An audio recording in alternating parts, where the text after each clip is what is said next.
Hey guys, it's May here. So we're going to start in a few minutes time, okay? But in the meantime, how you can help my team is please let them know whether you can hear me loud and clear. So whether you are logging in from Zoom or you're logging in from Facebook Live, just go to the group chat, and if you could just type in loud and clear if you can hear me properly. You should also make sure that you can see my slides, okay? So if you look at the screen, you should see a chessboard with the rules have changed, planning your next moves. Okay, so just let me know if you can see and hear. So I'll be with you in a few minutes' time.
Hey guys, this is May here. So afternoon and welcome to 2021. The rules have changed.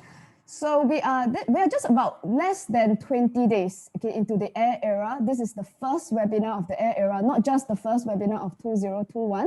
Now I know quite a lot of you who are logging in are familiar with some of my previous webinars that I did last year. So you're already very familiar with this concept of air era. But like I said, it started on the 22nd of December last year. Today is 10th of January, so it's less than 20 days, right? If you look at the headlines in the newspapers, we are definitely in the air era. You can definitely see things like, SpaceX is docking at the International Space Station. China and their space program heading to the moon again. We also have cases of people storming the Capitol Hill, lots of other things. And if you live here in Singapore, as with me, in fact, even the weather has gone from the earth type of cooling to like the natural kind of aircon weather. So it's you start to see that the shifts happen very, very quickly in the air era. Now, of course, everybody had to do a lot of adapting. Last year, okay, where of course with the biggest topic, which was COVID last year, and of course the adapting started as early as basically we become 50% wear pajamas, right? So for a lot of people, this became our office attire. So that we found ways to adapt. Now, however, there are also other ways in which people didn't adapt so well. So there were things that we didn't know how to do or how to change when COVID happened. So things like, for example, once people were unable to travel, one of the things that employees worldwide had a very big problem with is how to clear leave. It's almost as if we cannot travel, it's not so much about the traveling part, but is it possible that a lot of workers in the world do not know how to rest? Okay, so without traveling, how to rest. So it's now this is a session that I've done a similar one I did last year, and a lot of people come to an astrology session, a forecast session, because what most people are looking for is a prediction. Now, I get it. I've been an astrologer for about 16, 17 years now, and prediction is huge. People always want to know what is coming up. Now, as with all my webinars, I tell people that if you are here simply to sort of take down some important dates, you have your pen and your paper, you just want to write down a date, and on this day, this thing will happen, it's not going to be so much like that kind of prediction. Because frankly, even if that event happens on that date, it may not make a massive difference to you per se, which is why the kind of predictions I do is going to be very much more focused on humanity. Right? And many of you have been to my webinars before. You know that's how this is going to be. So today I have shortened my webinar. It's only 4 hours this time around. But from preparing my slides, I can tell you I have a lot of things to say.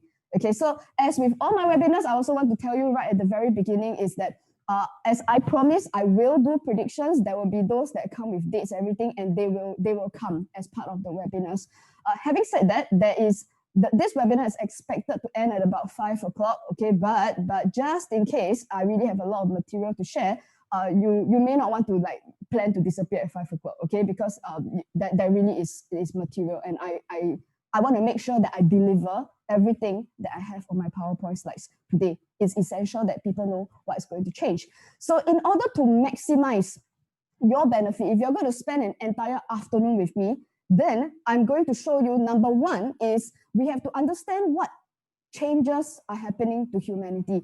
And there are lots of people who will be attending my various events throughout the whole of last year. And people tell me that, oh, you know, although COVID sort of settled down for a bit, although it seemed like, you know, the things were opening up, but people are writing emails to me saying, but I still have that funny feeling in my stomach. Like, you know, it's like, I don't quite feel like it's, you know, the rumbles are there. So it is essentially, that's why one of the biggest topics that I will keep repeating throughout today's webinar is this word leadership.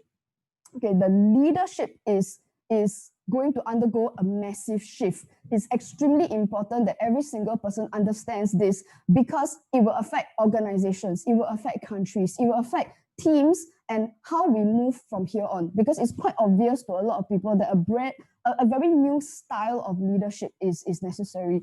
And also for each person, I've been calling for this concept of freelancers for the whole of last year. And in fact, a lot of people have heeded that call. We've been inundated with a lot of emails from people sharing with us what new projects that they've done. And the new projects are very, very era.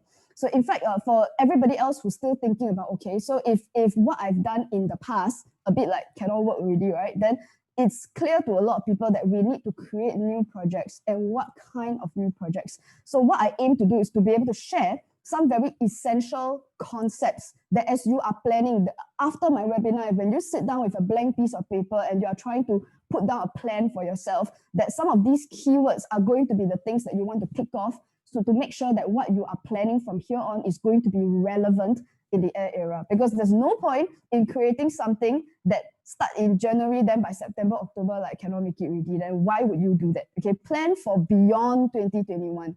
Okay, so one of the things that I shared with a few of my program participants is that one dangerous thing that occurred with COVID was people started to not plan. They don't have 5-year plan, 10-year plan, 20-year plan. Have you all noticed that? People don't have 5-year plans anymore. They are just planning for, just see whether next quarter, whether we can open the doors or not. It's plan for next quarter. At most, they plan for 1 year. Even now at 2021, I know a lot of people are coming to my webinar thinking, it may tell us what's going to happen in 2021. And I thought it's super important that people realize it's not about 2021, it is about 2021 onwards. I cannot emphasize how important that is, okay? So some of you are logging in, you've come to my webinars before. I promise you there'll be a lot of content. My team has already shared the Facebook link. This is available on Facebook Live. So it's available, if you check your group chats right now, you should be able to see a link that you can easily copy and paste. This isn't going to cost anybody a cent. If your friends are like sort of sitting around on a Sunday afternoon, please get them to come and listen to this. It's essential for their planning. Okay, so go ahead and share, guys. Okay, so don't just keep this information for yourself. Let other people know as well. Okay, so I've done this for a while. If you are here listening to me for the first time, this is not my first webinar. I've done this as early as 18th of January, so almost exactly 1 year ago. I did an event called The Dawn of the New Millennium. My team, some of them my students, we came together and we created an event, and 300 people were sitting in an auditorium, and I shared some very crazy things for them. In January 2020, people walked out of the auditorium going like, really, man? Really this will happen, man? And then within 1 month, in fact, less than 2 weeks later, they're like, it really happened. So it's like I said some pretty crazy things, and it's quite possible that some of the things that I say today is going to sound pretty damn crazy to you, but possibly within just weeks, if not months, you might realize that maybe I'm not so crazy. Okay, so it's a weird time. It's the only reason why I'm doing this. Now in 2020, I was limited by the number of people who could sit in an auditorium. Okay, plus because auditorium need to pay money, I charge ticket price. Now there's no ticket price, and I'm not limited by the number of people on Facebook Live. I'm limited on Zoom. I'm not limited on Facebook Live. So like I said, if you think this is useful for people, please share for me. Okay, thanks. Okay, so one of the things, let me show you an example of something that I shared last year. That was pretty crazy. Okay, so I cut the clip out to show you what I said last year. Okay, so guys, let's go. Consider that nowadays, if I wanted to get to my client in Frankfurt really fast, you know what I do? I turn on Skype. I turn on Zoom. So now, how are you going to compare 18 hours with instant? That's my point. You cannot compare 18 hours with instant. I don't care how fast your airline is. I Zoom. I turn it on. It takes me 1 second. Yep. So last year, I sort of warned everybody that video conferencing was going to take over air travel. Now, at the time, a lot of people are saying like, we also know that Zoom is going to be big, but I don't think people understood how fast it was going to be. So 18 January, I said that. At the time, it didn't make any sense. By May 2020, this is the headline: Zoom is now worth more than the world's top 7 airlines. And it just completely leapfrogged, and it's still continuing. That was May. Now it's even more. Okay, so you definitely really want to pay attention to some of these predictions, even if they sound crazy. Okay, so in 2019, in fact, employment was up. So this came out in January 2020. The headline said that employment in Singapore grew by 55,000. So essentially, more people had jobs. So there was a lot of optimism going on. And then weirdly enough, I went on Facebook and I told people, yeah, I know employment is up, but the thing is people are going to lose their jobs in 2020. And at the time, a lot of people were not so happy with me. Okay, and also I said that careers may die and be reborn. I talked about how certain industries was going to be at siege. I named retail, I named aviation, I named construction, and I named real estate. So all of those things were affected. Some were obvious to some people, and then there were some that were not so obvious. Okay, so this is yeah, and throughout 2020, I also did a lot of warnings. By April, I said, and if you look at the date for the April webinar, it's 14th of April. I told them that as early as tomorrow, and on my YouTube video, you can see this. I said, as early as tomorrow, the COVID numbers will jump. And in fact, that's exactly what happened, that right on 15 April, the numbers started to jump to like 4-figure numbers, even in Singapore. So that happened in April. Immediately after that, I delivered about 5 to 6, 7 other more webinars in May, June, and the final one was on August. Some of you were in my August webinar. And in fact, I said this was going to be my last webinar for 2020. And I also said that you won't see me until 2021 because nothing very much is going to happen beyond 8th of August. You won't meet me. I'll show up again in 2021. And here's exactly what happened. For Singapore, the COVID numbers actually significantly just stopped after 8th of August. In fact, the 8th of August is actually on that thing. So 7 webinars, I showed up usually when we expect things to be happening. So basically, guys, I don't show up unless it is important. Okay, so if nothing is happening, I won't come and waste time and talk to you. Right? It's my time too. Okay, so I'm not a gypsy fortune teller. I don't sit in a corner and I read your chart for you. I'm not that kind of astrologer, okay? So far, a lot of the kind of astrology work that has been targeted right now is to businesses. it is extremely important that businesses have to shift. So in fact, people are saying that, okay, this is useful for planning the way forward. Don't come to write down dates just to see whether she's accurate or not. That's not useful to you.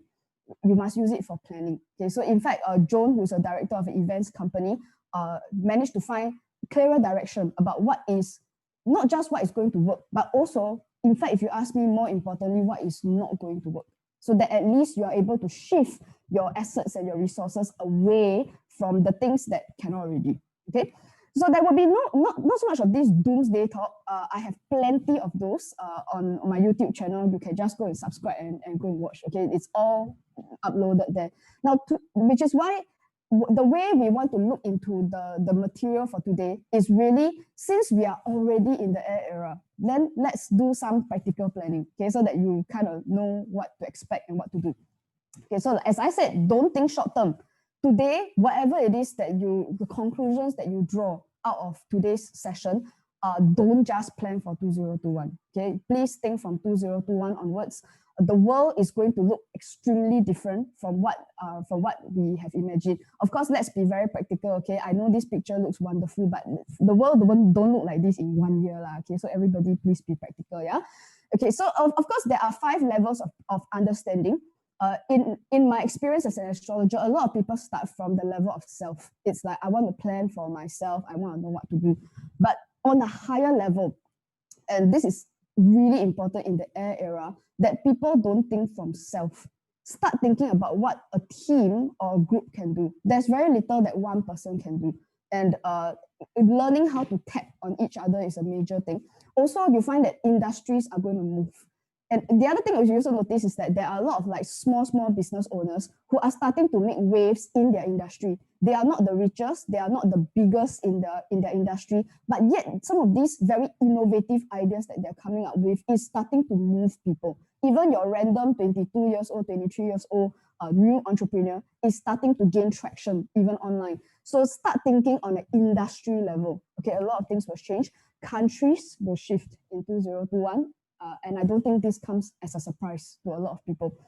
And obviously, we go to the world session. So it's let's start right at the very top. Okay, because a lot of people say, Amy, you like to talk about what's happening in the world, right? But I don't really care what all this Angmo is doing. The white people can do what they want, but we are very far away. And I don't think that is the truth anymore. It used to be that if something happened in a far away country, it would take months, maybe even years before we start seeing it around us. But haven't you all noticed that an outbreak in China, it hit 6 billion people within weeks. So what I'm trying to explain here is that in the air era, you cannot ignore what is happening on a world level because it hits you personally as early as in weeks. So which is why it's really important. And I would say, rather than pay attention to what is immediately around us, I think we need to look further away. Okay, so a lot of those themes are going to hit us quickly. So let me explain very quickly for those who are new to my webinars, what is this air era thing that I talked about, okay? So on the 22nd of December, internet was filled with this thing called the Great Conjunction. People were texting me, Amy, what's this astrology thing, Jupiter, Saturn? So here's the thing, guys, I've been talking about this all year, okay? So that this 22nd December air era thing is the Great Conjunction. Just that I don't use those words because a lot of you don't understand what is this Great Conjunction. So I call it the line that divides the Earth era with the air era. So 2020 is started, that's less than 20 days ago. So we are new to the air era. Now, prior to that, 20 years ago, in the year 2000, why is this greenish earth color? Is because it was Taurus, which is an earth sign. So one of the things that happened in the world over the last 20 years was that making money was the top priority for a lot of people. Buy property, make money. Go e-commerce, make money. Buy Bitcoin, make money. So that was, it's like, there were people emailing me, texting me also saying that, yeah, May, you're right, we are a bit sick and tired of this money conversation. So that's what happened last 20 years. And prior to that, in 1981, those of you who, were old enough to remember that period, 1981, key concept here was that technology came very quickly. Now, so seriously, who remembers when PCs first came into your house? I was 11 years old when my father bought my first computer. So that was when, and the computer, started a whole chain of things, which was like every year there was new technology, and it always changed our lives. From the gigantic floppy disk to the smaller floppy disk to the even smaller floppy disk. How many people remember that? You know, and immediately after that, suddenly the CD start to show up. And who remembers the gigantic LD, laser disc? And after that, there was DVD, and then there was CD-ROM. Who remembers all of this? Every year, there's a new technology. And then at one point, Blu-ray was the biggest. And if some of you remember, some people are saying, oh, Blu-ray will be the future. Where's Blu-ray now? You tell me where's Blu-ray. And afterwards, then when the thumb drive came up, now that was crazy because the capacity of a thumb drive at the time was like it replaced a lot of all the documentation that we had on paper at the time. But you also realize that in the last 20 years, actually, you want to say like there's a lot of new technology. Oh, not really. There was the smartphone, there was mobile apps, but it wasn't like in the 1981 where it was like OMG, you know, and even games like video games and how quickly it came. All the boys stopped playing masa-masa, and they all ended up playing video console. It changed an entire generation. Okay, so now 1981 is what I call a sneak preview. So a lot of people say, yeah, this computer thing, this technology thing is not new. It came out in 1981, but somehow it tapered off. And those of you who remember the air era where we had Napster, who remembers Napster? You were downloading stuff for free. And you were also on MIRC for free. You were on ICQ for free. And it was an age where we learned to connect with each other, right? And people were not thinking about like the monetization of technology. So that changed in 2000. Now, prior to that, is like basically the world was in this Earth era thing. It was 100+ years where new technology came up in terms of being able to make things faster, better, cheaper, and frankly make more money. So that was the concept. So also in recent months, I've been making quite a lot of noise, okay, about groups of people, specific groups of people, such as the millennials and Gen Z. Now, why is it super important? And at this point, I need to qualify that my entire presentation is not about ageism. That means it's not about saying, oh, old people are bad and young people are good. But let me explain why this is extremely important. Because the millennials are born 1981 and beyond. Gen Z was born in the late 1990s, around the 2000 period. So essentially that blue color category, you all see this air era thing, is when a specific group of young people are born. And they were born into a different world from their parents and from the generations before them. It's the reason why these people take on technology so quickly. And there are a lot of questions that people ask about millennials and Gen Z. Why are they always on their phone? Why are they job hopping? Then they like don't care about whether got money or not, just anyhow quit their job. And it's something that mind boggles a lot of people. But yet somehow these guys, they seem to survive okay. Like nobody like really, there's no real big problem. Plus, as the world changes, it seems clearer and clearer that these guys might adjust a lot faster and a lot better. But here's where we want to go further, okay? So Gen X were the groups before that. You would be in your 40s and your 50s now. And before that, there are the baby boomers and right now you would be in your 60s and your 70s. Okay, so with this entire group of people, I would say for everyone, it's important to pay attention to what has come up. What are the new ideas that are almost exclusively coming from the millennial and the Gen Z group of people? Now, there are also Gen X people who are the first movers. Okay, so and this is the part of humanity that I'm going to cover today. So why is that dotted line super important? Because it is the door. And once we pass into that door, let me show you how important that door is. Because now with 2020 not being at the end of the line, now 2020 is at the beginning of the line. And in case a lot of people don't understand what I'm saying, for the next 140 years is air era. Basically, we are not going back to the earth part, where when someone come up with a new technology, they're like, oh, how to monetize this? Can we IPO this? And invest in what make more money? Then e-commerce platform sell what will make more money? That conversation doesn't come back. Okay, and I've been saying this, but a lot of people don't believe me. So for the next 140 years, the air era means that connections are more important. Technology is going to infuse into people's lives. In 1980 something, it was every year new technology, right, guys? It will be at least 1,000 times faster, and I'm not exaggerating, I mean it will be 1,000 times faster in the air era. Speed is one of the key components. Okay, so the thing is, there are people who are very interested in like very far future, but guys, I'm very practical, okay? Let's not look at the year 2100 something. None of us will be alive, okay? So let's focus on the immediate, which is between 2020, which we just passed, to 2040. So within this 20 period is when all of us should be actively planning for right now. And if you are paying attention to the changes that are happening, whatever you plan for now will be relevant for the next 20 years. Okay, so please pay attention. Okay, so because this is a Aquarius period, and therefore in astrology, sometimes the sign for that particular period gives us a lot of clues as to what are the themes that will rise. So therefore, we need to change our lifestyles to suit those themes. And I've isolated 6 keywords. So you can see them on there. I will go through each of them. Now, the first 3 will not be surprising to you. The first 3 will be things that kind of already started, but I will show you how what we have done so far is not even near the end. It is like the first 10%, maybe the first 15%. And I will show you how I think, based on what I see in the charts, that the next 85% is going to play out over the whole period. Okay, so this is, if you want to think about how to shift your businesses, your careers, this is where you pay attention. Now, the bottom 3 words, starting from revolution, authenticity, and team, are going to focus very much on this idea of leadership and how leadership is going to be transformed during this period. Let's start from the very first word, and we start with the word intangible. Okay, so you will see a lot of these PowerPoint slides here. I picked this image because the bottom half, it looks like Earth era, upper half look like Air era. Okay, so that's the only reason why. But I will show you what keywords used to be important. And if you look at the keywords on the upper half, I also want people to understand it's not changing necessarily from A to B.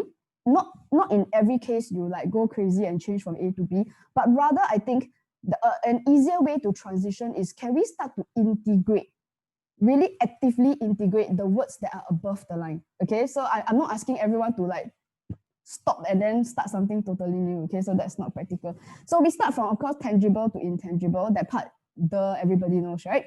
But we also go from physical to space and virtual. This part, everyone understands, right? People are saying, okay, I'm going online already. But like I said, what we have done so far is only the first 10-15%. Let me show you, okay? So just a few days ago, Cybertruck, right? Is it, Jeremy? Yes, it's called Cybertruck, and this was unveiled. And of course, people are like, wow, new technology. Our remote control cars from 1980 something is now a reality in life-size form, right?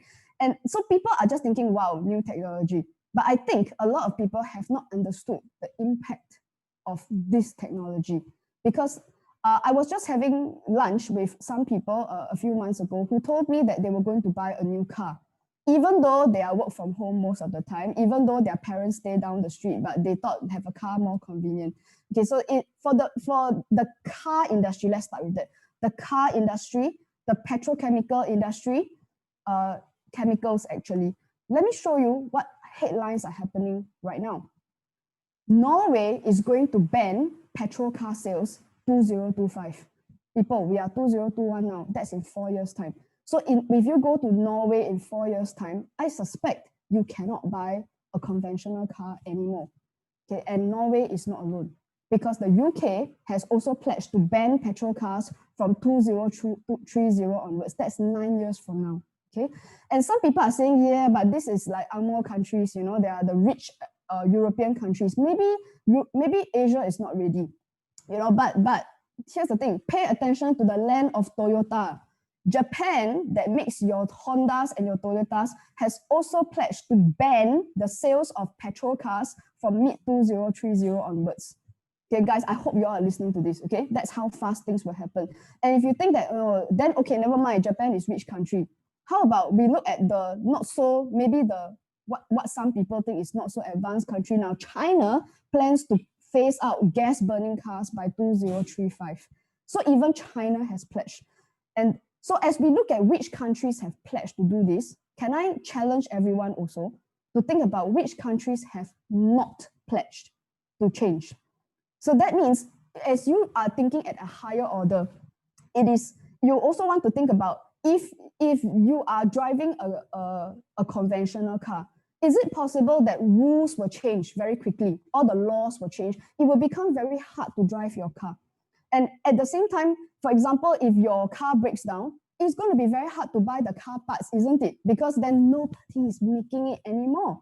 Okay, so this is where there are also other related industries. Okay, so if you are doing things like car servicing, any kind of services associated with cars, and also something that I have just seen from Mr. Elon Musk is that the Cybertruck is not just running on electricity. Yeah, the Cybertruck is pioneering new technology that will allow self-driving cars.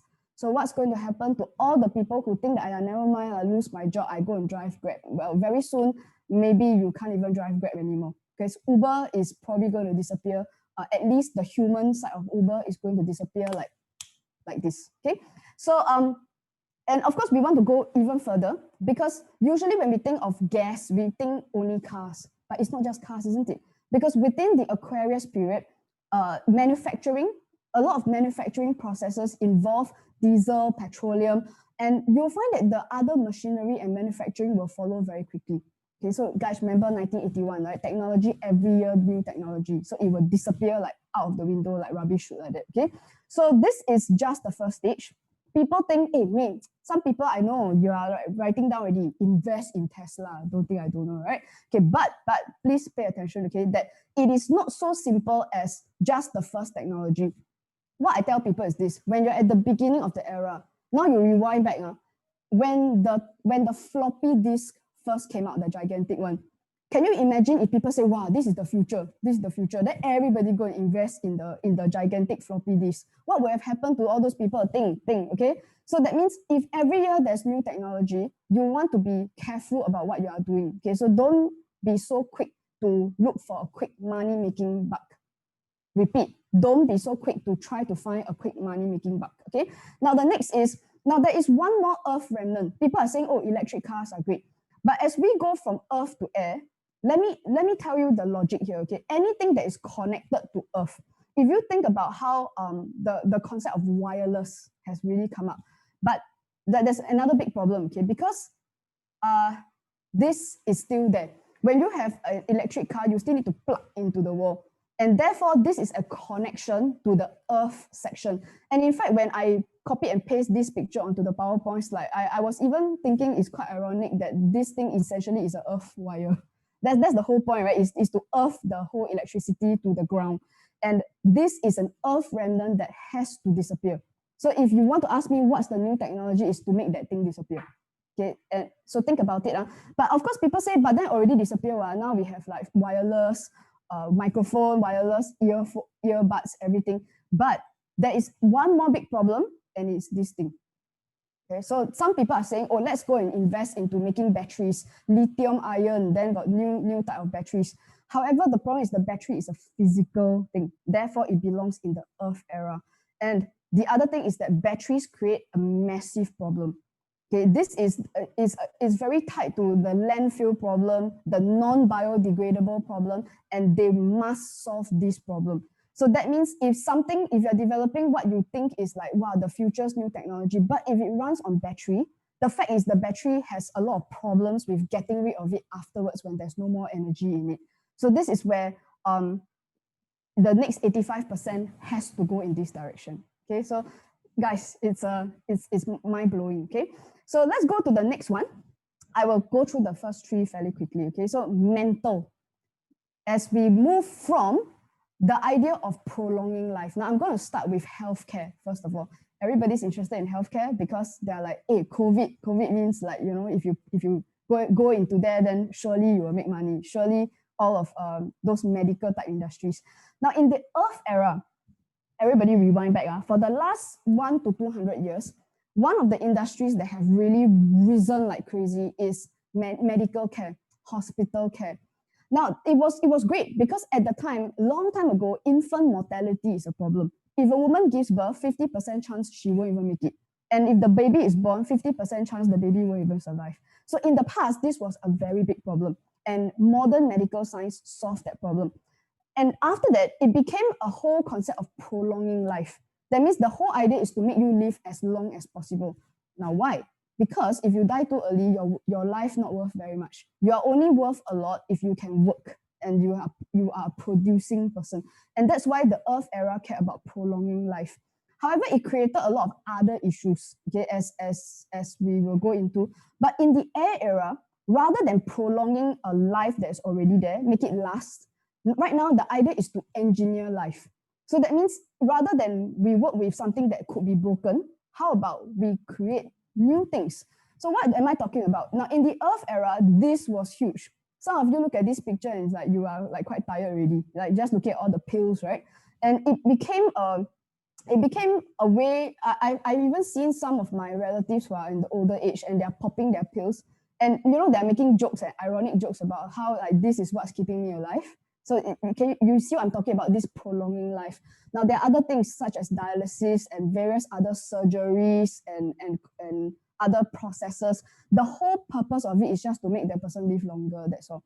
And the irony is it starts to become maybe a bit of a problem because there comes a point where the prolonging life doesn't necessarily mean that this person is being productive afterwards because there are other problems that come after.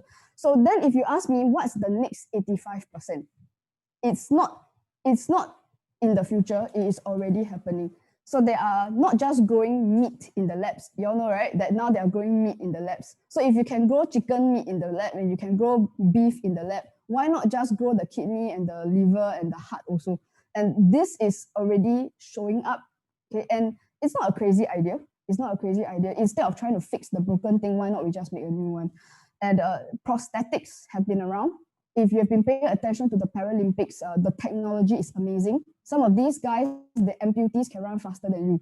So the reality is the technology is very good right now. So if you ask me, is the future in like those pills that you eat for your immune system or supplements that will engineer your DNA? But you know, the pills are to prolong life. And what happens here is the moment it becomes possible to just switch A for B, right? Totally new thing. Then what happens to all the people who sell pills? What happens to all the people who sell supplements and a lot of products that is just designed to prolong your life? Okay, it becomes irrelevant. Okay, so guys, please pay attention. Okay, guys, I am talking about a lot of disruptive effects that is going to affect a lot of people's livelihoods and their and entire industries. Okay, so I'm very sure you know people in relevant industries. Please help me share. Okay, please get them on the webinar. They need to hear this. Okay, everything needs to shift.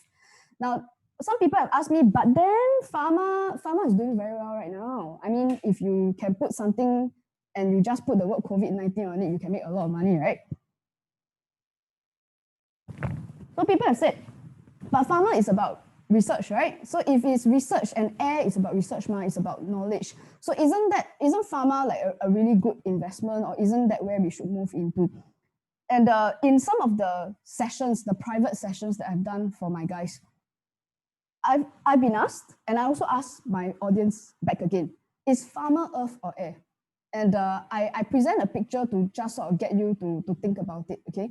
If research is the main thing, therefore, there are a lot of questions being asked right now about research being suppressed.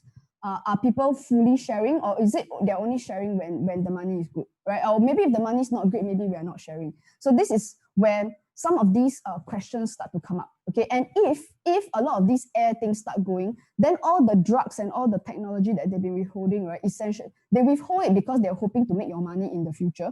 But now, whatever they're withholding may be not worth so much money already because it is now irrelevant, okay? So this major.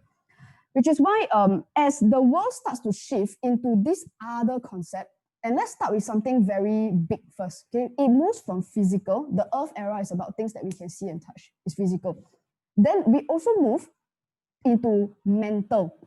And let me show you very quickly that in 2020, when we had lockdowns and jobs were not great, more than 7 in 10 Gen Z, and Gen Z is young people. All Gen Z they are like in their early 20s now, at the very most. A lot of them are teenagers, children, and they're reporting symptoms of depression during the pandemic. This is an extremely high percentage. okay? And on top of that, the World Health Organization is starting to try to warn countries that there is not enough. Because if they're urging more investments, more services for mental health, why would the World Health Organization say this? Is because there's not enough. And there's a lot of attention on the physical health. And of course, everyone's favorite topic, which is COVID, which is the focus is on the physical, but actually it is the mental health that will be the next big thing that is coming up, not physical. And so of course, when we look at mental health, there are also people who say, but then, you know, ever since the 1981, mental health is starting to get a lot of attention already, psychology is up. People are looking at child psychology, office psychology, like it's better, right? Now people are talking about it. So let me show you how this can shift certain industries when we move from earth to air. When we think about this concept of cure sickness, now in the earth era, when there is a problem, the instinct is to, I pay, you solve the problem. So if I'm fat, I pay the plastic surgeon, they suck all the fat out. Then I pay 10,000, 20,000 also I will pay. And if you are depressed, then you pay a psychologist, somehow they will make you like happy again. And in certain countries, if you are depressed, maybe you pop some Prozac. Luckily, it's not such a big thing in Singapore yet, but in some countries it is. That's why there are people popping all sorts of like uppers and like funny pills that make them happy, you know. So it's the whole idea of if you pay, you press a button and then your problem is solved. That one last time. Now in the future, and even right now, what is rising is this concept of a holistic solution. Because people realize that when someone is depressed, is it really just something wrong with the chemicals in your body? Or is it that there are a lot of other connecting factors in your life that is causing the depression in the first place? So if we don't solve those problems, you pop how many pills also, you're still depressed, which is why it doesn't solve the problem. So if you think about in the earth era, people pop pills, people go and pay money to see a psychiatrist, psychologist, counselor. And even in my profession, I'm an astrologer for heaven's sake, right? People come and pay money to talk to me when they are not feeling so great about themselves. So this is it is earth era. I'm essentially saying even the traditional astrologer is a bit, you know, and the idea of an asylum, a hospital, you pay, you go in, solve your problem, right? And even like rehab is big in some countries. Now, what are some of the essential problems with the earth era thing, with these solutions, other than the fact that they don't entirely solve the problem, is because it creates loneliness. It makes people feel like they are not connecting. You know, these keywords that I keep using, this connection with a group of people. They are lonely and everything is a secret. If you go and see psychiatrists, you better don't say, you know, because it's such a social stigma. If you take pills, better don't tell people. Or if you've been to rehab, oh, for heaven's sake, please never say that in your job interview, right? Keep it a secret. And people are hiding. And it's very hard for people to come out and get the help that they need. And in fact, a lot of people are so terrified of the stigma that they never ever get help. And which is why now it has culminated. People say that, oh, if you ignore it, maybe it will go away, but it hasn't. And right now, there is an entire generation that is suffering from the silence of the earth era. So what's coming up in the air era has already started is in 1981 onwards, new concepts like Alcoholics Anonymous came out. So if you were addicted to drugs or even to alcohol, you could come together in a group. And they pioneered this idea of sharing. So if you had a difficulty, you talk about it. And by talking about it, you realize that, hey, somebody else also have the same problem. So there's this sharing that comes up. People are actually supporting each other. And Alcoholics Anonymous actually has a fairly good, a more healthy rate of recovery than just popping pills, for example. So this concept has now permeated away from addictions into offices, which is why as the millennials, Gen Z start to join the office environment, there's a lot more discussion. They don't want to be like just, oh, because the boss say that everyone follow. Right now, let's hear from everyone, you know, what kind of ideas. And they're surprised that some of the good ideas are coming from like random people. I'm sure all of you have noticed this, right? So this concept of a group support. Now, the next is a healthy lifestyle. And it's not just alone. You also realize that people start to group together to do exercise. Started with the gyms, people doing yoga together. And in 1980s, some of you remember that there was I can't remember her name now. It's like the aerobics thing. You remember, like the people used to pop the videotape, right? And then they'll just do aerobics. And it was one group of people. Before that, there was never this concept of a group of people do exercise together. And now people are grouping together for healthy eating, for producing food, organic food. It's a community mindset. So you realize that all these loneliness secrets hiding all disappear already. Okay, and the other thing that's going to be really, really huge is relationship dynamics. And people are starting to realize that if your romantic relationships are going well, if your parental relationship, if kids are growing up properly and without, being pushed aside and forgotten about, therefore, it's what's creating all the mental problems. Now, when we look at the holistic solutions, guys, this is not new, right? And it's already happening, not like, but what is going to really, really change here is the mindset. Do you notice that for all the three pictures at the top, it is not something that you just pay money and you solve the problem. Has everyone noticed that? And the results is not immediate. You don't go and pay a plastic surgeon and then they just suck out all the fat. It's not like that. It requires a person to entirely change their lifestyle. You need to exercise often. You need to eat well, yada yada. Share your feelings. So it's not so easy as you pay one time, press a button, and it's done. Okay, and you start to see this is coming up. Now, this year, the DNA kits, who has seen the advertisements for DNA kits, right? Just put yes on the group chat. Right? Have you seen it? And some people may even be start thinking like, hey, maybe I don't mind. If it's not like super expensive, I don't mind to go and try. Now, if you think about what exactly is this DNA kit, right? It gives you information, isn't it? So they take a sample, they give you information, but just buying this thing, even if you pay and you buy this thing, does it make you healthy? It doesn't. It just gives you a piece of paper with information, right? But what changes here is that people are willing to change their lifestyle. They are willing to, okay, I'll change my diet, I'll change my exercise, I'll learn to live in or work in ways that are not so crazy. You don't go and work 12 hours a day. Okay, so this is where this is the new movement. Okay, so that means, what does this tell us? That certain industries, certain ways in which people do things, pay a lot of money, solve one problem, right, is gone. Okay, so it starts with health and wellness, but who agrees with me that this mindset will permeate into companies, into the things that we buy, right? That means you kind of don't just pay, you have to do some work and you have to change your life. Okay, so I guess so far I'm just talking about some of these industries that's going to be disrupted, and at the same time, it's some things that will die, but some things will come up. Okay, and that's why I'm asking each of you to really think about which side you want to be on. The kind of person who, no, let's continue doing things the old way, or let's start to shift. Okay, now the next one, the third word is innovation, and not a new word. So let me explain that a lot of people don't even understand what innovation means. In the past, in the Earth era, we all want to excel. So whatever industry you are in, the whole idea is to be the best in your industry. And it's the reason why we have awards, we have competition, we got rankings. The whole idea is to be number one. If you are number one, then you are the most successful and you make the most money. That was how it used to be. And most of the time, say if you're an accountant, I can tell a lot of people who have texted me, like people who are accountants, lawyers, corporate people, and they go like, yeah, I'm not really sure how to get out of that. So when you think about innovation, it simply means that you don't want to limit yourself to just one type of industries.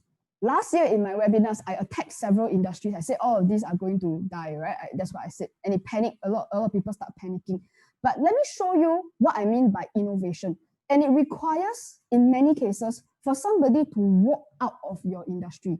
So I repeat, you walk out of your industry. Let me show you an example. Okay, this man is Matthias Lepp. He's from Estonia. Matthias used to be an orchestra conductor. I don't know him. Okay, it's just a story that I saw online. He used to conduct orchestra. And afterwards, he shifted into IT. But you see, when he started thinking about this idea of innovation, here's another concept that will come up over and over again in my presentation. It's a concept of somebody who gives birth to a new idea, not to make money, but to solve a social problem. Let me repeat. Create businesses not to make money, but to solve a social problem. So what Matthias did is, actually he has no background in agriculture or anything. He's orchestra and IT, right? But what he did was he found out about a technology that NASA was using to grow plants on other planets in outer space. And then he combined that. So innovation is sometimes taking A and B, which normally it doesn't fit together. But when you mix it up in the rojak, right, you come up with something totally new. So he took this and he added it with the fact that now everyone is stuck at home. You are stuck at home, the whole world was like that. And he created something called Click and Grow. So this is pretty cool. Okay, so it's like you buy something like this. It's a technology that allows you to water your plants and to give your plants all the nutrients it needs without having to have your old style farms. And which means people can start growing stuff at home. Now, some of you may say, yeah, but this is so small. Like I grow 3 plants, like how it's not even going to feed my rabbit. Don't talk about feeding my family, right? But what I'm explaining to everyone here is this is the concept. Now, if one person can make this work, what if your entire CBD building, the empty one, the one that no one is using right now because all the office disappeared, what if the whole building is filled with this? And suddenly it starts to shift things a bit. So for the people who are interested, right, there are also other concepts. This is not like a sponsor thing, I don't know him. Okay, but the other concept that you want to think about is this customization, that the technology can be used in many different ways to suit your needs. And therefore, he even has this ability for people, you can even choose what you want to grow. They got Chinese style, Italian style, they got flowers, they got all sorts of things. So it's like, these are some of the concepts that all of you should start thinking about. You innovate by taking sometimes totally different industries, you cut them together, create a new thing, and make sure that every user has the ability to do it their way. Now consider that when the smartphone came up, actually the smartphone is just a device, right? But there were so many ways the settings can change on. And everybody's phone is different. It is characterized by what you choose to put in it. So you select whatever mobile app you want, you stick it in the thing, and it becomes your phone. So Click and Grow can be like that too. You choose what it is that you want to grow, and it works. So this is where I'm saying that a small person can start something small, but when a lot of people get on it, we have a movement. Okay. So the other industry that I think is going to be huge. And when I talk about this, I don't mean you go and take your money and go and invest in a gaming company. That mindset, a person who's always looking for the next company to invest in is living in the Earth era. What I want everyone to understand is why. Why is gaming so big? And one of the interesting things is, in the Earth era, if you play too many games, right, your mother, who is usually a Gen X boomer kind of person, you got scolded, right? Never do your homework. And she'll tell you, hey, you keep playing games, you got no future. But the weird thing is, I suspect that gaming is the future.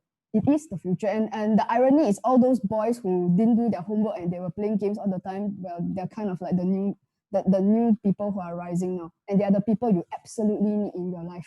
So it's like, let me show you how there are lots of other people who have started to connect with gaming. So first of all, Keanu Reeves, right, one of the biggest stars in Hollywood, has already moved into gaming. It's pretty crazy. Like he's part of a new game called Cyberpunk, and you can go check it out if you want to. And this game is League of Legends. Please look carefully and see if you can notice the very big LV that's there. So Louis Vuitton, the king of things that you can see and can touch and charge a lot of money for it, has now gone into something that you cannot see, cannot touch, and possibly not charging an arm and a leg for. Isn't that crazy that a branded thing could go that way? So he's started designing, not he lah, okay, the company has gone into gaming. What they have suddenly noticed, and I think it's great, they must have hired a whole bunch of super young people in their company who sold this idea to the bosses who were listening. Rather than charge people a lot of money for something that can see, can touch, and delivers a a lot of people buy LV bags because it's an investment. They think that if they buy at this $4,000 later can sell for 12,000 or something like that. Right now, what they understood is what is our strength? Our strength is design. And how can we make it virtual? So now young people are buying LV on League of Legends. Okay, so these are some very far away examples. But sometimes when I show this type of big name examples, some people are saying, yeah, but that's Keanu Reeves. This is LV. How about me? I'm just some random HDB guy, right? Then how does this work? So let me show you a more workable example. Okay, so if you see this picture, it's a great, example of innovation. Now, the two guys on the left are from the theater industry. They go on stage and you buy ticket and you watch a show. Now, the two guys on the right are from the gaming industry. These two industries have never done things together. They are two different worlds. Now, what happened here is the two guys on the left, Mr. Derek Chu and Mr. Chong Ziqian. Chong Ziqian is a playwright. He writes stories that are dramatized. And Derek Chu on the far left is a producer. So Derek is not just my client, also my student. But let me explain why this is so amazing. When he first came to speak to me, he was at a crossroads. Just like with a lot of other business owners, his business was disrupted by 2020. He used to run a restaurant. That restaurant, he had stopped his operations with the restaurant. And even theater was stuck, right? You couldn't run a show. So for him, it was like, okay, what happens next? So like most business owners, this is where the divide becomes. A lot of business owners only want to know, how can my business improve? Tell me, May, should see my chart. Tell me what business I can do to make money. How can I survive? How can I survive? Now, what was different? What was different about Derek was he asked me, I realized that all the F&Bs, all the theater people are now out of a job. Now, he wasn't just thinking about himself. He realized that all the actors, all the comedians, all the MCs, the playwrights, the lighting guy, the graphics guy, they all no job. You realize the whole industry died, at least for 2020. And then what he wanted to ask me was, what is the future of theater? How can it be that something that happened from as far back as the Greeks and the Shakespearean people, how can it die? How can theater survive into the future? And so what we did was we went through his chart. He did his astrology and he extracted what his strength was, the heritage, the ability to gather a group of superhero people to change things into rojak. Go and rojak out with other kinds of industries, take it online. Now, what he created was this. And it's a virtual escape room. You buy a ticket, you go in there and you play this game, right? And he also managed to involve quite a large number of actors, also lighting people, video people, graphics people, special effects people. And it meant that there were people who had a project to do rather than sitting at home feeling sad, like, then getting angry about why they are not listed in Straits Times as being irrelevant, you see? So in fact, let me show you how quickly, once people get a direction, how quickly they move. Because, 2020 is like just past, right? Now he started, what you see here on this picture is the second virtual escape room. In fact, he ran one in August and September, and he ran another one just over Christmas. So over the last few months, this team that you see on the screen here has already done 2 virtual escape rooms. So guys, basically you want to move as quickly as possible. Don't wait until other people do, then you start to move. And in fact, what Derek was sharing with me is that the beautiful thing is that what I want to do is not to make $1 million out of this virtual escape room. What I want to do is to show the rest of the theater people that this is possible, that we can do this. We can take our strength and move it into a totally different space. Okay, so guys, innovation is, I would suggest that especially if you watch my previous webinars and if your trade was in those lists that I said was going to bye-bye, I suggest you really start thinking about how this can happen. Okay, and again, not for making money. The question shouldn't be, how can I continue making money? But rather, how can we get the whole industry to shift? Okay. So as I said, I've been quite tame for the first 3. Some people think I've been a bit crazy with it. I can see some comments. But the first 3, I've been quite tame. And I will be controversial in the next 3. Okay. But I've been speaking, now it's about 2 o'clock, right?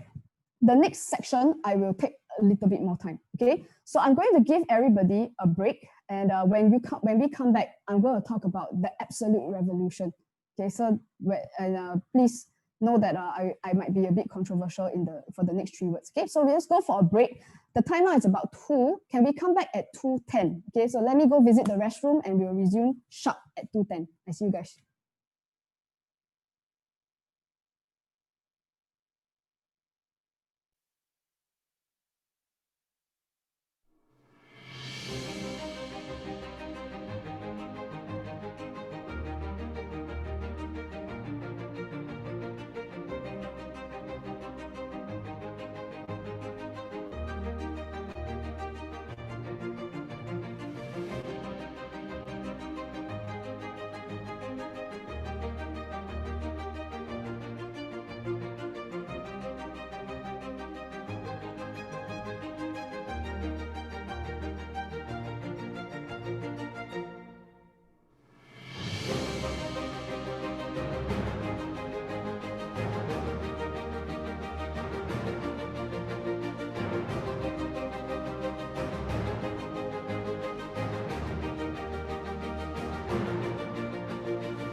Hey guys, so we are back. I will start sharp, and I would like to tell everybody in advance that the breaks, there will be in total 3 breaks. So we just had the first one.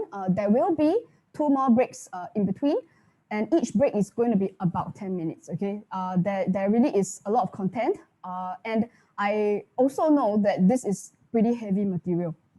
I'm very well aware that what I'm about to cover is going to be it will occur to a lot of people as wow, that's just like way too much information. But I would much rather do this. Go online on one day, load it all, and there will be opportunities for people to revisit this. And I would much rather just put it all out there rather than to hold back and then it's like some things I don't say. That's not my style. Okay, so I'm not gonna hold anything back. So what I'm about to say in the next 3 words is could be seen as some people as being highly controversial. Last year, I was not afraid to be controversial, and I will not be afraid now. So the big thing here is that every era, every time the world changes from water to fire to earth to air, every era change brings a different type of government. It is historically so, and I will present my astrological data to show you exactly how this is going to shift. So let's get started, okay? Now, first of all, it's what do I mean by in the past? Okay, so we start from the fire era in the 1700s. For those of you who are history buffs, this is where you have your Mozart, you have Shakespeare. The Queen will endorse the Shakespeare, and whoever the Queen endorses is whoever makes money. And what happened was in 1802, they similarly to what we experienced, they also got a sneak preview. So in 1802 was the first time that people start talking about industrialization. It used to be in the past that rich people were only those who were in some way related to the king or the queen, right? If you were a relative, if your business was serving the queen, that's the only way you make money, right? If you are other people, then you're a peasant already. But in 1802, it started to rise the possibility that somebody who was not noble born, just a random guy who was able to come up with a good business idea could potentially make it. Okay, so and after that, strangely enough, it went back into the fire era. This is exactly what happened with us too. So in 1981, we had the sneak preview, right? And then after that, while the world was like, wow, technology, wow, sharing, wow, just not being real and not holding back. Then what happened was after that, we went back to the Earth era. Then it was a bit like, how come Napster is free? How can we make people pay? Or it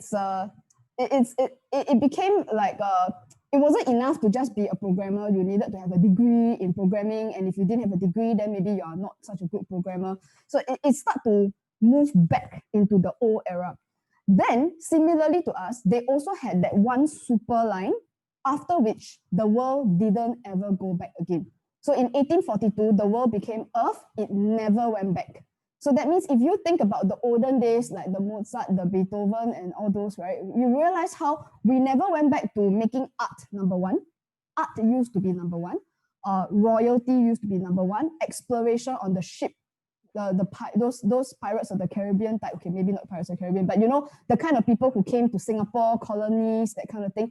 That ended, right? We don't go back already. Okay, so let me and of course, from that moment on, it just went that way all the way until where we kind of are now. Now, let me show you something about governments. Okay, of course, every time an era ends, governments will end. Now, in the past, this thing is called a guillotine, and it is most associated with the French Revolution when King Louis XVI and his wife Marie Antoinette was executed by a guillotine through the French Revolution in 1793. Now, why do we care about this random king? Is because from this moment on, quite a lot of countries started getting rid of their king. And which is why there are lots of countries now that don't have king. Then you also realize that for many of the countries who retain the power of the king, so that means, of course, today there aren't that many countries that really still have a king. Sometimes they have king or queen, but it's decoration only. Like the king or queen is not the ruler or does not have the ultimate say. Usually they have a prime minister of some sort. Now, but there were also other countries that took longer. Their reaction time was slower than others. So if they took very long to get rid of their king or their emperor or their sultan or whatever, the various kings of any sort, the country moved a bit slower. And that was why some of the earlier countries in the fire era that was very strong became not so strong in the earth era. You also notice that in 1806, the Holy Roman Empire that was huge in the fire era just disappeared. Now, around the same time, in France, Emperor Napoleon Bonaparte sort of declared himself emperor. So for a while, you know, France was very reluctant to give up their idea of the one king. So they killed the king and they declared a new emperor. And this is an example of somebody who they kind of went forward and then they took a big step backward again. And what happened in 1815 was Napoleon was defeated in the Battle of Waterloo, and afterwards France never had a king already, right? Then after that it was like a democracy thing. So why is this important? It's because when I show you these things, then you start to realize that wow, these people are a bit old-fashioned. How come this kind of history is like, I don't know what nonsense these people are talking about. But yet around the same time, now I'm going to zoom into my timeline. Let's have a look at where, since we can see the end of the fire government, when exactly did the earth government rise? So you notice that as early as 1776, the USA declared their independence, but it wasn't just that. It wasn't just about one country. And why is this important? Because for the very first time, a country that declares an independence, a democracy, that the people can rule themselves is pretty crazy at the time. But it wasn't entirely so crazy, because then shortly after that, the UK, in 1801, UK House of Commons was enlarged to include the Scottish Parliament at the time. And the parliament that was created in 1801 is kind of still very similar to the parliaments that we see now. But what we realize is that both of these countries, they actually make their shift. They shifted their government from before the Earth era. If you look at it, the sneak preview only came in 1802. But they were faster than other people. While other people were still hanging on to their kings and their Chinese emperors and whatever, these guys moved first. Okay, so and you also realize that somehow these two are the big players, right, in the Earth era. So what is the lesson that we learn from history? Number one is that the first mover countries will rule the Earth era. And anyone who takes too long to shift is not so powerful in that era. Now, what other lessons can we learn from looking at history? Now, similarly to what we have, the previous time that they changed era, they also have millennial. So what I mean by these millennials is that they are people who a bit like, they don't necessarily respect the queen at the same level as other people. Plus, there were also people who started coming up with new ideas like, maybe I don't want to work for the queen. And last time it used to be that if your father or your mother love you, they will go and have connections with the royal family so that you could somehow do some kind of work with them, then you could be successful. But then, you know, there were some of these millennials who said, I prefer to go and work for a factory instead. And at the time, it just made their parents angry because, like, you know, you naughty kid, right? Why aren't you listening to me? And they also had their Gen Z. So the thing is, let me show you who are some of the famous people in history who belong in this category. And then we can start to understand why these two groups of people are so important. Let's start with the millennials. Okay, in 1809, Abraham Lincoln. Now, why is this major? Because America was full of landowners at the time who have slaves.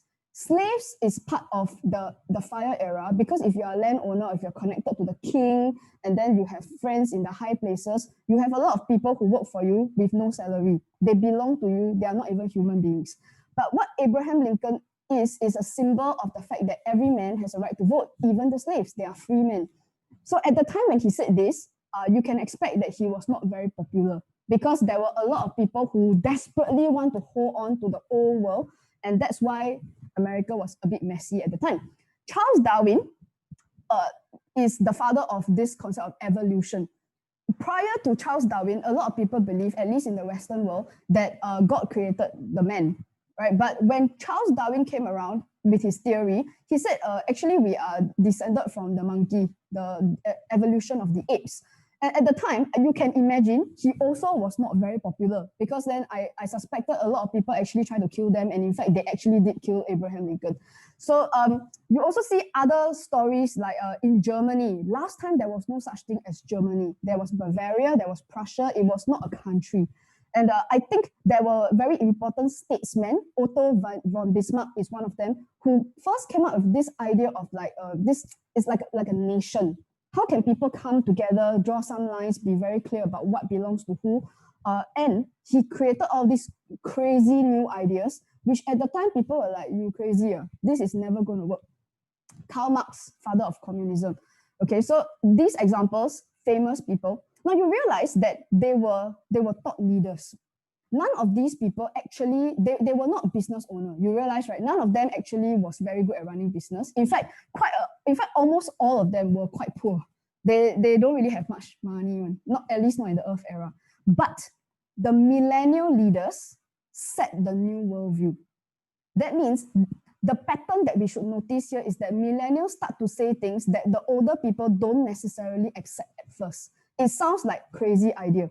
And it's one of the reasons why when I think about 10, 15 years ago, when the millennials first joined the workforce, they started demanding that why can't everyone sit together and make decisions together? Why are we all just blindly following the boss? And this was, at the time, people say, hey, you disrespectful. How come you never follow the correct protocol? Such a young upstart. So this was the complaint at the beginning. But you see, what they were talking about, Abraham Lincoln and Darwin, eventually became what became the foundation of the New World, which is why for those of you who are still struggling with some of the crazy ideas that millennials are coming up with, the faster we switch, the easier the transition will be. Now, then let's look at Gen Z. Okay, this is groundbreaking stuff, and I know I'm being controversial, so should we, right? Okay, so the Gen Z is another group of people. In 1981, we had Louis Vuitton. Now, this was the father of make a product, put a brand on it, charge very high. Now, prior to Louis Vuitton, there was no such thing as a brand. Last time, the blacksmith he give it to you. He don't put his brand on it. You see, and it was around this time that it just changed the way people think about material goods, that something could be worth a lot of money. Now, Harriet Tubman is an activist. She was an abolitionist. So what started with Abraham Lincoln and the people of Abraham Lincoln's time, Harriet Tubman took into the streets as an activist. So this is some of the patterns that we see today. Our millennials, maybe not in this country, but in other countries, look at what's happening in Hong Kong in fact, not last year, 2 years ago. And we also had a situation in Thailand. There are situations all over in various countries everywhere where Gen Z is starting to be an activist, not just against governments, but also against things like climate change. They are marching against petrochemical companies and various other unethical companies, and you can see the wave is rising. And so there were other people such as JP Morgan, Rockefeller. You're probably more familiar with these guys. They became their concept set the tone for railways. They set the tone for fossil fuels. They also set the tone for finance, for investment. So these were the fathers of what we know today as a banking system, for example, the modern banking system and various other things, corporate systems and stuff. So it's what is the lesson that we learned here is that the Gen Z leaders are different from the millennials. The millennial come up with the idea. Then Gen Z will introduce a new era concept. So that means it's like, can we do it this way? So which is why some people have the criticism. I've been studying a lot of these guys. I've done hundreds years worth of calculations and research just to do this PowerPoint presentation. And what happens is that the initial complaint with millennials is that you only come up with the idea. How come you are not coming up with a workable thing? But I've realized from history is that the millennials are not the ones responsible for coming up with the new workable thing. The millennials set the idea, and their purpose is to move the old people to change their mindset. And afterwards, Gen Z starts to experiment. So they start to take the old, take the new, they innovate, and they say, maybe we can give birth to something new. Okay, so then beyond that, so once we pass the line, and for us, the equivalent would be the babies who are not born yet. Because for us, the line is 2020. And as of now, we are only 1 year in. So the only people who belong in this category, the next category, are the babies who were born in 2020, right? Nobody else qualifies. Let's look at who in history belong to this category. Thomas Edison, the father of electricity, the inventor of the light bulb, runs the world now, okay? Alexander Graham Bell is the inventor of the telephone. So without this guy, we won't have telcos. We may not even have internet today. Nikola Tesla, that one different story. Yeah, he never quite developed for other reasons. Those of you who know the history. Henry Ford is the father of mass production. He's the guy who said, okay, let's make cars. But his methods became the new manufacturing, and it became it matured the idea of a large MNC that was like just producing a product or a service. So what I'm trying to explain here is that while most of us are still trying to find the next big thing, we are trying to find the light bulb, we are trying to find the telephone, we are trying to find the next guy who will come out with the factory or the equivalent. So I'm suggesting that it's too early. It's too early, guys. The person not born yet. Okay, so what we are doing at this time is a transition. Everyone understands, right? I mean, it's not that you don't want to do the new thing, but the new thing is not here yet. Okay, so which is why our job is all of us who are alive right now, our job is just to move the whole world from the earth era to the air era. And then from now on, the babies that are being born, they have a different job to do. Okay, so this is what I'm trying to say, that humanity is on a timeline and we have to understand that.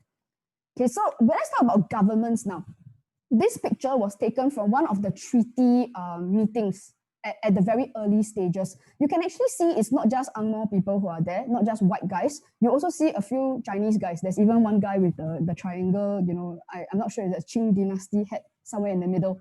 Okay, so this kind of government, this picture at the time was groundbreaking, never seen before, because for the very first time, you had ordinary men who were not necessarily from noble lineage. They were not the duke of something. They were not the king's cousin. These are just random people who stood up and said, okay, let's form a government and let's discuss and come up with something. So this groundbreaking at the time. But you realize, even though 200 years have passed, actually government haven't changed. The parliaments look almost exactly the same. They are bigger. They are much, much richer. And there's a lot more complicated than it used to be. But you will agree with me that if I compare the two pictures, not very much has changed. And also the other thing also is that because it is the Earth era, you find that governments are primarily driven by economic outcomes. And it is a nature of this is not a criticism, but a nature of the Earth era. The fact was, for a country to do well, and we all agree, right? For us to say, okay, this country is doing well or this country is not doing well, it is always based on economic concept. How rich are the people? Do they have things? What are their houses or their cars like? It is always based on that. I'm just suggesting that we need to change our mindset a bit. And one of the reasons is because just like everyone, government also have scorecard. Government also have ranking to know whether you do well or not. And for many, many years, this ranking is based on GDP. How much money does the country make? And why should all of us pay attention to this? Because this is a mindset issue. For example, if a country is determined good or bad based on how much money they make. Therefore, when we look at companies, for example, a company is good if it makes a lot of money. A company is bad if they are like no money. And also, if you look at your children, right, your son is doing well if your son earns very high salary, and your son is not doing well if he's going very low salary. Everyone see that, okay? So this is the GDP thing. Now, when I was preparing for this PowerPoint presentation, and I realized that in order for me to explain this to everyone, surely there must be a new way to measure.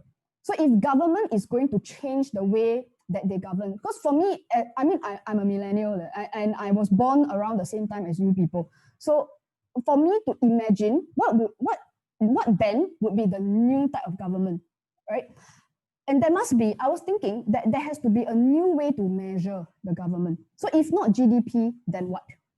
So I did extensive research and I found two possibilities, which I'm going to present to you. And then you decide whether you agree with me or not. Some people may not. Some people are going to send me hate mail, say nasty things about me. That's fine. Okay, but mark my words, I said this on 10th of January 2021. Okay, so the first I'm going to suggest is a concept of what if we use social progress to measure the government. Now, if you think about it, if we look at some of the very rich countries, and especially in the last 1 to 2 years, sometimes the headlines that are running for those countries, it's very low on something called happiness. They are high on money, but happiness tends to sort of underplay certain other issues. So what happened was I discovered this thing called socialprogress.org, non-profit organization. And what they do is they study parameters. So they just take statistics from different countries and they measure them.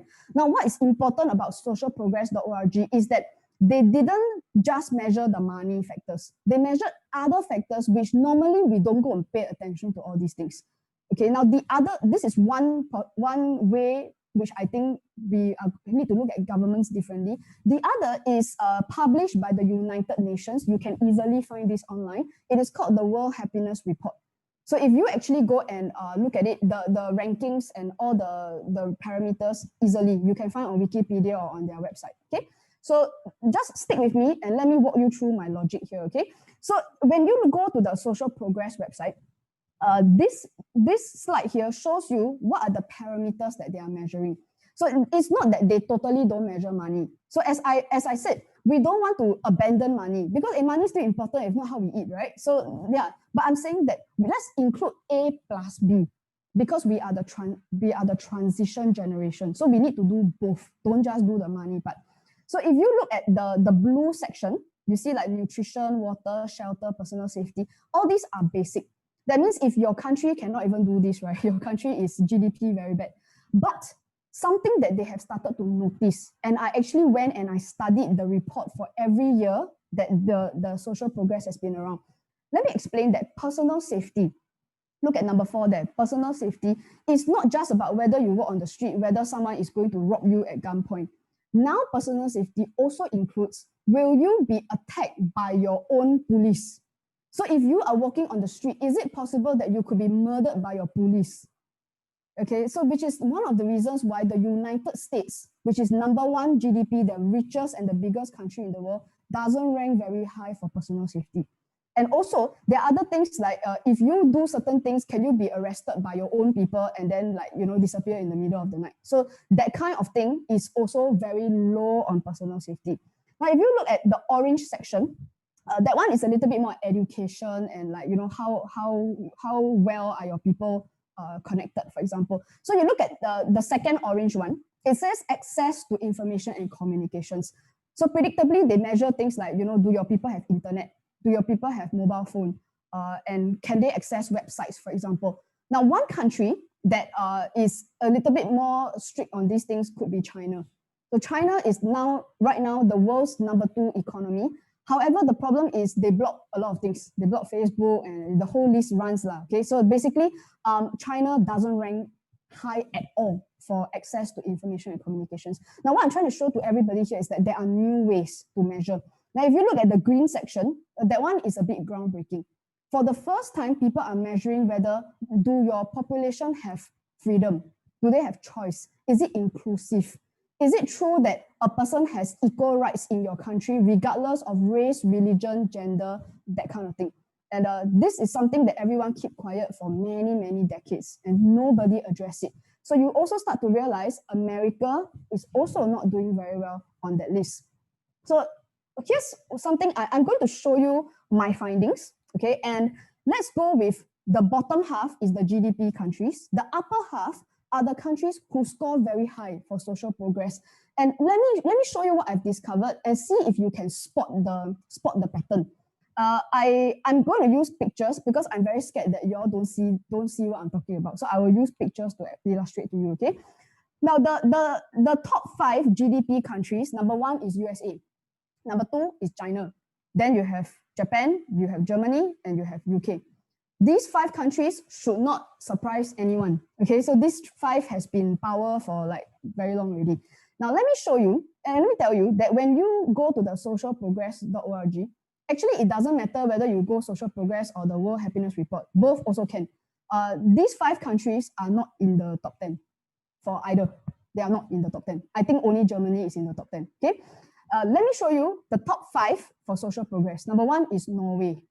Number 2 is Denmark. Number 3 is Finland. Number 4, New Zealand. And number 5 is Sweden. Okay, so the country is totally different.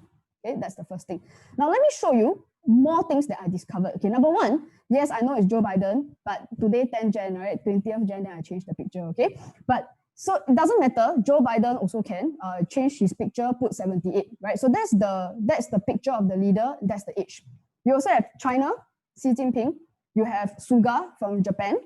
There's Angela Merkel from Germany, at least until her term is over.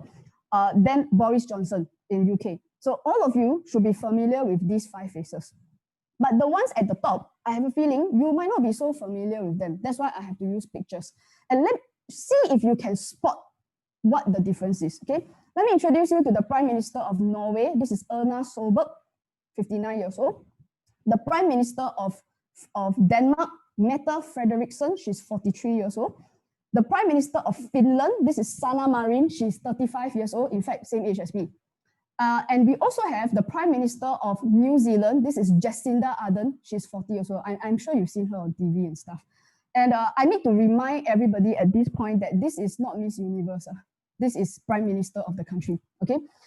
See if you can see, I'm not sure if you all even see the difference, okay? Then also, of course, the last one is Sweden, also a guy, 63 years old. Now, at this point, what I'm trying to explain here is that there is a reason why I put the picture and there's a reason why I put the age. I have a feeling that both are there. Now, at this point, I also know it's controversial. Everyone's going to say, yeah, feminist speaking, right? I got it, guys, okay? But some people are saying that, yeah, just because she's elected doesn't mean she do a good job. Now, let me show you, Sanna Marin right now is the world's youngest country leader. Among all the country leaders, she's the youngest, 35 years old. This is her cabinet. Okay, it's the Minister of Education, Minister of Interior, the Prime Minister, and the Minister of Finance. Now, these 4 ladies were elected, as you can see over here on Reuters, that they were elected on December 10, 2019. Now, what this tells you is that this is the government that was in charge of Finland throughout last year during the COVID period. Okay, so that means maybe these people are, if I may use a Hokkien term, xiao tiao kia, right? Don't know what they are doing, they're inexperienced. How can it be that they know what they're doing, right? So let's look at, to be fair, let's look at just Europe. Okay, so that means the conditions are similar. Maybe the population numbers are different, but you adjust yourself, okay? So Russia, Vladimir Putin had 2.65 cases COVID. France, Macron, 2.38. Boris Johnson, 1.85. Italian Prime Minister, don't know his name, 184. And the Spanish President. And then, of course, you have Angela Merkel. But you start to see the numbers fall. In fact, I ran out of space to put the number even. So the very, very pretty Prime Minister of Denmark delivered 110 cases, 1,000 cases only. This is the Prime Minister Erna Solberg. Sanna Marin, the youngest Prime Minister, only had 31,000 cases in her country. And I couldn't resist, right? I know Iceland is a really, really small country with a tiny population, but they only had 5,500 cases. Okay, so it's like, this is, of course, a very tiny microcosm. But in 2020, it doesn't make sense to measure economy and other things because that's not fair, right? I mean, that's not normal. The only thing that was the easiest to measure was COVID cases. And this is just the cases. If I were to show you, I considered showing you the numbers for deaths, but I think better not. So you just see for yourself. If you look at deaths, the difference is even more. Okay, so what is this here? What is May trying to say? Is this what I'm trying to say? And here's the thing. No, I'm actually not saying that. What I think from the research that we've done so far is not so much that it's female. It just happens that for these 4 countries, it happens to be a female leader. But I think what's going on here is this. It is not that the female leader is better, but I'm suggesting that the progressive countries is the other way around. So a lot of people tend to jump to conclusions. They don't see what's behind the statistic. Is it that because the leader is female, that's why the country is good? Or is it because the country is good, that's why they can accept a female leader? Now, what I want to explain here is that if you look at several countries, sometimes even the concept of a female leader is like, it's not possible. when you look at, and this, why is this important? Because even if you look at certain companies, big MNCs across the world, if you look at who are the possible successors, who are the possible person to take up the job, it's like, how often does a woman show up? Now, the other thing is, here's the thing, I'm pushing for something else entirely. It's not just about how often does a woman show up, but also how often does a minority race show up. So that means, how possible was it that America had a black president? And of course they did, but that was like people were like, oh my God, black president. But you know, black people have been there since don't know when. It's like, why is it so surprising that there is a black president? Why would it be so surprising that somebody of a certain race or a certain minority could be a leader? So I don't think it's about the female thing, but also I think that I want to introduce like other types of leaders, right? And I'm absolutely not making a case for female. Now, this picture shows you on the right-hand side, the king of Bhutan. He is also, he doesn't qualify as a millennial, like he's at the end state of Gen Z, Gen X, he's 40 years old, but he's the same age as the New Zealand Prime Minister. When the king of Bhutan took over, he's credited with this idea of the gross national happiness. Some of you know this. Bhutan does not measure themselves by GDP, they measure themselves by GNH, right? So in that sense, this was very groundbreaking at the time. People said he was crazy, insane, some young kid don't know what he's doing. And the jury is out. You decide whether what he says makes sense. It is true that Bhutan is a very poor country. But we also see that this concept of the millennial or the younger leader, the things that they talk about is very different.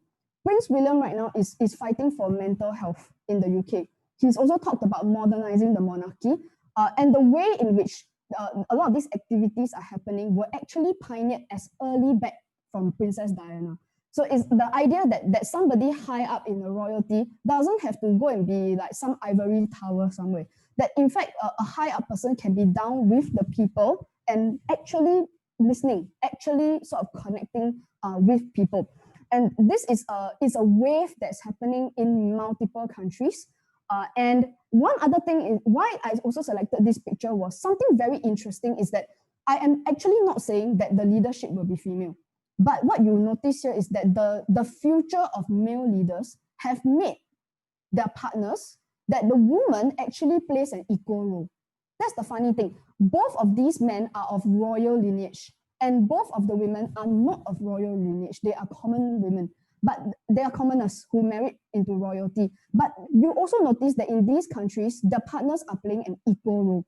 That which is why it's a question of like, is it that because the woman is a leader, then the country is better, or is it because the leader is better, that's why there are women around?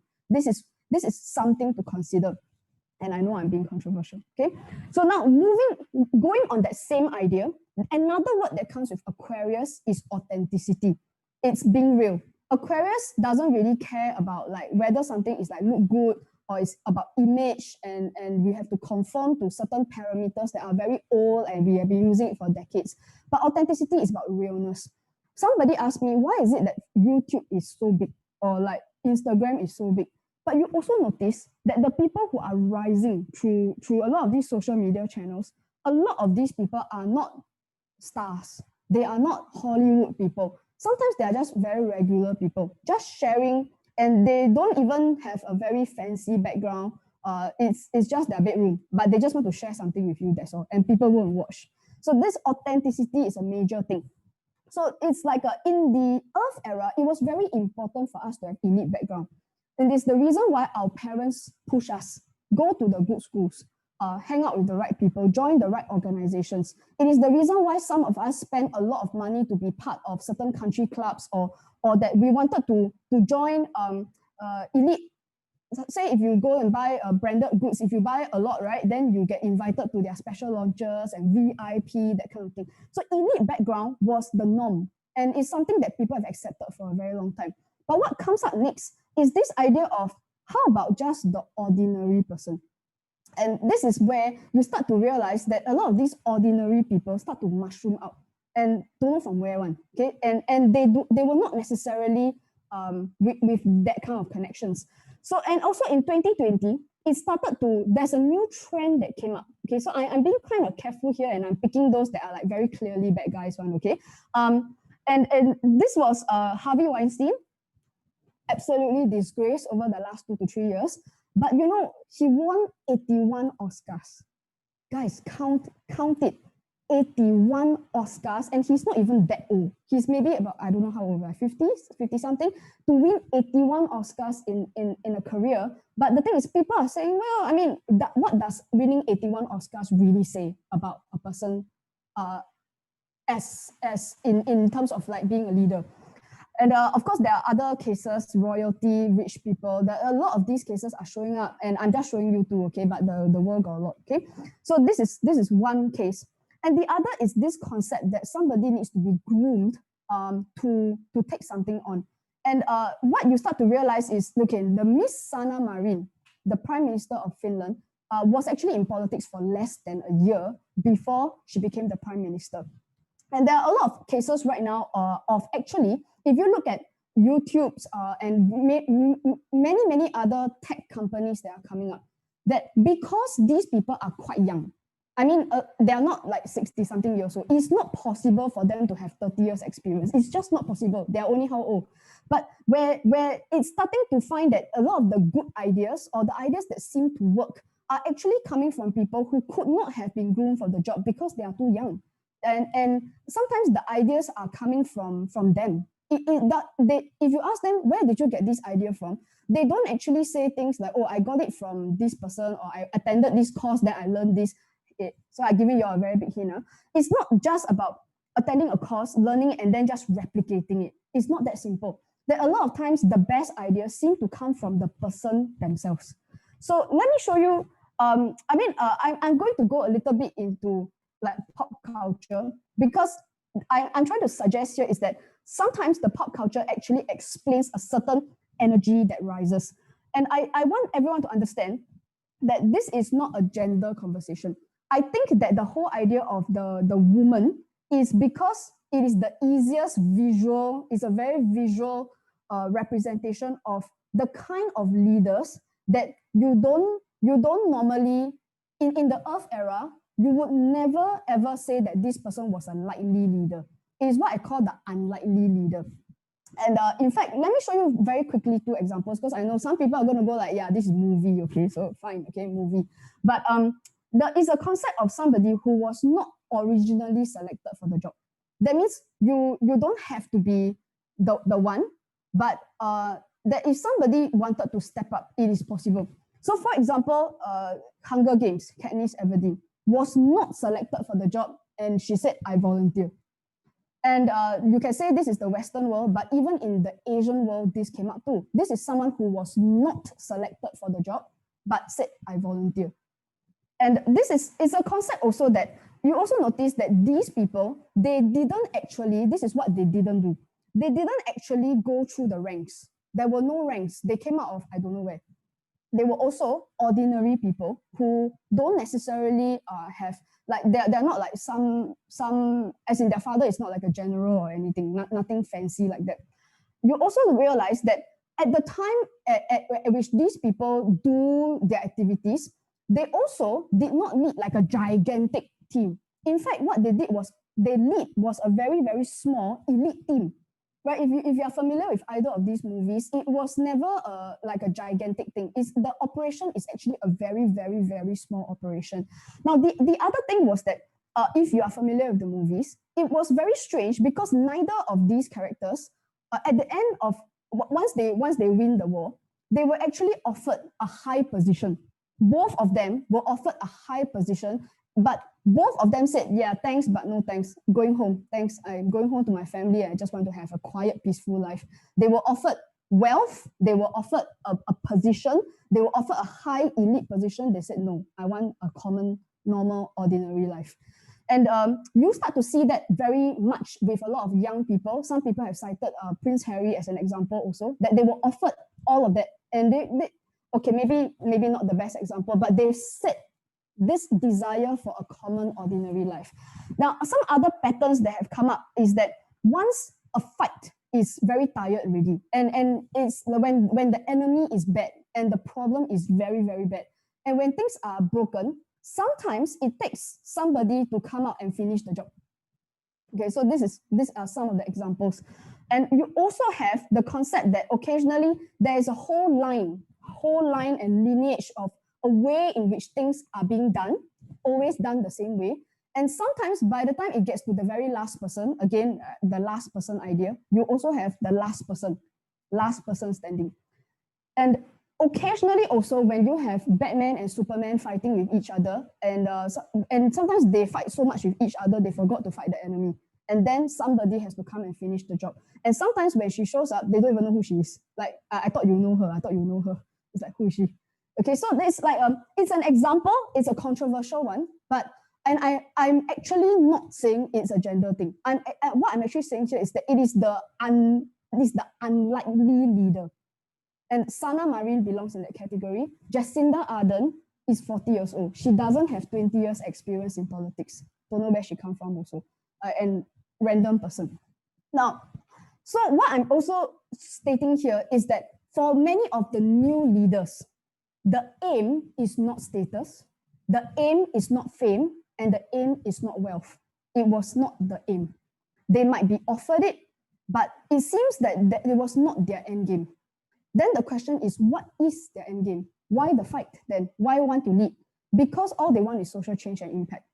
And I also want to say here is that I didn't put in one more example, okay, but Harry Potter is another example. Offered status, fame, and wealth, didn't take it, decided for social change instead. So I decided to leave him out of that picture because I wanted the visual impact. Okay, but you also see that in the social consciousness, I believe that movies, books, the stories that we tell each other, it actually tells the story of humanity. And that is the reason why we look at Shakespeare, we look at all this, just to know how people think at the time. And you should already see that the thinking has changed. So how about, those are movies, how about in real life? Now, in the first time that the air era showed up, you also saw this new type of leadership, which is totally different from a very oppressive kind of like very structured kind of leadership with ranks and hierarchies. But and this was led in Myanmar. So these are Asian examples. The second picture, don't know if you're familiar with her. This is Corazon Aquino, who led in the Philippines. She became, I think, the prime minister and won the election against a very corrupt Marcos. Okay, so this at the time, of course, some people say Aung San Suu Kyi was of an elite background, possible. But you see, she also was not selected for the job. Somebody of her background is most likely to marry a rich man, go and live in the country in your rich, luxurious lifestyle. Why go into the village and campaign for people? Totally unnecessary. Why are you there? Corazon Aquino was a housewife. Her husband was assassinated, and then she decided, well, not taking this lying down, I'm going to run in his behalf. So a housewife became a politician because of an injustice. And you also find that in today's context, okay, some people may or may not know AOC. This lady is Alexandria Ocasio-Cortez, very long name, they call her AOC. She is making waves right now in the US for dragging in Facebook, dragging in the pharmaceutical companies and grilling them on questions that nobody dared to ask before. And she is 29 years old. Of course, Kamala Harris is the newcomer on the block. Again, for a lot of people, Kamala Harris came out of nowhere. Who is she? Like, never heard of her before, never saw her before. Where did she come from? So this is an example of AOC grilling pharmaceutical CEOs. Now, the reason why this never happened before is because a lot of these people get their elected because they need to be funded by somebody. So if you are funded by somebody, you don't turn back and ask them funny questions, right? So, but the thing is, for AOC, no, that's not what she did. She dragged the pharmaceutical CEOs in. If you go on Facebook, she's put them all in a row and she's grouped them on every single question. Why is it that your drug is $2,000 when in Australia it is $8? Why are people dying for no reason? So she's asking these questions so loudly that nobody can escape the question. She won't let them out of the Congress room until they answer the question. So this is the kind of examples that we start to see with the leadership that is rising in the world. Now, here's the thing. So far, I've talked about governments, and I put myself on the line to say this. But for you, and if you are not a country leader and you are not just a regular person, you're just, you work, maybe you lead a team. What does this mean for us, all of us? Even I'm the boss of a small little business. What does this mean for the leadership that is coming up? I think also it's like, that's why this authenticity is extremely important. Like how willing are people to step up and to say it when it's a bit not okay, right? People have to say it. So this is where the leadership, let me show you an example. Okay, don't just talk about governments. Let's talk about like in the corporate world. Let me put a picture up, and who knows who this person is? Like if you all know his name or what he does, then put on the group chat. If you all know. Now here's the thing, it's a trick question. I think it's very unlikely. It's unlikely. Some of you may know, but it's very unlikely that you know who he is. This is the CEO of Coca-Cola. I didn't know who he is also. I had to Google. I just typed Coca-Cola CEO. Okay, so that's what I did. Who's this guy? Anyone knows? If you know, you can type his name down. Yeah, I can tell you I didn't know. I typed Nike CEO. Okay, I went to Google, I typed Nike CEO, that's how I found him. I don't know who is he. Okay, and this guy, you start to realize the background tells you the color of the logo. Okay, I also don't know who is he. He's the CEO of P&G. Okay, so here's the funny thing, right? That for a long time, the concept of a leader is an ivory tower. It's what came up with the Earth era was the high skyscrapers, the corner luxurious office, and that's where a lot of us, as a society, aim to reach. When you get there, you play golf. When you get there, you drive a nice car, and you have a big house somewhere in a very exclusive area. And very often, there is no need to show your face. And very often, it's enough to just put a beautiful logo, professionally designed, and somehow, a lot of things happen in the background. Don't even need to show your face. But you see, in the air era, we started to see a sneak preview of how the leadership was going to change. We saw this, and a lot of us, we were fixated on this. Now, this picture came from a presentation that was done, and the point of the presentation was to show you that there's a lot of data in the world, and what if all that data can fit into an envelope? Who said this? If you know who said this, please put on the group chat. Who was the person who said this? Do you all know? Who said this? Okay, I can see some people should know who this is. Jobs. When he said that all that information could fit in the MacBook. Now, the interesting thing is that for many of you, there was no need for me to show you his company logo. Yes, I know that the Apple logo still means something, but he never hid behind the logo. If he wants to show you an idea, he got on stage, he explained it to you, and he demonstrated it to you. Okay, so of course, afterwards, then the Earth era came, then it became about it became about selling stuff. But at the beginning, it was like a cool concept. How many of you remember that many years ago, when you were very young, he said 10,000 songs in your pocket? Right? Who remember what product that was? iPod. The iPod changed this idea that you could put music in your pocket. That was crazy. And this is where, in terms of the new leadership, it's not about wealth. The new leadership means that you kind of need to mind blow people a bit. That is the whole idea of, can you get people to think in a different way that is totally different from how we used to think in the past?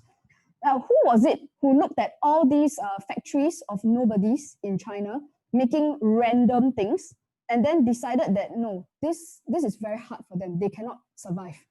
And what he said was, okay, maybe let's try to find a way to connect all these little companies to the world. Who said this? Who was it?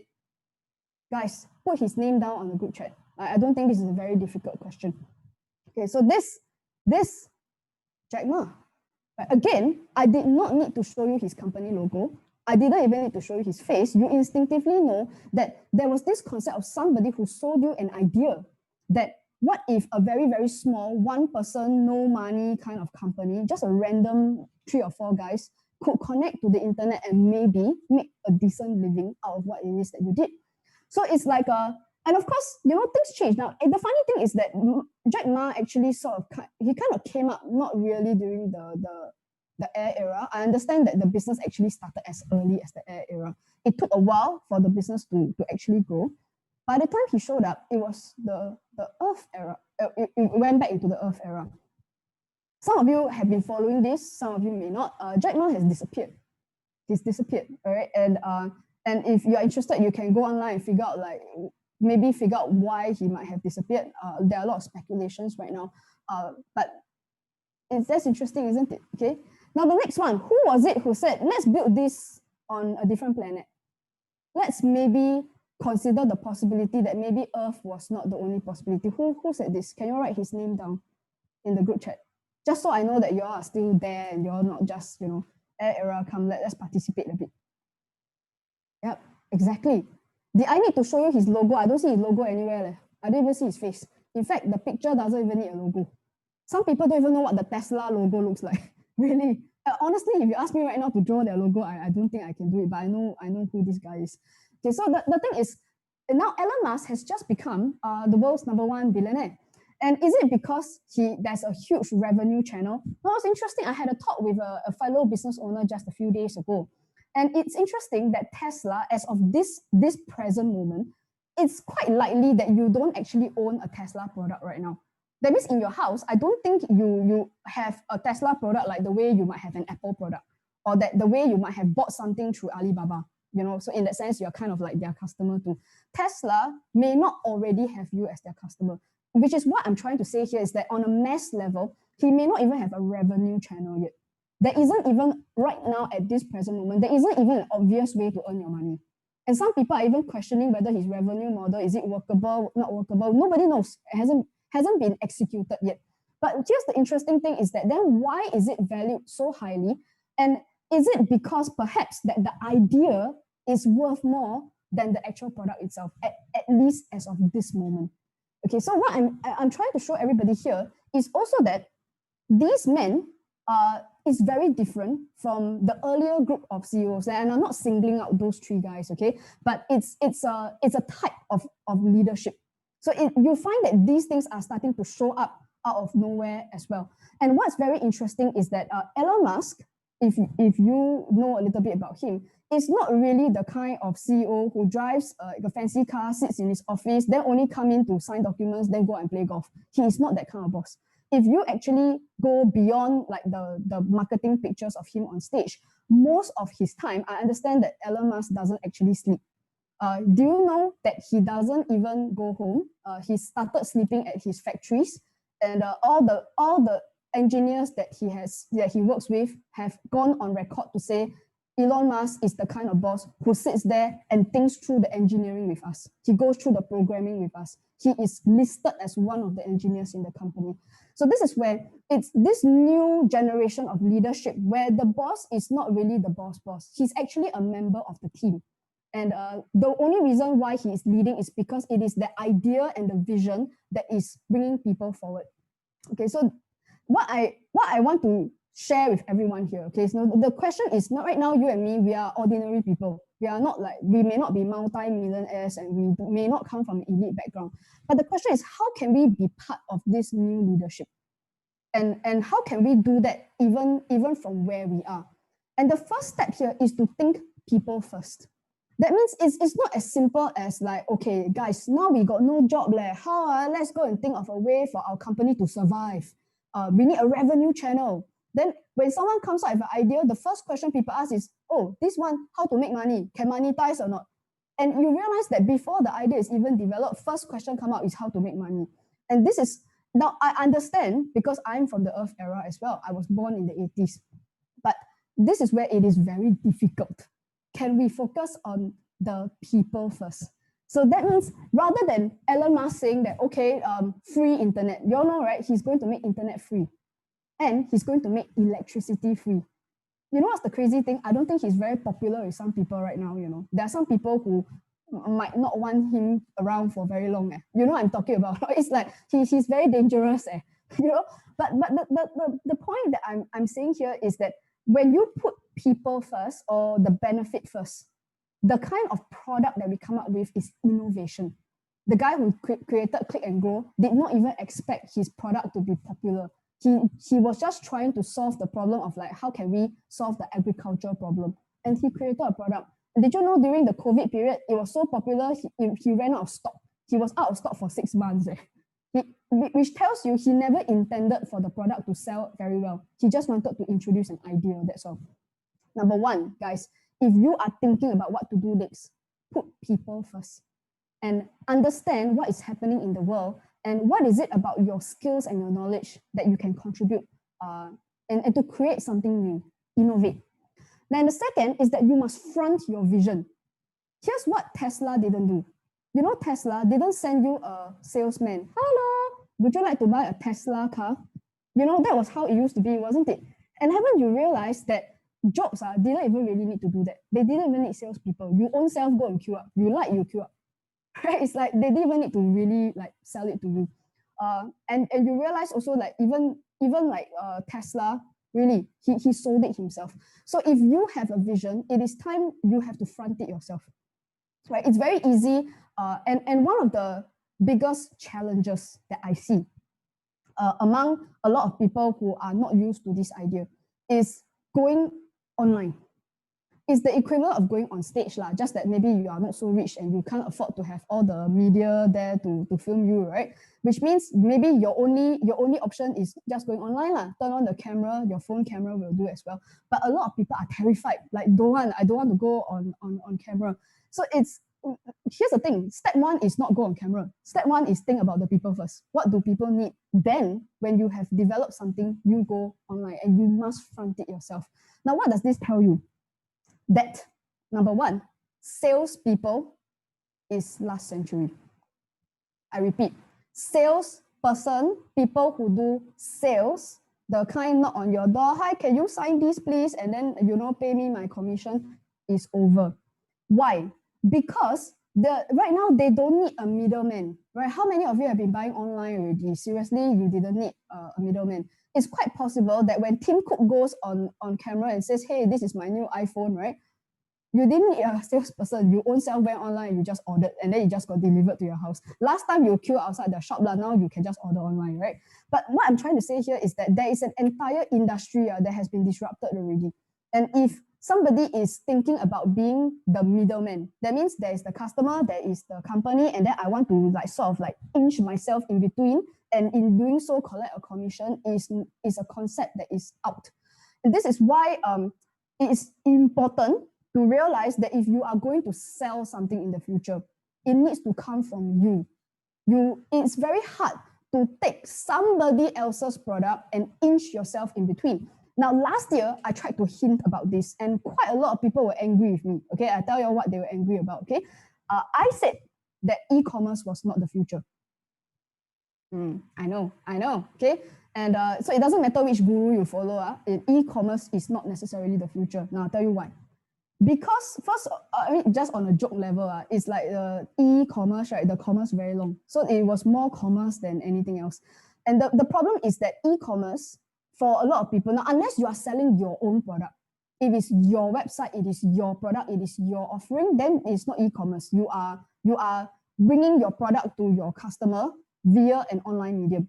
But when the product is not yours, it is a company, it is a customer, and then you inch yourself in between hoping to get a commission, is not a concept that will work in the earth era, in the air era, sorry. And what I'm trying to explain here is that, of course, then, I'm going to get hate mail. I know. It's like people are going to say, but I made $2 million. I made how many $1 million? I got it. That's why I tell you, what is beyond 2021, right? Is the floppy disk going to be the next big thing?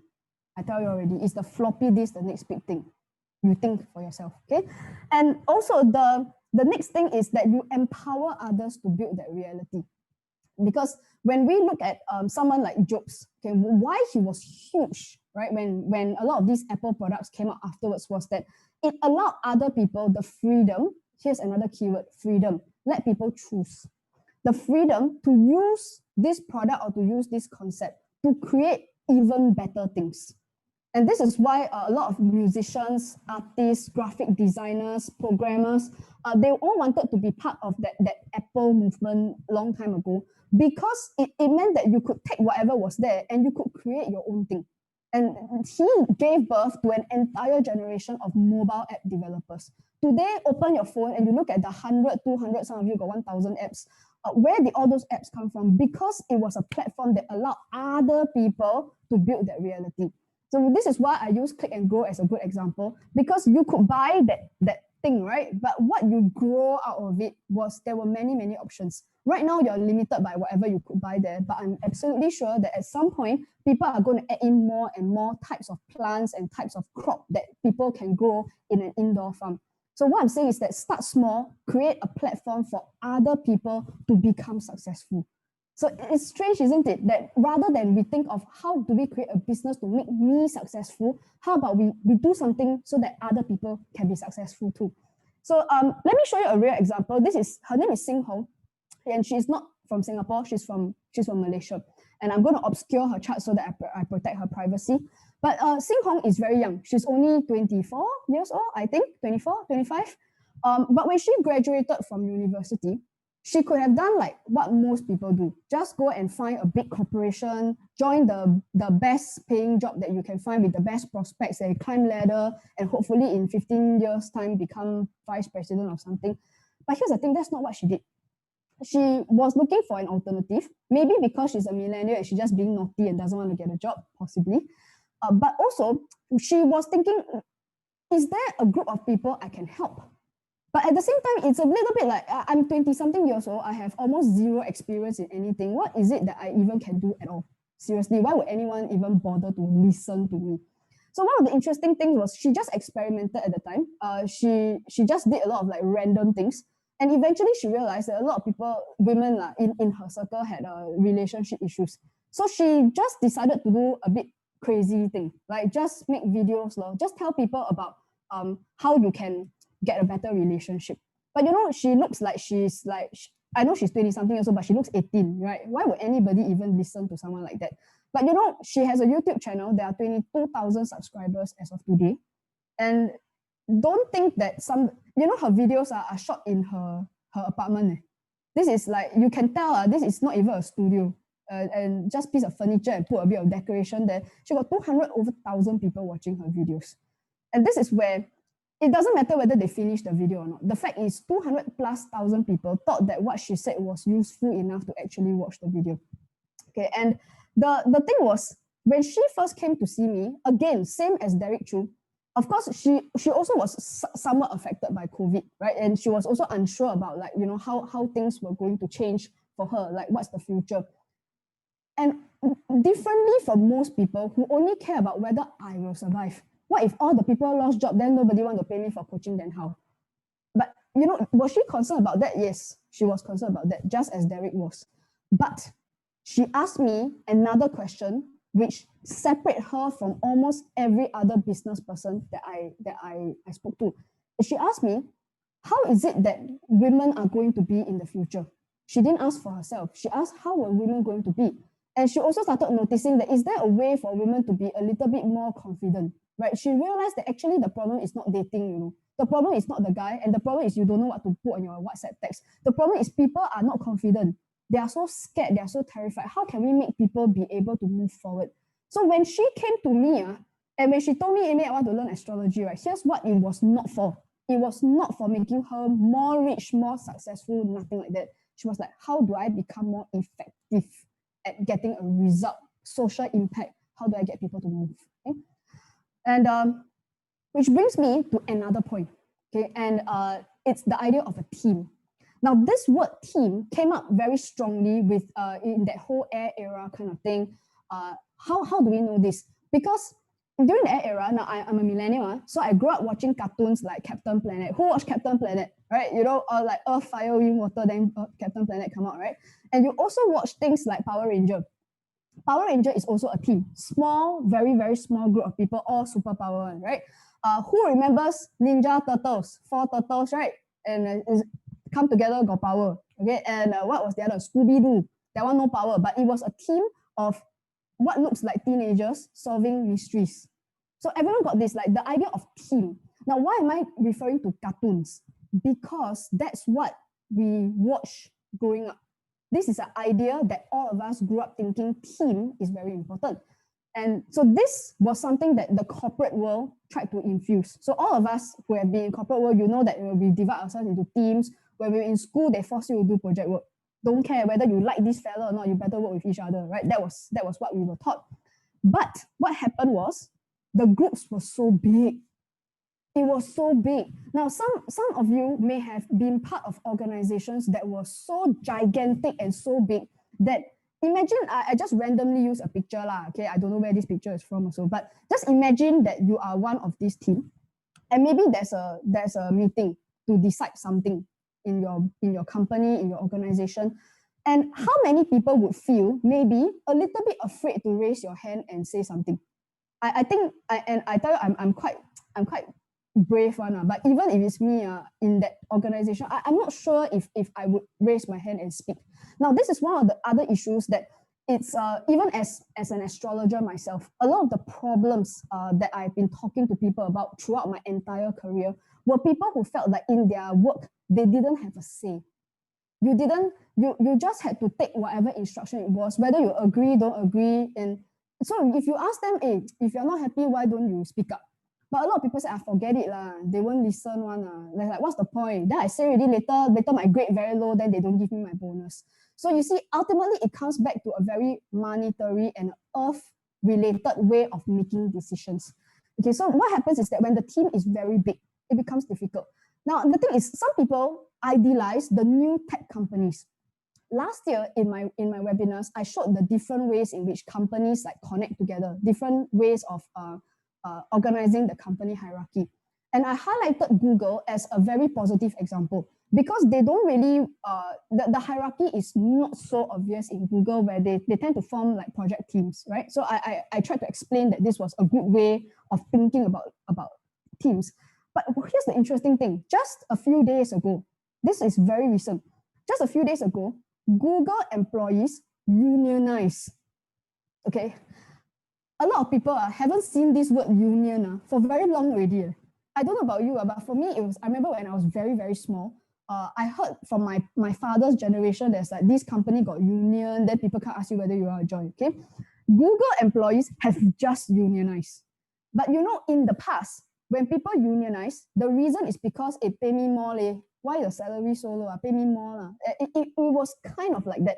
People group together to protect each other. But so all these people, think about it, all these employees, right, they are millennial and Gen Z. They are not typically Google employees are slightly younger sort of, okay? So the question is, are they unionizing to get more money? Look carefully, This is what they're unionizing for: diversity, pay discrimination, sexual harassment. You all read the whole thing. And by the way, it's not Google. Do you see employees at Amazon, Salesforce, Pinterest? And these are not your old uncle, auntie companies. We are talking about the modern ones where all the people super smart with technology one, They are not fighting for money. They are fighting for all these air things, team, diversity, all those things that I mentioned just now with the new type of leadership, right? And then you also see that they have actually taken action already. In 2018, more than 20,000 Google employees staged a walkout. Why? Is it because the salary not high enough? No, they're not happy with how the company handled sexual harassment. 20,000, I suspect, is not just women walking out.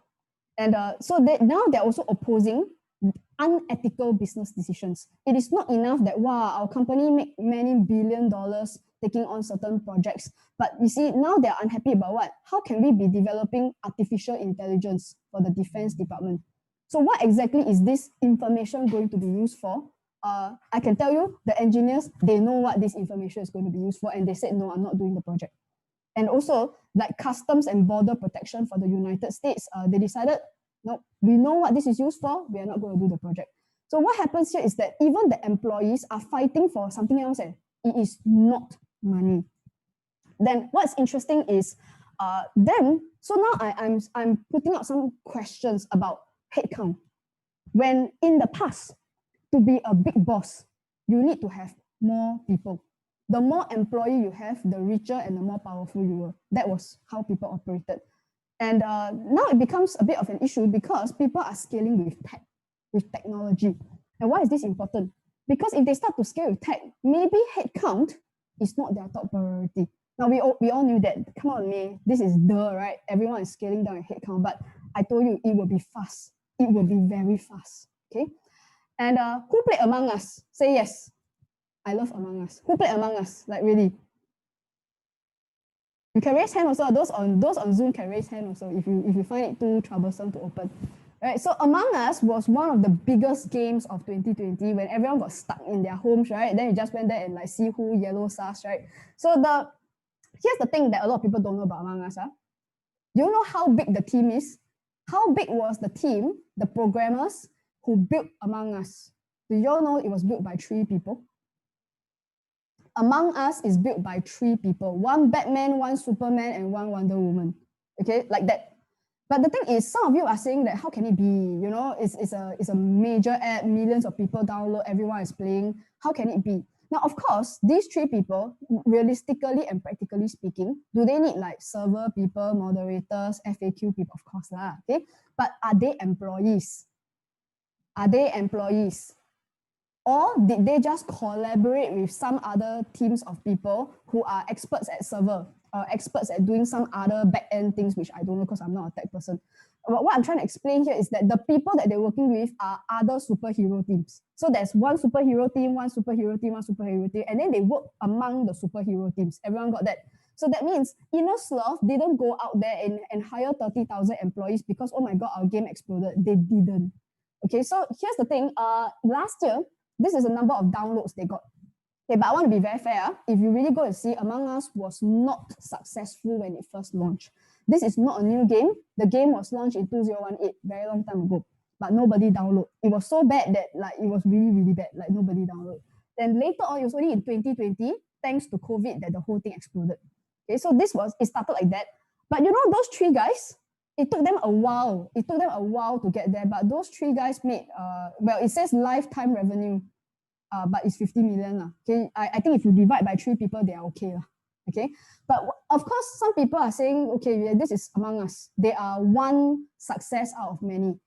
What I ask you to look at is not to replicate what they are doing. I'm asking you to think about where the trend is going.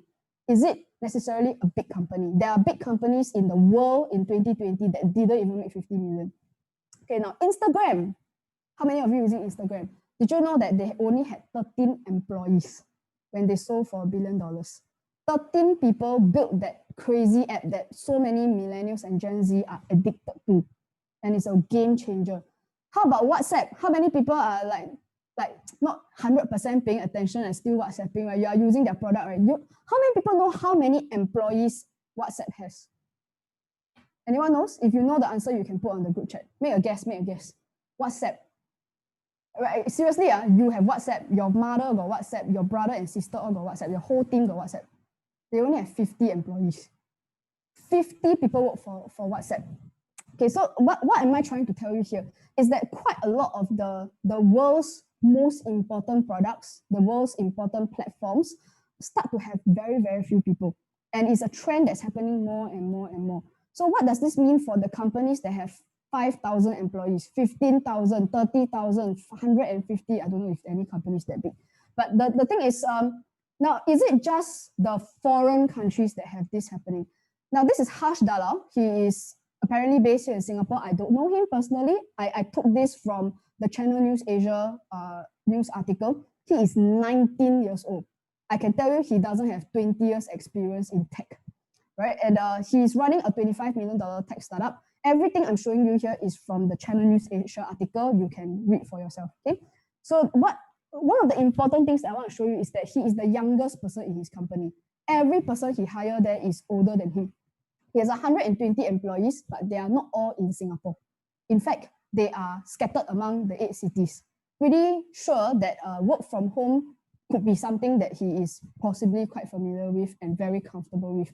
The reason is because this boy actually got into his trade. A long time ago, he met 4 strangers on an Apple developer forum. 4 strangers aged between 14 to 17. And they are from US, Russia, Norway, and Singapore. I'm guessing here lah. Okay, I don't know him and I didn't ask him, but I'm guessing that maybe they may not even have met each other in person before. It's possible. It's possible because they're 14 years old. You may not be able to buy an air ticket to see your friend, right? Now in 2014, that is 6 years ago. He's 19. 6 years ago, he developed a screen recorder app, and this app was recorded. It was downloaded 5 million times within a few weeks. Now, what this tells you here is that, frankly, I'm not really sure he necessarily like super need to have 120 employees, 12,000 employees in order to develop something like this again. It is quite possible that 5 people could possibly do it again. And if we don't recognize that this pattern is already here, is when last year I talked about MNCs being a thing of the past. And I said this as early as January.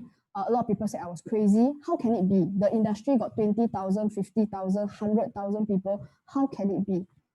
How can it be indeed? Okay, and scaling down is a theme. Prince Charles, who's possibly going to be king soon, is planning on scaling down the royal family. Italy went to vote earlier this year in September, and they vote to slash their parliament by 30%. Which means even government is slimming down. Not just Italy, you thought maybe just Italy, right? Australia is doing the same thing. So Australia, as early as March, they start to talk about maybe we don't need so many people, right? A smaller team might still do a good job. And March, by the way, COVID already happened. It's not like later than COVID already happened, okay? And Microsoft is replacing all their employees with AI, which means maybe the computer doesn't make mistakes. And you also see the World Economic Forum has already started featuring companies that replace 90% of the workforce with machines. Okay, so what am I saying here, guys? Okay, what I'm saying here is that there are a few things. Okay, let me contextualize it for everybody. Number one is that will companies downsize? Yes. The question is how fast? I ask you, how fast? Okay. And in the air era, things are 1,000 times faster than they were in the past. Okay, that happened the last time in 1981 as well. So this is the part that makes a lot of people panic. Okay, but the second part is this: if 3 guys can come out and build a company, why can't you? And this is one of the reasons why last year I was calling time and time again. I was so loso, right? Freelancer. People need to come out and set up your own thing. That means on 2 reasons. Number one, maybe a job. The idea of a job showing up at work and then just, getting a salary is not feasible anymore, right? And if you think about it, right, when Instagram only get 13 employees, if Among Us only have 3 people, well, is it possible that any one of those employees, right, is the kind who just shows up, then surf Facebook for a while, then at the end of the month collect salary? Who thinks that maybe not? That each one of those person is like some superhero. Each person is damn solid one. Okay, so that means what we are looking at here is that each person needs to be super solid, and then you put a small team of people together and they make something happen. This is the new world. Okay, so there's no such thing as it's going to be very hard to just appear at a job, collect a salary at the end of the month. Guys, I knew this from 5-6 years ago. I have been doing these calculations for like donkey years already. I just didn't know when was the right time to tell people because a lot of people say I'm crazy. Okay, but the thing is, it's here, guys. Okay, then here's what people have always done. Stick with me for a while. I'm giving a break soon. Okay, a lot of people want to follow the boss. So it's like I know some people just now they saw Harsh Dalla, right? They're thinking, hey, maybe we work for him, right? Maybe my company a bit die already. So maybe we follow the 19-year-old boy. Everybody wants to follow the boss. The question here is, does the boss need you? You see, that is the one thing that everybody needs to consider. That if you cannot follow the boss anymore, maybe because, frankly, like he doesn't need a lot of people just drawing salary and not necessarily doing stuff. I'm not talking about just Harsh Dalla, any boss. Then the new thing is called a superhero team. And I know some people are going to be afraid. Like, how in the world do we create a superhero team? So let me give you a very, very simple example. I'm just using one business owner, but there are many others who are doing it. Okay, this lady is called Lei Yan. I've obscured her chart to protect her privacy. Now she is in a design industry. And when the COVID happened, what happened was similar for everybody. It's like, what's the future of design? It's like, are people going to have office? Is it feasible for me to continue? It's a legit question. So what happened was when we looked through the chart, what we're looking for is, what is your strength? Is it necessarily the design? Is it necessarily, because everybody has that different strength? What kind of superhero are you?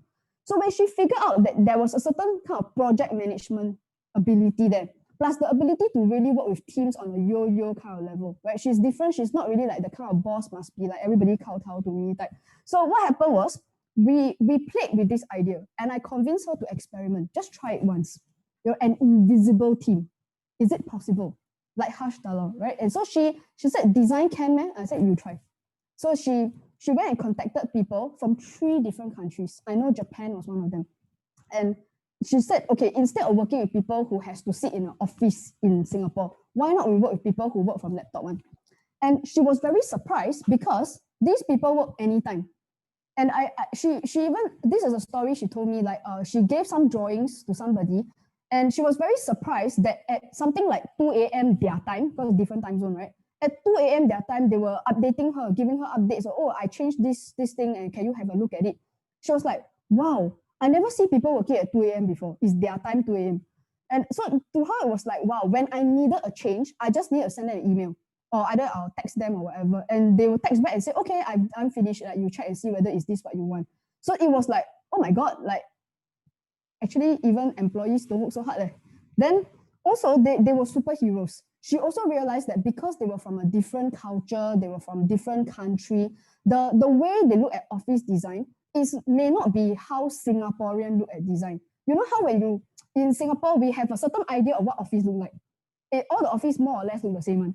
But when you go and work with a designer who operates in a different country, they start to give her certain concepts which are not so common in Singapore. But when you look at it, it's like, wow, this is very fresh. I never see this before. It's interesting. So in that sense, each person was a superhero in their own right. So this is when I fully encourage, this is an inspirational example, but I fully encourage like a lot of businesses that are thinking about how to shift things, right? Is open up your idea. Do you only have to work with people in one place, or can we work with people in multiple places? Now, am I just telling bosses to, oh, don't hire local and hire overseas? I'm not even using the word hire. This is project basis. Got work, you are in. No work, I don't owe you anything, right? And so the thing is, for everyone else who is on the employee side of the scale, then what actually is stopping you from working for people who are not necessarily here in Singapore? Isn't it equal? So if the boss can engage people from outside of Singapore, why can't you work for people who are outside of Singapore? Isn't it? It's quite interesting, right? So that means you're not just competing at that level, but you must know what kind of superhero are you. If you don't know what kind of superhero you are, how do you find other people to be part of a team with you? It's a very important question. I really hope that everybody thinks about this. And what she loved was that for the first time, I was not the boss. For the first time, I was a team player, and people were not just sitting there waiting for me to give instruction. In fact, everybody was like, she said, these people were texting her saying, hey, actually, we don't do like this, we do this other way. And she's like, wow. I mean, people are forthcoming and telling her, I don't think this project is going to work. It's like, wow, first time somebody tells you things like that, and it's very refreshing. Okay, so hold on, I just have a couple more slides before I give you a break. Okay, now a lot of people are very short-sighted, very narrow. They are like, this is my business. I only want to serve my customer. That means you pay first. You pay first, then I serve you. Now, that is why very often you can't get almost any service out of people until you say you're going to pay them. People give free, it's like never, you know. But the new world has this idea of serving the collective. Rather than say you pay first, then I serve you. But the thing is, maybe you need to serve first, right? And allow people to choose if they want to be your customer or not. And you start to see that's the pattern for all. When Derek Chu thinks like, how can we serve the collective, serve the industry? Let me show you one last example, and then I'll give you a break. Okay, this lady is Selvia, and she's based in Jakarta. She's not from Singapore. And she runs a Korean barbecue before COVID-19. As when COVID appeared in Jakarta, of course, all the shopping mall closed. All the restaurant closed, cannot go and barbecue. And she was very candid. When she spoke to me for the first time, she said, yeah, you know, mine is not takeaway, mine is barbecue. So if the people cannot come and barbecue, I'm pretty much dead. You know, it's like, I don't think this COVID is going to go away anytime soon. Again, unlike most business owners, she didn't come to ask me, how can my business survive? She wasn't asking me, so should I go online? Or she didn't. She asked me a very interesting thing. She says, F&B in the whole of Jakarta is in trouble. Notice, she didn't talk about her barbecue. She talked about F&B in Jakarta. And in particular, she said the chefs are in trouble. Because she said, I'm the boss of F&B. I know the chefs are very talented. They are good at cooking, but they're not good at sales. You ask them to go online, they die. They don't know internet and they don't know how to sell online. They don't know marketing. They only know how to cook. So that's when, together, we went and looked into her, like what I nicknamed a superhero profile. And that's when she realized that, okay, let's work with a platform that could potentially go to the chefs. So she said, I asked her, do you know a lot of chefs that are like kind of jobless now? She said, yeah, there's a lot. So what she did was she contacted them and she formulated with them, how can we create a simple product that we can sell online? And she created this thing called Fair Plate. And she's on Instagram now. And you can see here, it says here, prepared by professional, cooked by you. So it's like, basically these chefs went and prepared, either it was a sauce or maybe it was like a marinated product. I don't know much about the food, but it is simple. And what she did was, now her superpower is the marketing. Here's a secret. She's in F&B, right? But Sylvia don't know how to cook. But what she's very good at is the marketing. When you make the sauce, how do you make the packaging? How do you explain to people, you know, what's this product about, get people excited? You know, and she was very good at managing Instagram and the social media. And this was one of the things. So it is new. Guys, you all need to know all these stories that I'm telling you are people who, they didn't do it for years and they just start only 2020. Already right now, there's about 16,000 people on her Instagram. It is growing. I know it's not 1 million people, but it's growing. And what I want to tell you here is that she wasn't thinking about how to serve my customers. She was thinking, serve the collective. Then there are people who couldn't get food or what, maybe we can deliver to them. So this is how you also realize that even in Singapore, there were a lot of new businesses, new platforms that mushroomed up during 2020. And a lot of these people are of the similar mindset. They were not trying to protect their own restaurant. In fact, many of these business owners, F&B, they are thinking, oh shit, you know, I'm not the only restaurant that is affected. How about a few of us come together and figure out how can we shift the whole industry? And it means that this person who volunteer for the job, was not chosen, but volunteer for the job, has gone and explained to people, okay, guys, we have to move, let's change. Don't wait for COVID to be over. Then people are saying, wait lah, the restaurant will open. Don't wait, move. You see, so this is it's a pattern, okay? And I'm going to give everybody a break. I know I've gone for a while, but guys, this is so important. How can I not cover this? Okay, so I've covered world, and I promise I will get to country. Okay, so I'll zoom down to some specific places that we need to pay attention to. Okay, so let's give it a 10-minute break. I know it's going to be short, okay, but guys, sorry, take a short break, come back, so that I can give you more material, okay? So can we say 3:45? Okay, everyone come back at 3:45. I will start sharp. Okay, see you guys.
Okay, we are back. It's 3:45. So the next section is when I'm moving away from the world humanity story. And I do know that quite a lot of people are like I said at the beginning of the presentation, right? Yes, I know some people are here for like the prediction stuff. I don't know, but sometimes I don't really know what the audience necessarily want to see. But personally, I thought like the world trends, right, are a bit more interesting than an actual event. Okay, because actually it's the world trend that lead to the event. Okay, so that means just because this event happens, doesn't happen, it's not exactly on the same date, but the thing is the effect is the same. Whether it happens 2020, 2021, 2022, ultimately it's not like we have a choice, right? It's like everybody just has to make that shift. Okay, so as I say, now we go to a different level of understanding, but still very high. Okay, at country level. Now I'm going to start with one country first. Now this country, the USA. Now I deliberately picked this picture. This picture is obviously not of 2020 kind of America. This is the whole Confederate American Civil War kind of America. And some of you, I know many of you here follow global news. Okay, obviously America has been in the super news for a while, and definitely you will agree with me, the tsunami has arrived. Okay, for America. Now, this picture is because right now, if you look at a lot of the scholars, the academics, people who are watching the events that are happening in the US, they are comparing it to the American Civil War, and there is very, very good reason why. I actually posted a video as early as July last year on YouTube where I talked about Abraham Lincoln. And I said specifically that an Abraham Lincoln will rise in the United States. Now, the thing is, at the time, that was when Black Lives Matter first came out. So before that, America was like peaceful. I mean, COVID, yes, but peaceful, yes, Trump. But at the time, it didn't seem like it was going to be that bad. But I said, but if for Abraham Lincoln to rise, it's got to be bad. Now, why is it that I'm comparing it? Let me show you something that happened in as far back as in the Civil War period. So I'm going from this moment on, guys, because if I do prediction, I must do astrology, okay? So I will mention a lot of astrology terms. Some people get it, some people don't. It doesn't matter, okay? So it's like, even if you do, you're here not to see the planet, but you're here to see the interpretation, okay? So that's what I'm going to focus on. Now, in 1859, something called Progress Neptune conjunct midheaven, okay? Neptune is a planet that tells people that things are going to be a bit murky. It's unsure, uncertain. This is important because the midheaven refers to the leader, the leadership, and who is up there. So, and it stayed there in 1859. It wasn't just one time. It stayed there for 29 years. So for a period of almost 30 years, there is this uncertainty in the US. So let's see what this means. So I just show you the chart. It basically means like everything line up right at the top, which is the midheaven. Okay. Now, when PNEP conjunct midheaven, that was 1859 to 1888, almost 30 years. What happened during those years? Number one, Abraham Lincoln was elected 1860. Now, why did I say that Abraham Lincoln will rise? Because the last time PNEP, the moment it hits, then Abraham Lincoln showed up. And one of the interesting things that I want to definitely say is that Abraham Lincoln was not groomed for the job. He was not even a full-fledged politician at the time when he showed up. He just simply gave a speech in order to make some angry people happy. And after that, he was thrust into the spotlight and suddenly out of nowhere became their president. So it's there are some patterns again showing up. It's like ordinary people suddenly stepping up. So he was elected in 1860, but 5 years later, he was assassinated. Okay, so this is what happened. By the way, I have to qualify here. Don't be lame, okay, guys. Some things that happen in the past, it doesn't happen the same way. Okay, so I know some people are going to take some silly screenshots and say, I may say somebody going to be assassinated. I did not say that, okay? Now, what I'm saying is that there are ways in which, what I'm trying to show you here is the theme here, that a lot of the way leadership was in the United States was not stable. Okay, it's not stable. It's not like in the Earth era where you elect this guy, then he stayed there for 4 years, then after that another election, right? It's quite obvious that it is not stable already, okay? And this is James A. Garfield. He was one of the other presidents, and he was also assassinated in 1881. Now, in the Earth era, the way to remove a president is by shooting him, okay, last time. But in the new era, there are other potentially more civilized ways to remove a president. Okay, so guys, what I'm saying here is a removal or the instability of the position at the top.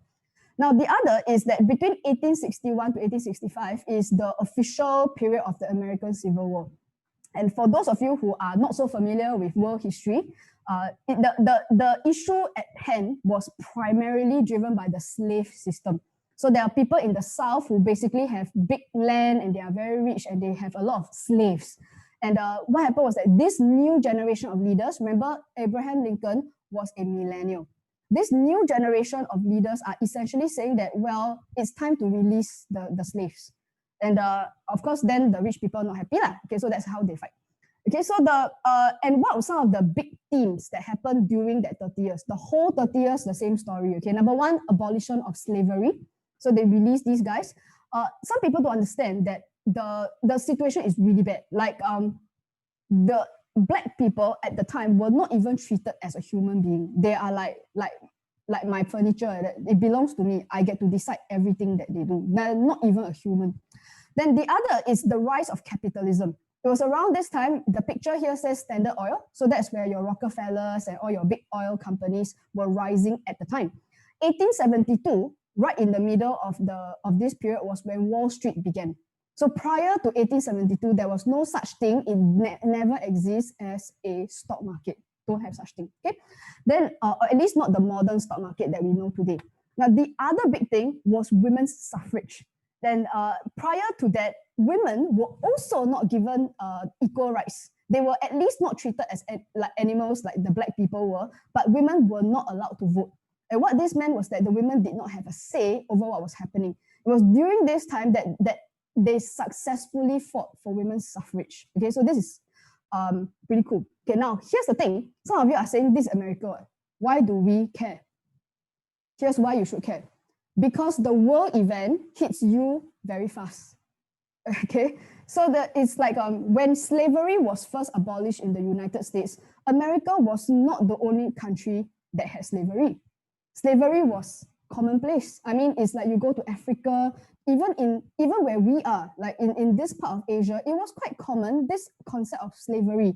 I know for a fact, even some of our ancestors that came from like India, China, wherever, I mean, you paid your passage to this area, this part of Asia, and many of them, the arrangement that they had was nothing better than slavery. That's where all the coolies came from, right? That's where people worked their life and they just had no say over what happened to them. So it's what happened in the US, it started to spread to the rest of the world, and eventually they started releasing people from slavery. So that means we must pay attention to what's happening in the US because it's the nature of world events, it will spread. Okay, so please pay attention to the new things that are happening. Okay, so why am I making such a big fuss? Because on the 18th of February, just a month from now, the same thing is going to happen in the US. My calculations show, and this time around, it will stay there for 37 years. 37 years, okay? So this thing's happening, you can see the date there, 18 February 2021. Okay, so history repeats itself. Now, what am I seeing? 2021 to 2058, that thing is going to stay there. Okay, first thing, the question that comes up is, what happens to the President of the United States? It is a position that is now being debated. It is like, you know, and you know, we are right at the very beginning. I'm now, you and me, we are now at 2021. There's 37 years to go. I suspect that the position of the President of the United States will change. Now, if this occurs, if this is actually accurate and it occurs, does this also call into question the position of similar positions in other countries? You see, when slavery was first abolished, they were the first country to do it. No other country did it. But when it happens in one country, when does it happen in other countries? Okay. Next, is it still the United States of America, or perhaps they're not so united? So if this is the case, then is it possible that progress Neptune conjunct mid-heaven could be one of the indicators for a potential something that could look suspiciously like a civil war? And for those of you who don't understand, civil war means the own self, people fight own self. Okay, so they don't even need an enemy. No need Afghanistan, don't need Russia, they own self, fight own self. Okay, so and the other thing that we started noticing, okay, these are patterns that have been rising for the last 1 to 2 years. And it culminated last year in Black Lives Matter. And you'll notice I use PowerPoint slide for a very good purpose, right? You can see the similarities, right? Everyone see? So it's Black Lives Matter. But this time around, are we only just talking about Black lives? Because in America, it's blacks. But you know, a lot of other people are getting on the bandwagon too. Like, are they treating Asians fairly? Are they treating Hispanics fairly? How about people from like other countries, like Melania Trump, who's from like some Eastern European country? Is there fairness? So as this thing rises, if these questions are being asked in the US, now the question is, are these questions also being asked in other countries? And this is the reason why earlier when I talked about the shift in leadership, I assured everyone that I did not necessarily mean that women are going to be like that new leader. I'm also specifically saying that so far, the leaders, if you look at all the pictures of leaders everywhere, right, they kind of all look the same one. They have the same pattern one. And which is why the one big issue that's coming out of Gen Z, those of you who have who live your lives in proximity with a lot of young people, Gen Z people, diversity is a big word.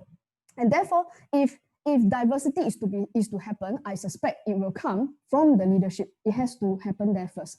The next is, does it also call even the concept of capitalism into question? Right? This is where, again, like I said, a lot of people are going to get angry with me. That if we build a business for the purpose of making a profit, is this concept even relevant anymore? Okay, so guys, I grew up in the Earth era. Okay, so that's how we think of things. But would that change? And is it our role to shift that slowly as we go along? Like I said, it doesn't go from A to B in one instant. Everyone got that, right? Yes, I said it'll be fast, but the thing is, have we even start to accept the new way? Now, the third one is the Me Too movement. Previously, we had the women's suffrage, and now Me Too is when, basically women say that I want to have a say. Okay, so all the women are complaining right now. And so in the past, okay, in 1876 to 1877, now this other thing that I'm going to show you is where I differ from a lot of astrologers. There are many astrologers out there saying this, and I disagree. Okay, and I'm going to show you why I think a lot of astrologers are saying this, and I also show you why I don't feel the same way. Okay, now first of all is in 1876, long time ago, Pluto, which is a planet of crisis, is a planet of death. And every time you see Pluto, it's like, oh my God, like bad things happen, okay? So last year was very Pluto year, right? So when it trined the midheaven, it meant that there was bad things happen to the leadership of the country. And Pluto is also transformation. That means it's a death. In Chinese, we say crisis is a 危机. So which means that there is a crisis, there's a death, but also a rebirth. So this happened. Then Pluto trine midheaven sextile Mercury. So what happened in 1876 was they had a contested election. There was an election, they're not happy with the result. Okay, this happened before in 1876, and it was ended by a compromise. Now, this is the reason why there are many astrologers out there putting out this false idea that maybe Trump might successfully contest the election. But as far as everyone can see right now, there's not much headway in that thing. But let me show you one of the biggest reasons why I don't think it's not exactly the same. Some astrological position is exactly the same, some is not. Okay, so this one is a sextile. Now, let me show you, this is what happened in 1876 astrologically, and here's the truth. In 1876, there was an election between Rutherford Hayes and Samuel Tilden. And look at the result. In America, you all know, America, we look at electoral college vote. So by electoral college votes, the Republican Party win, red color win. And he also had more states, right? So he had 21 states. But if you look at the popular vote, going by percentage, the complicated thing was that the Democratic Party actually won the popular vote. So now that's why they contested, because because they're very complicated. They have two complicated ways to deal with their election. And you know what's the stupid thing is that this happened so many years ago, up to now still haven't changed. But anyway, the point is that it ended in a compromise. So they fight for 1 year, very long. Then in 1877, they finally decided on a compromise where the Republican candidate, Rutherford Hayes, became the president, even though he did not have the popular vote. But what's interesting here is this. If you look at the last section, is on the understanding that the Red Party, the Republican Party, would remove the federal troops, that there was an army. And if you make me president, I will remove the army. Okay, guys, got that? Okay, so this is the reason why there are many astrologers saying that, maybe this might happen. Okay, guys, I told you I'm not afraid to be controversial. Huh? Okay, then, but this year, in fact, not this year, last year, can you see February 2020? So some people think that the contesting election only happened in November. Sorry, you go and check online. Trump has been making noise about the election since February already. He's been talking about the mail-in votes since then. So this pattern actually, by calculation, started, Pluto trine mid-heaven started as early as February 2020. Now here is where I differ from every other astrologer. It is not a sextile, it's an opposition, it's red color. So this, what we've seen so far is that, is there a contested election? Check, we got it. Next, but is there going to be a compromise? Now my answer, straight one, is no. Because of this opposition that is here, it tells me that willful kind of leaders, the kind who scream and shout and like make a lot of noise, they are not going to get there. Now, another important thing is that in the previous election, I forgot to mention this, if you look carefully, there was a basis for contesting. That means if the blue party say I should be president because I won the popular vote, there is a basis. At least you have something to go on. Okay, but here's the other important thing. Even you take away the astrology, Trump lost on electoral college votes. He also lost on the popular vote. So basically, you have no case, right? There is no case. Plus, astrologically, it doesn't say that he gets by. Okay, so not sure if this makes any difference to you guys, but I thought I'll settle it once and for all, right? I'll go on record saying I don't think this is going to happen, okay? Now, the next thing that is going to happen to the United States kicks in on March 2021. That's about 2 months from now. It will last for the entire year. Neptune opposite Neptune, I think it's easier if I show you the other stuff. Okay, but anyway, what I see here is there are issues in general in the US with morality, with ethics, scandals, corruption, and sexuality. It's exactly, if I translate it to English, it looks like this, okay? Now, does this necessarily mean that it is, am I talking about the top job? Like, does it have to be president? No, it doesn't. This is the chart of the country. So what this means is that it is the theme of the year. That means as the year goes by, a lot of the headlines that we see regarding the United States are pretty much among those words. And this tells you that we're going to have a hard time, okay? So this is what exactly it means. Why I say it's a morality thing is because right at the very top of the chart, in the 9th house, you see the number 9 house, where Neptune is there. There are issues here, non-clarity when it comes to morality. Even the law is unclear. So when this thing happens, so who is at fault? And what does the law say? Actually, everyone scratched their head and they don't really know what the law says. So it's a very confusing period. And what this means is that there are what we call naughty people who are going to take advantage of this. So in that sense, I suspect we're going to see a lot of revelations. It's like, oh my God, this guy's doing this. Oh my God, that guy's doing that. And the part that makes things very unsettling here is that, okay, so wait, we trust who? How to trust people when I'm not even sure if what you say is truthful or not. So honesty is going to be a big problem. Sleaze, lies is going to be a very big problem in the United States, okay? Why should you all care? After all, most of us, we don't live in the US, right? Now you should care. Because when something like this occurs in one place, history has shown that things spread, okay? Now, all indications suggest that there's transformation of leadership, okay? And this is another one of the reasons why a lot of people think it will be Trump. I already said it will not be Trump. Now, the other thing I want to suggest here is this. The idea that there has to be a top job, there has to be a boss, is an Earth era idea. Everyone got that? The idea that there has to be a boss is an Earth era idea. Now, in the air era, leadership, with all the examples I showed you earlier, leadership doesn't always mean that there has to be that one guy. Like even Elon Musk, as I've mentioned, he is one of the engineers. He actually is the guy, like, you know, getting involved, getting his hands dirty. So it just because someone is the official leader on paper does not always mean that he is necessarily leading the project. There could easily be other people with a huge say. In the new world, a superhero team is such that, I mean, if you watch Avengers, right, is there a clear hero? Or is it that people take turns to be a hero? You know what I mean? You look at Captain Planet, out of the 5 Planeteers, is there an obvious leader? May not be. May not be. Okay, so what I see here is that there will be an Abraham Lincoln who leads, who rises during this period. And Trump definitely doesn't fit the bill. I will not waste time covering all this. Okay, anyway, he doesn't fit the bill. He'll be lucky to be safe himself. Okay, so we have basically this. I just want to quickly go through this because I know it's not entirely relevant to everyone. But it does look like Biden is going to have a lot of difficulties and obstructions, okay? And he will have a lot of justification to do. Now, a lot of people jump to conclusions, and this kind of justification can come in many different ways. Sometimes it doesn't have to be him himself, but sometimes there are other people in his life, right? Yeah, his son is a possibility. The people who are in the party is another possibility. There are people who are in the government organizations in their equivalent of stat boards, and he is responsible for all of them.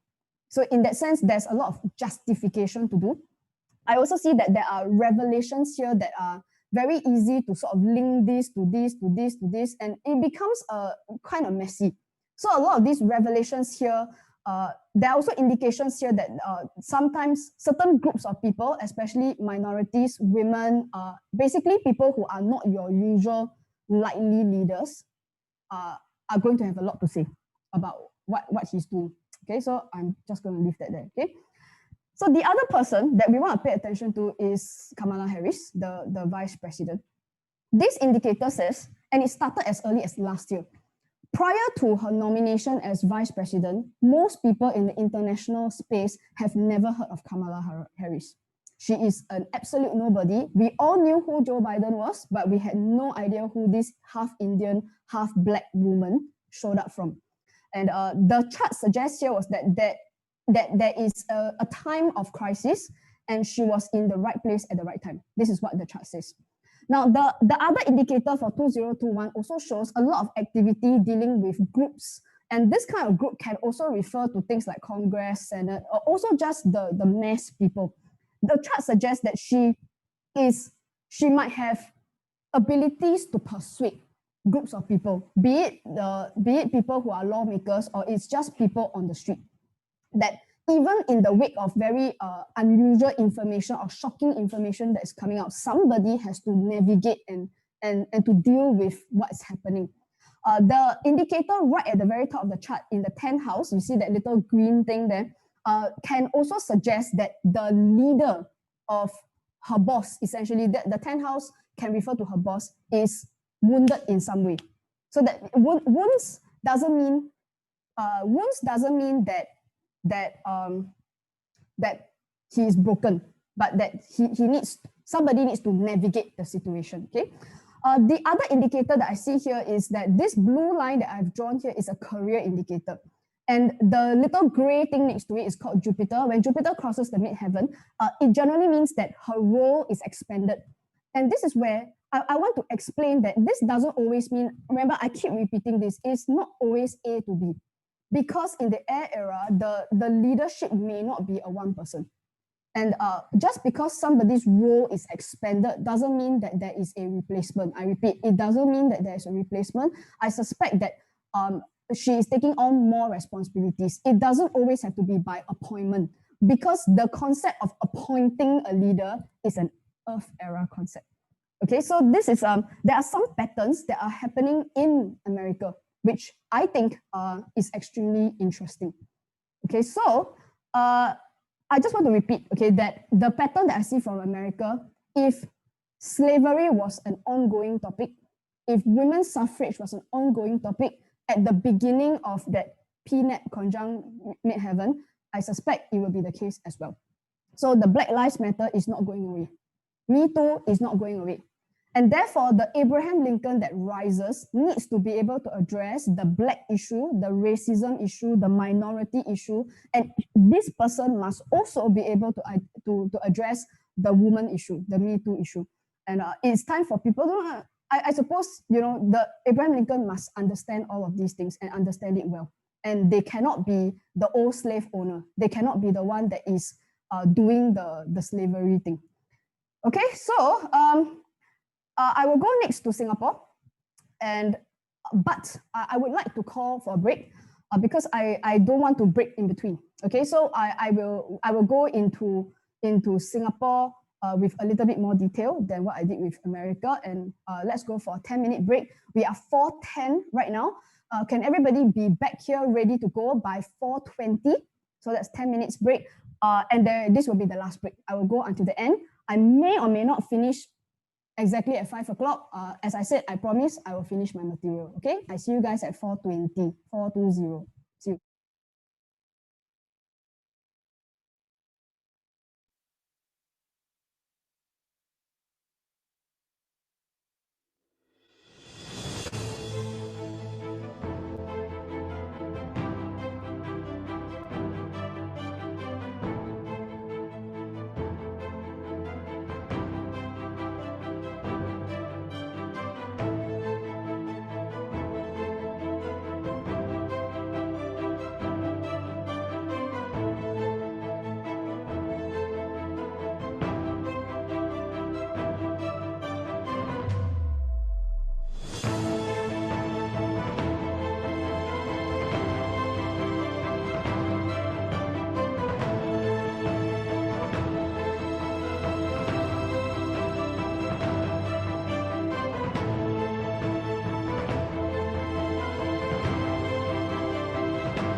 Okay, it's 4:20, so I am ready to go. I hope you are ready.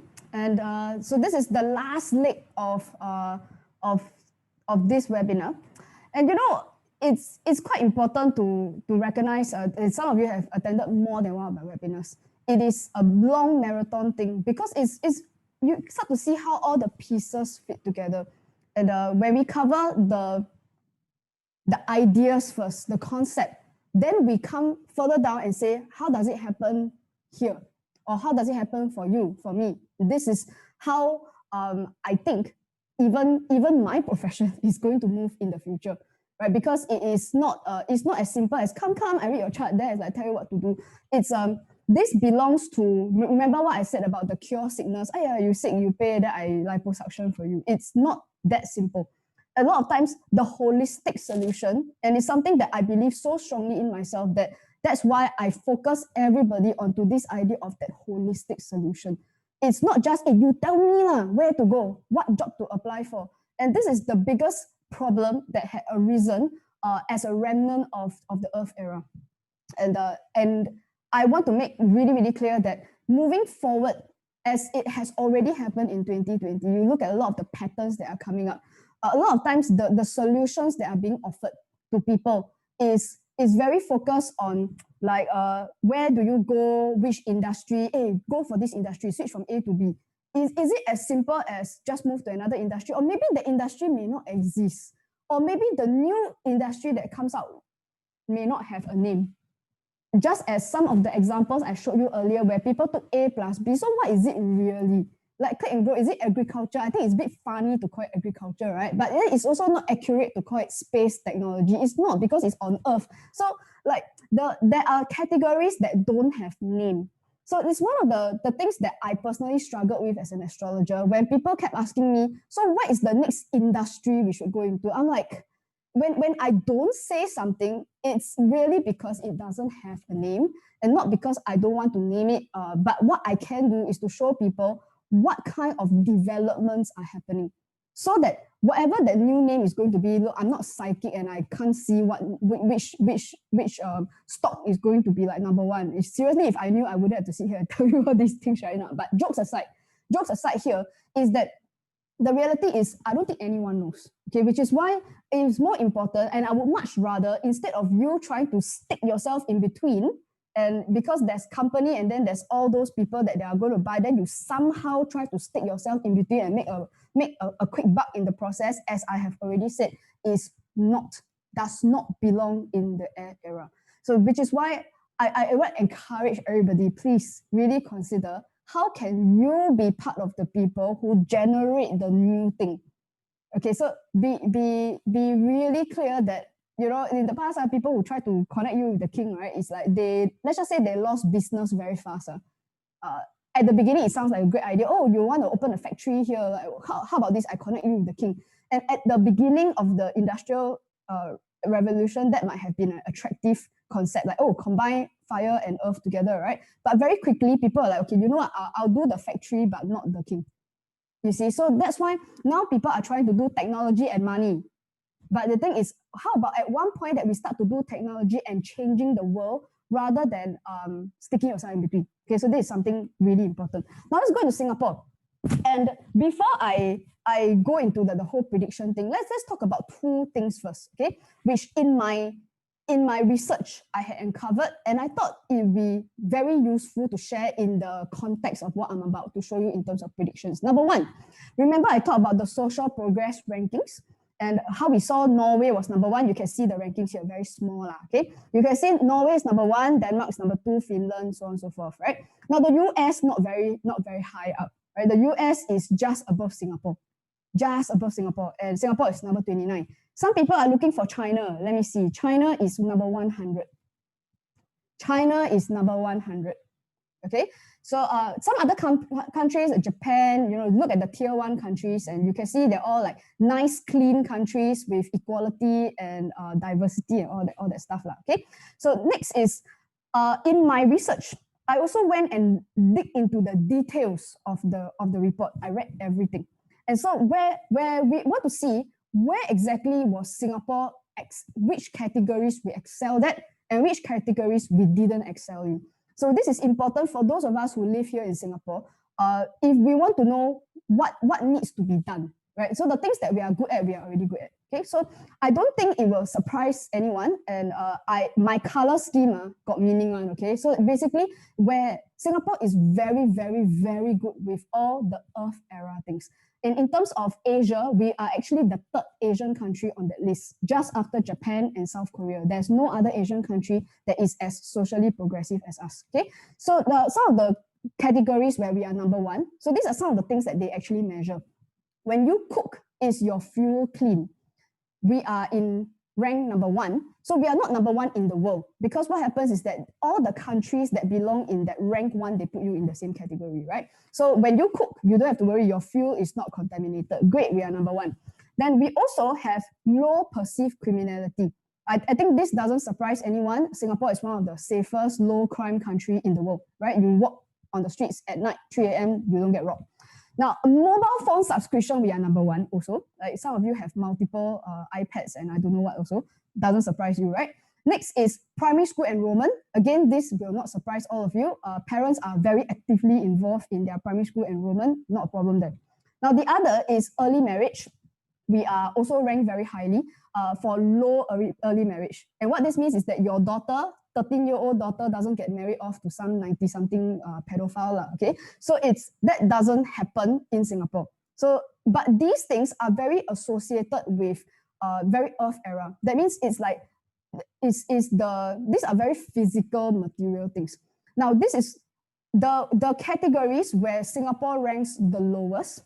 And I will begin from the 5th lowest. Okay, so rank at number 123 are political rights. Okay, so we are in the bottom 1/3 for political rights. Okay, we are also ranked 136 for freedom of expression.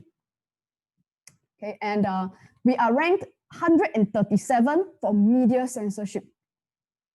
Okay, and we are also ranked 138 for greenhouse emissions. So when we talk about like the Green Deal, it's rising, right? It's like we all know every company, every product has to adhere. The laws will come, and we are ranked 138. We are ranked, the lowest thing that we are ranked here is equality of political power by social group. Okay, so it's like you can easily access this report, socialprogress.org, just go there, type Singapore, and you can see all the countries there, Bhutan, China, up to you, go and see, okay?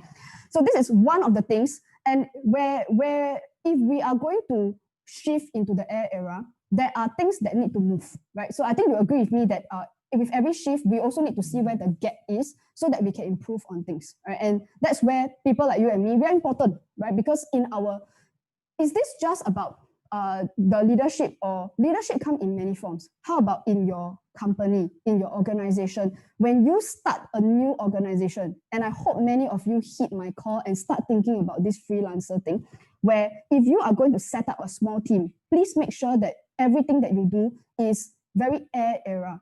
Even if you were not brought up this way, even if these are not the values that we have followed blindly for a very long time, okay? So the next is, I have actually done 800 to 1,000 years of astrology calculations just to find the pattern. Some people say, hey, May, your presentation, a lot of these patterns, you're spotting all this. I have done hours, days, months worth of calculations. Now, the last time we were in the air era, and I paid special attention to this because just like you, I wanted to know what was coming in the air era, what will change. So then, so far in all my webinars, I've shown you that history repeats itself. Okay, so that means what happened in the past in history, this one, please pay extra attention. The last time we were in the air era was in the 12, 13, and 15th century, 4 centuries, okay? And that was the last time the world was in the air era. And now one of the biggest things in the air era was that this exchange of culture. Last time, they don't have internet. But what they did was, people started to bleed cultures. So that means it's like African people were hanging out with like European people. India was hanging out with China. There's a lot of this like, journey to the West kind of things, like people taking Buddhist scriptures from one country to another. So you know what I mean? As in, people didn't draw a line. Hey, you Indian, I'm China. Then we don't talk to each other. don't have such thing. In the air era, they don't care you what color, what religion, what gender, everybody mix and everybody share knowledge. It was shared freely. It was their version of YouTube. People went online, they talk for free. And sometimes they make hundreds, thousands of videos for free. So what happens here is you start to notice is repeating. Now I'm about to show you a picture that is extremely important for one of the keys, because last time they don't have YouTube. Now this is what they had. This is called the Silk Road. And it was a road that is highly credited to Marco Polo, but of course this was not built by one man. Okay, so Marco Polo was one of the people who made the journey from west to east. And it was largely because of this Silk Road. I'm sure all of you have done enough history to know that this Silk Road was essential for the sharing of cultures. And in fact, almost all the nations and all the people who live along this road, it wasn't just for trading. Of course, in the Earth era, we used to talk about it as trading, but it was also people sharing ideas of how people do things. It's sharing scientific knowledge at the time too. People are sharing cultures, religions, that kind of thing. And it prospered. Basically, when we say prosper, it's not just about a money thing, but it's that people were peaceful. There wasn't war. There wasn't. There was war, but the point is that it was general peace. It was good life. Okay. So what happens is that it's important to be part of this. That's why I'm telling all of you, please be involved. Now, let me show you a diagram that I saw very recently. I was reading the newspapers and I saw this diagram. And I remember at the time, I didn't make the connection initially. Initially, I didn't make the connection. But then when I looked at it again, I was like, hey, this reminds me of the Silk Road. Okay, let me show you the diagram I saw recently, okay? Now, this picture is of the Pan-Asia Railway Network. Some people call it the One Belt, One Road, okay, 一带一路. So this is actually, it's like a railway network. And this is a simplistic diagram. Of course, it's more complex than this. But you see, it's like MRT line, right? So there's a blue line, there's a red line, there's a yellow line. Now, what I want you to pay attention to is that for each of these three lines, the last three countries, you look at the blue one, last three countries are Bangkok, KL, Singapore. The red one is also Bangkok, KL, Singapore. The yellow one is also Bangkok, KL, Singapore. So what's fantastic is great. You know, if there's going to be something that look a bit like, because as an astrologer, I look for patterns. And I realized that, you know, black slavery, then now today we have Black Lives Matter. So some things, when they look similar, usually it's quite similar. So I thought this is great. But you see, the air era actually started on the 22nd of December. And just about 1 week after, this was actually on the headlines, that the section of the high-speed rail that was between Kuala Lumpur and Singapore was going to be terminated. So it is not going to happen. Now, so I remember talking to a few business owners that day, and someone actually asked me this question, because of course we all knew that this happened, and he asked me, but you see, railway at the beginning of the Earth era, just now I thought about Rockefeller, right? And one of the things that made him very famous and very rich was he started the railway. He said, doesn't railway belong in the Earth era? So I said, yeah, in that sense. And some people also ask me, but then aeroplane is air era, right? Like, why is it Earth then? You see, the interesting thing is that we talk about the concept. That's why people are very narrow-minded. They just want to look for which one, train or aeroplane. They want a simplistic one answer. But I say no, in the air era, look higher up. We look for the theme. So what's important in the air era is things like speed. It's like connectivity, for example. So if you think about connectivity, the aeroplane has a very big connectivity problem right now. Now, the irony here is that when we think about, there are some possibilities, so I'm speculating here, but you know how your passport right now is a very old technology kind of thing, in the sense that now, is it possible, I'm just throwing this out, I'm not a tech person, okay, so shoot me if you need to, but is it possible that passport can be those scan and go type? Now, Singapore already have. But right now, it's only for when you come to Singapore, right? Now, is it possible that at some point, maybe someday, it might be like scan EZ-Link card like that? Possible, right? So what I'm trying to say here is that now I was actually in China about 2 or 3 years ago. And I actually went to check out the high-speed rail station just out of interest. Now, I just wanted to see what was going on there. It's great. I mean, the technology is wonderful. And I was told that if you boarded the train from Singapore, early in the morning, say if you got on like 8, 9 o'clock, just after breakfast maybe, you could have dinner in at the north part of China with your friend. Just get off the train and you just tap and then you can go and have your dinner. So what I'm trying to suggest here is that in some ways, in terms of speed, now is it possible that the train might be faster than the plane? Right, and I've heard also that you could get to KL in minutes, right? If the high speed rail had been on. So what I'm trying to explain here is that let's not be simplistic. This is not about whether it's train or plane. Look at the themes. Speed and connectivity are the important things. Okay, so draw your conclusions. Okay, but I will cover 4 things, and my calculations reveal there are 4 areas that are going to see a few shifts, a few changes. Now, the first one is in employment and health. I put them together. The other is with the foreigners, not just with foreigners who are in Singapore. People are very narrow-minded, but foreigners also because Singapore has connections with other countries, and there are many activities that need to go on for an island country like us. That we could also see leadership shifts. So just like in any other countries, leadership shift is not just about governance. Those of you here who are leading organizations, if you are going to be a boss, and many of you, I hope, will become bosses, because please do the freelancer thing. But if you understand what's going to happen, then you understand how to shift yourself. Okay, and also what other new projects will come up. Okay, so let's get started. And if you look at the 6th house, in astrology, the 6th house has double meaning. It is both work and health at the same time. This green thing is not a planet, okay, it's kind of like an asteroid. It's called Chiron, and it is a pain indicator.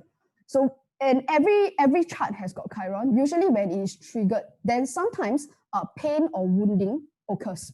So let me show you, this is MOM data, Ministry of Manpower data for employment change for the last couple of decades. Okay, and you will also notice that as there are ups, there are also downs, as per normal in every country. What I want to show you here is that does astrology accurately show some of these patterns that happen in real life? So let's pay attention to where the drops occur. Okay, so of course, everybody's attention is on like the last part there where, yes, obviously last year it just wasn't great lah. Okay, so let's start from the very beginning.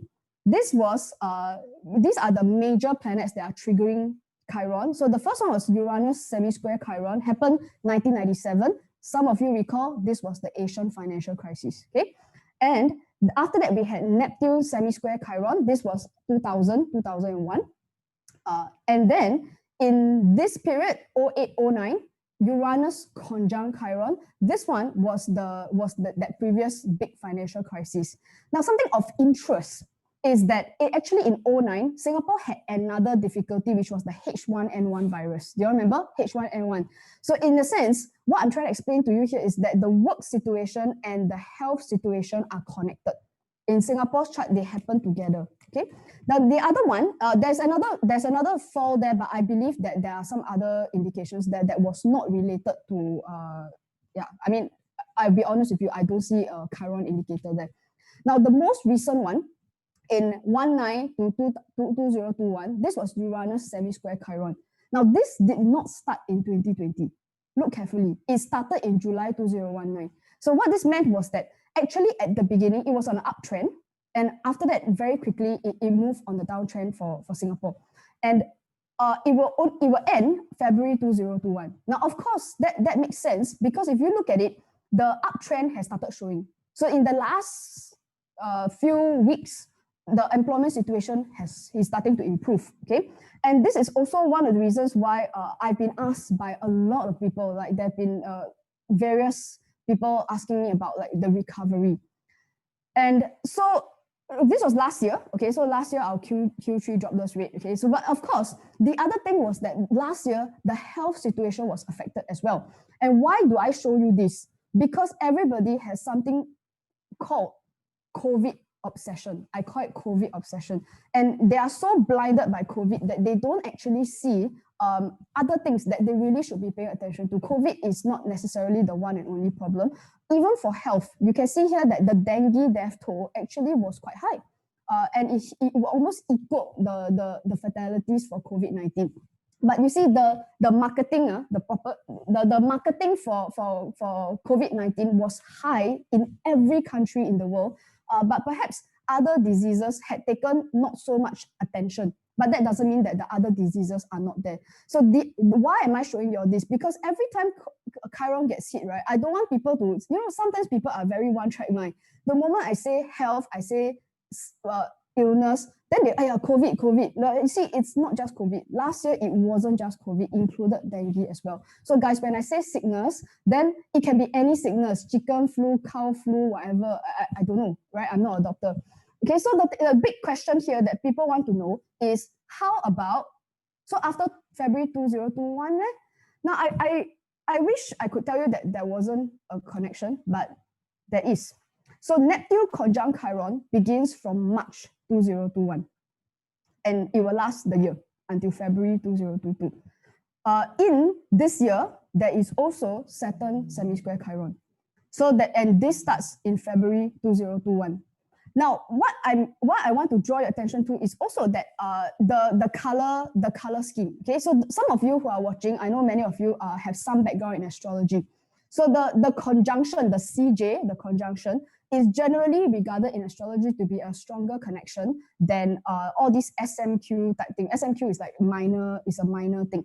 So the conjunction tends to have a stronger impact, and this is one of the reasons why the financial crisis that showed up in 08-09 was considered a very major thing. So actually, the one that happened last year, as you can see, it's not a conjunction. The one last year was not a conjunction. Okay, now let me go into what astrologically this means. Okay, and for this, I'm not even looking at any other indicators. Whatever you see from here onwards is pure astrology. Okay, so I got to warn you, there's going to be a lot of diagrams, there's going to be planet. Okay, so if you start to find your eyes like sort of glazing over, never mind. Okay, just listen to the interpretation. But why am I showing all these planets? So that you know that it is by calculation and it is not by opinion. Okay, next is, so Saturn conjunct Chiron. This is what it means in astrology. Now, it happens from 8th of February to 23rd October. So from next month until October. And its effect is the strongest in the second half, from May to October. This is the strongest. So what is the effect? Okay. First of all, it's that when Saturn, you see the brown guy is in number 5, the number 5 house. The fifth house is also for things like new things that are being born. But it's not just human is being born, like there's also technology that's being born. So you find that if there are a lot of like what I call teething problems, because let's be fair that if a new technology comes up, sometimes it takes a while to come up, right? And people take a while to adjust to new innovative technologies. Everyone got that, right? So but however, just as you have seen with earlier those concepts I mentioned, that it could eliminate jobs. And in fact, it will start to eliminate jobs because AI is faster, AI is more accurate, and AI will replace one computer equals 1,000 people. Okay. Now, the next is that one other possibility is because the fifth house is a section of the chart in a country. It refers to young people. So in that sense, if the new technology is coming out, there is the other interpretation here is that generally human resources, if they're hiring, may start to prefer younger folk, or at least folk who are more familiar with the new technology. They need not be younger folk, but they need to be familiar with that new technology. So far, guys, I'm not saying anything that's rocket science, okay? It should not surprise anyone. Now, next is that the other problem here is that the young people do not want to work for companies. So the jobs only want young people, the young people don't want to work for companies. Why? Because it's a concept that a lot of the younger people, they prefer the idea of the superhero team. They don't want to be one person in the huge, gigantic auditorium where they don't get a seat. So this is it is a trend that has already begun, and this might intensify. So the fifth house is also sometimes it comes with a lot of like activity, celebrations, events. So it's like in order to sort of push the job situation, it could be that several industries will try to push for events, large scale events that will bring in jobs, that will create activity. So this here is, I would say this would be a positive interpretation of Saturn semi-square Chiron, okay? So I've given you a few possibilities. Sometimes it's all of the above, okay? Now the other is the big one. Neptune conjunct Chiron. Okay, so this is that red line that have the whole thing line up together in one line. This happens from March to coming up, and it will last until February next year. And any kind of decline that happens with this period is going to be strongest between June to November. Okay, so that's about 5-6 month period.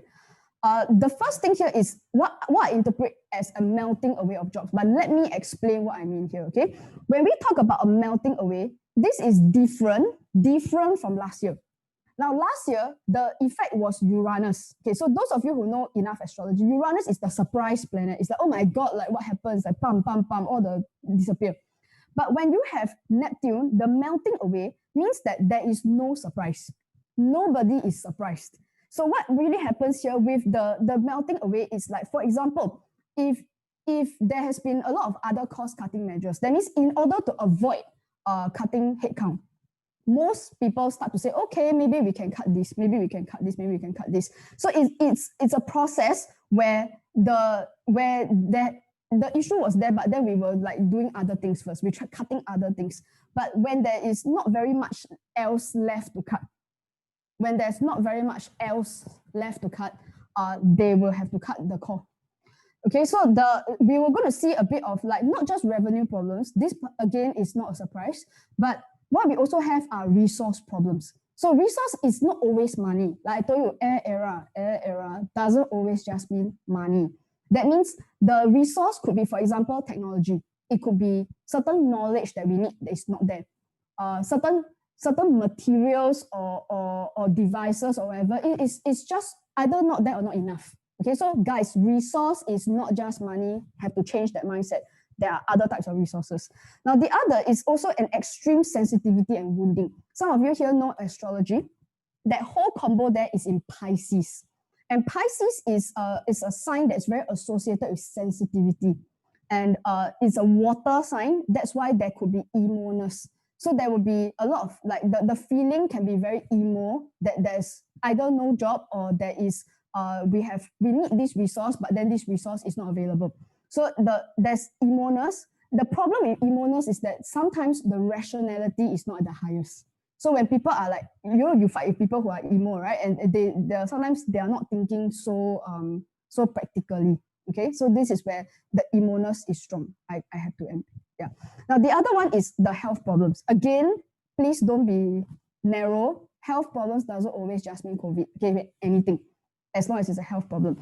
Now, when we have Neptune as well as in Pisces, now both of these, the planet and the sign are both associated with an idea of like, it's like mist. So it's there is no boundary. So there isn't that feeling of a stop. Okay, so that means I want to say on the outset, okay, now this is, again, it's not rocket science, that there are countries that are moving back into lockdown. I know the UK has gone into lockdown, they extended all the way to March. Australia has just gone into lockdown. Now, it's not impossible. And I don't think I'm saying anything very surprising, right? It's not impossible that something like this could happen again. And I would say, now let's say it does happen again, please be a good kid. Please don't go out. Really, okay? This one has a stronger effect than Uranus. Okay, so if you are told to not leave your house, please don't leave your house. Okay, now so let's put on a timeline. Okay, so this one is a remnant from last year. Okay, so the Uranus, so all the things.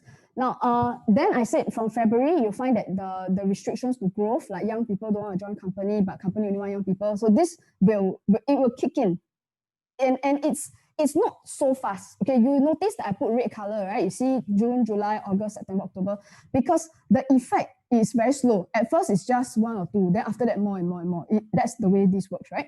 So the pattern will build. And after that, by the time we get very emo, or it's like the melting starts, okay, so it begins maybe as early as about the April period, but it starts to become red color from about June, July, August, second half of the year. Now, in June, July, it does look like there's a lot of discussion. It will come in the form of like laws or regulations, or perhaps some announcement, okay, of how are we going to curb this problem. So naturally, there has to be a new way of doing things.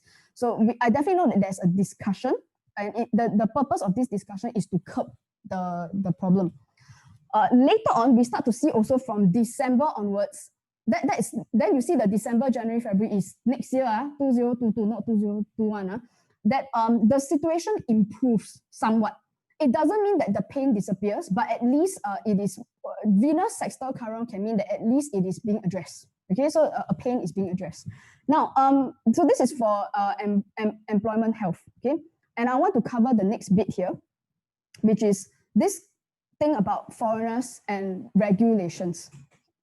And everyone needs to understand when I talk about this concept of like foreigners and regulations, if you look at the number 9 house, at the top one, okay, the number 9 house is to do with things like the law. When we talk about foreigners, expand your mind, okay? Foreigners there are many, many ways we can do this. It can be relationships between our country and another country. So for example, when we negotiate, like, can we do business together? Can we have connections together? It's in that category. There are also, for example, tourists, foreigners who come and visit Singapore, and whether Singaporeans can visit other countries, right? So that is also the foreign connection. We also have people who are working here in Singapore, people who live here in Singapore. We also have Singaporeans who live overseas. So guys, when I say foreigners, can you all expand? Don't be narrow-minded, okay? So the Neptune square Jupiter kicks in from May this year. But I highlighted that one to tell you it is not a typo error. It is not typo. This will last not just through 2021, it will last throughout 2022 as well. Okay, so what I'm about to say. Now, it is at its strongest this year. It is at its strongest between June to October. Okay, why do I tell you when it is the strongest? Because you should start to see that the strong period is about the same. Okay, this will affect things like foreign travel. Okay, so that I mean, if people think that you're going to like holiday on the beach sometime soon, maybe not lah. Okay, then also it may affect things like work passes, foreign organizations. It doesn't look like this. It doesn't look like a cut, but potentially might it be a bit more difficult for someone to renew passes, for example. Potentially to apply for new ones, might it be a little bit more complicated to do it. I don't think this surprises anyone. Okay, so this definitely kicking in from May onwards. Now, the other thing in the 9th house is education. So this kind of education, let me explain the different ways that this can play out. There are a lot of Singaporeans who study overseas. Could this entire situation interrupt that process? Possibly. And this one has a bit of long-term ramifications, because last time it used to be that, wow, you go overseas and study, you're like very high class, you know. But what if, don't talk about millennials, like millennials not studying really, but what if Gen Z is starting to question why should I go overseas to study? So we understand that overseas, places like USA, Australia, UK, are we still going to expect a whole bunch of foreigners going there to study, and then therefore the properties that you buy there can rent out for very high amount? You draw your own conclusions, okay? Now, the other thing is that Singapore also has a lot of foreigners who come here to study. And similarly, could they also be questioning then kind of, do I need to not just go to Singapore, but do I need to go to university? Is a question that a lot of youngsters are asking now, even the parents are asking also. So the education is one big issue. Okay, so guys, you need to understand that when I put a keyword out, there are many ways to look at it. That's why I say pay attention to the interpretation and not the words that I put there. Now, the other is idealism about international projects. So it's sometimes in order to sort of like get activity going, then it's important to sort of negotiate some very large scale kind of projects. And this is something that Singapore is generally quite good at.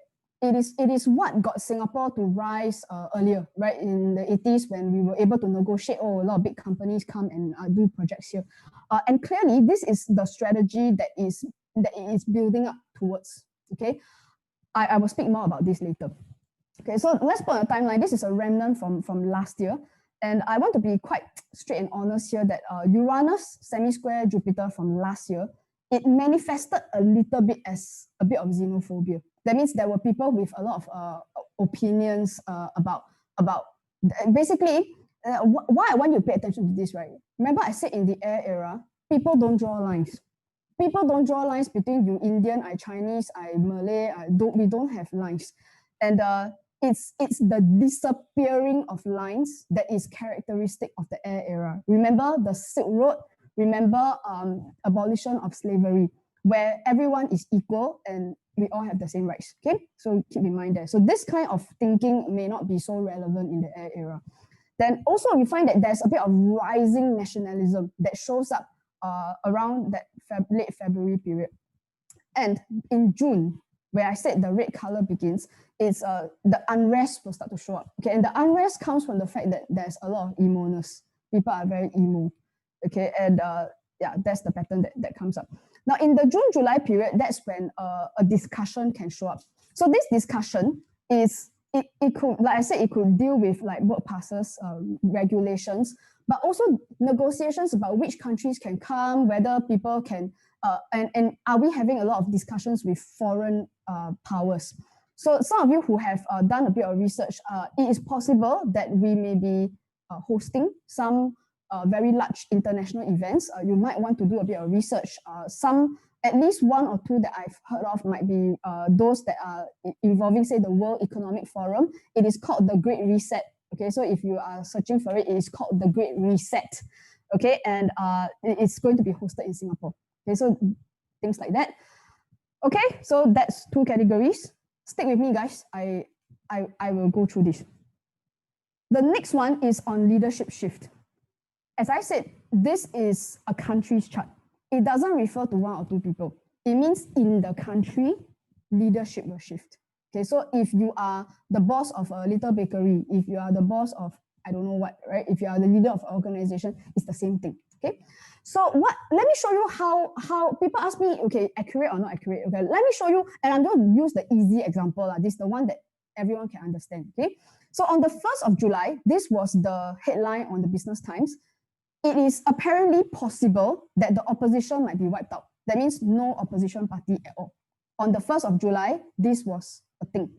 And what happened was on the 6th of July, 2020, something kicked in. It's called Uranus trimoon.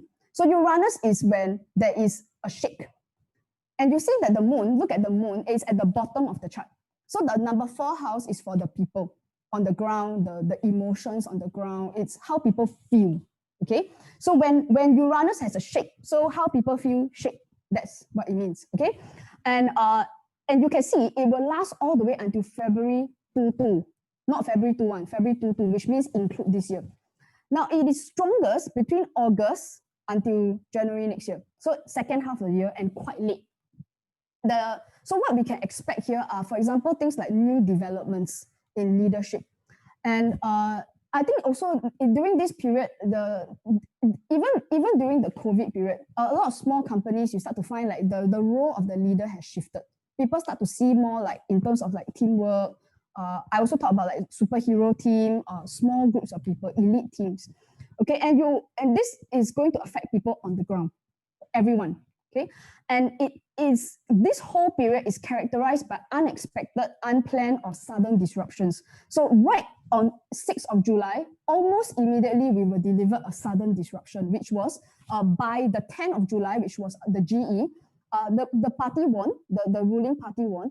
However, there were some changes to the popular vote. Okay, so there was some discussion about the percentages and things like that. Okay, so what other things are affecting the moon? So in astrology, when we start to see that a lot of things happen and affect one planet, it means that things happen. Sometimes when there's only one indicator, then like maybe lah. But when it's 1, 2, 3, 4, 5 indicator all happening at the same time, usually means got event. Okay, so this is a progress sun.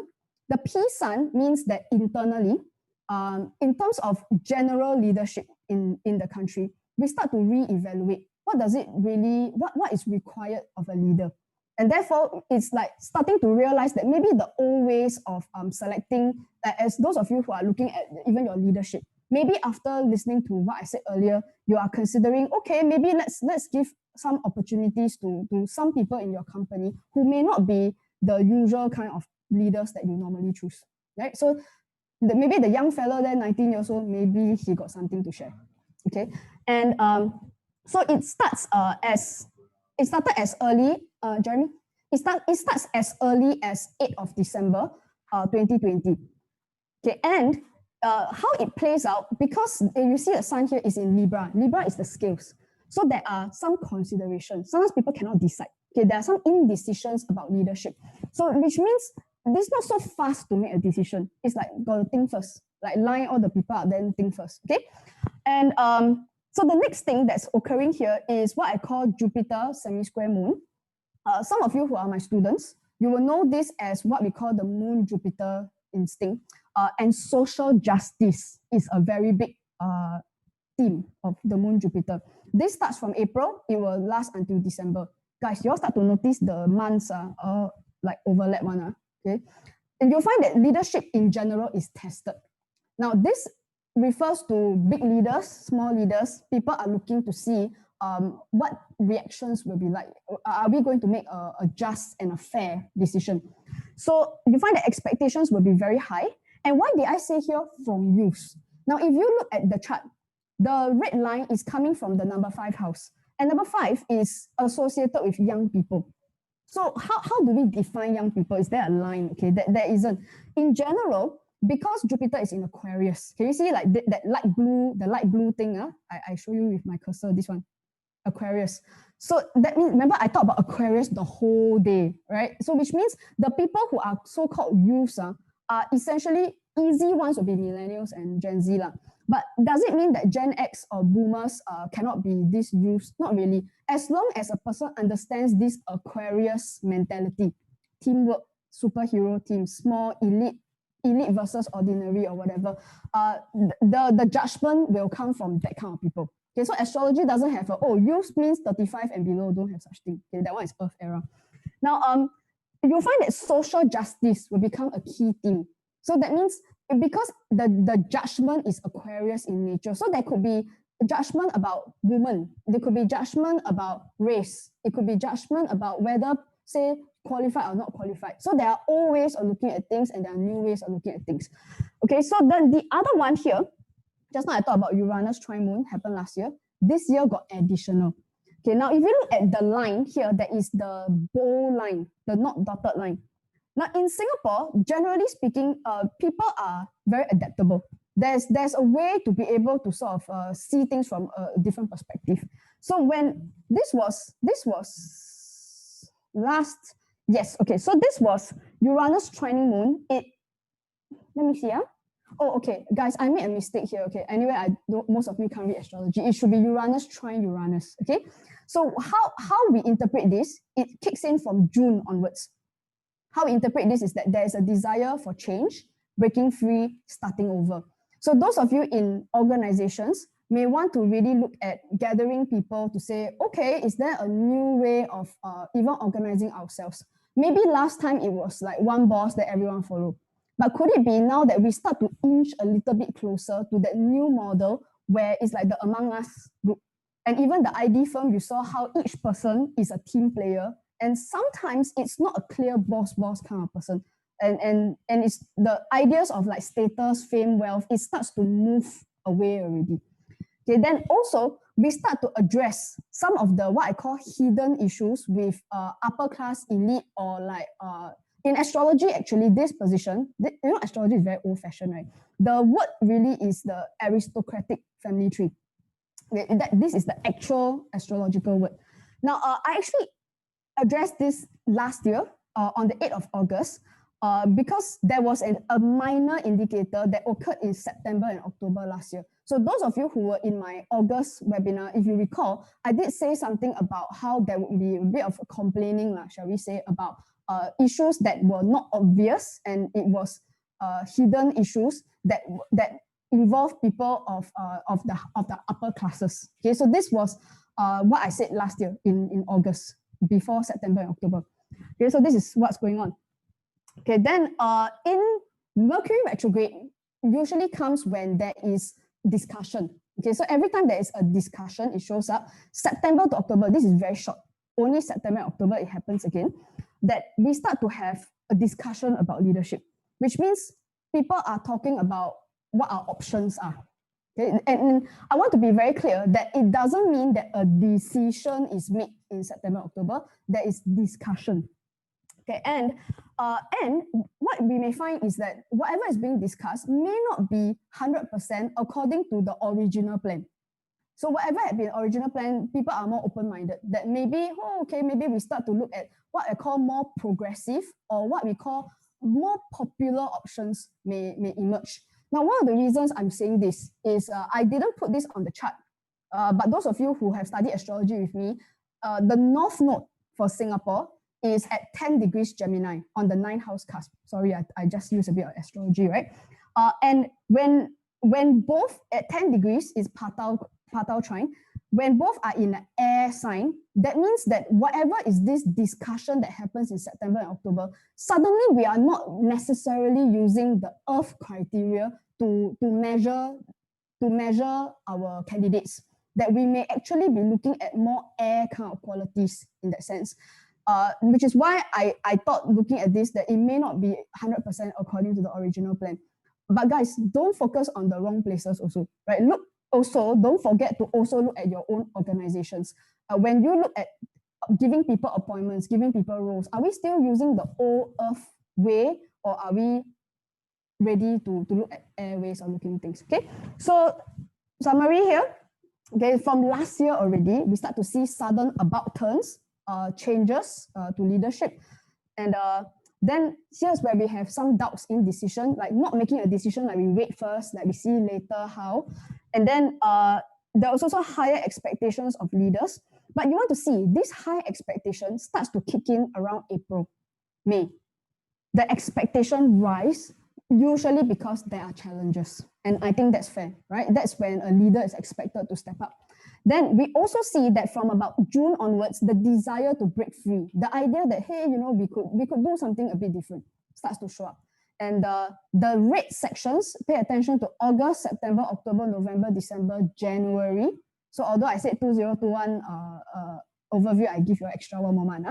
Okay, so that the second half of the year are going to see great shifts in leadership. And I'll give you a hint, okay, it's not just in Singapore. I repeat, it's not just in Singapore. You will see this shift happen in many countries, many countries. The USA is one of them, but there will be others as well. So it's like, that's why if you are, even if you are not a country leader, you're just a small little person in a small business, be prepared to adjust. Okay, so this is important. Then this is where I said the discussion happens. And it seems that by Jan, Feb next year, Mercury trine node typically means that we actually go and make a decision that is a bit more progressive.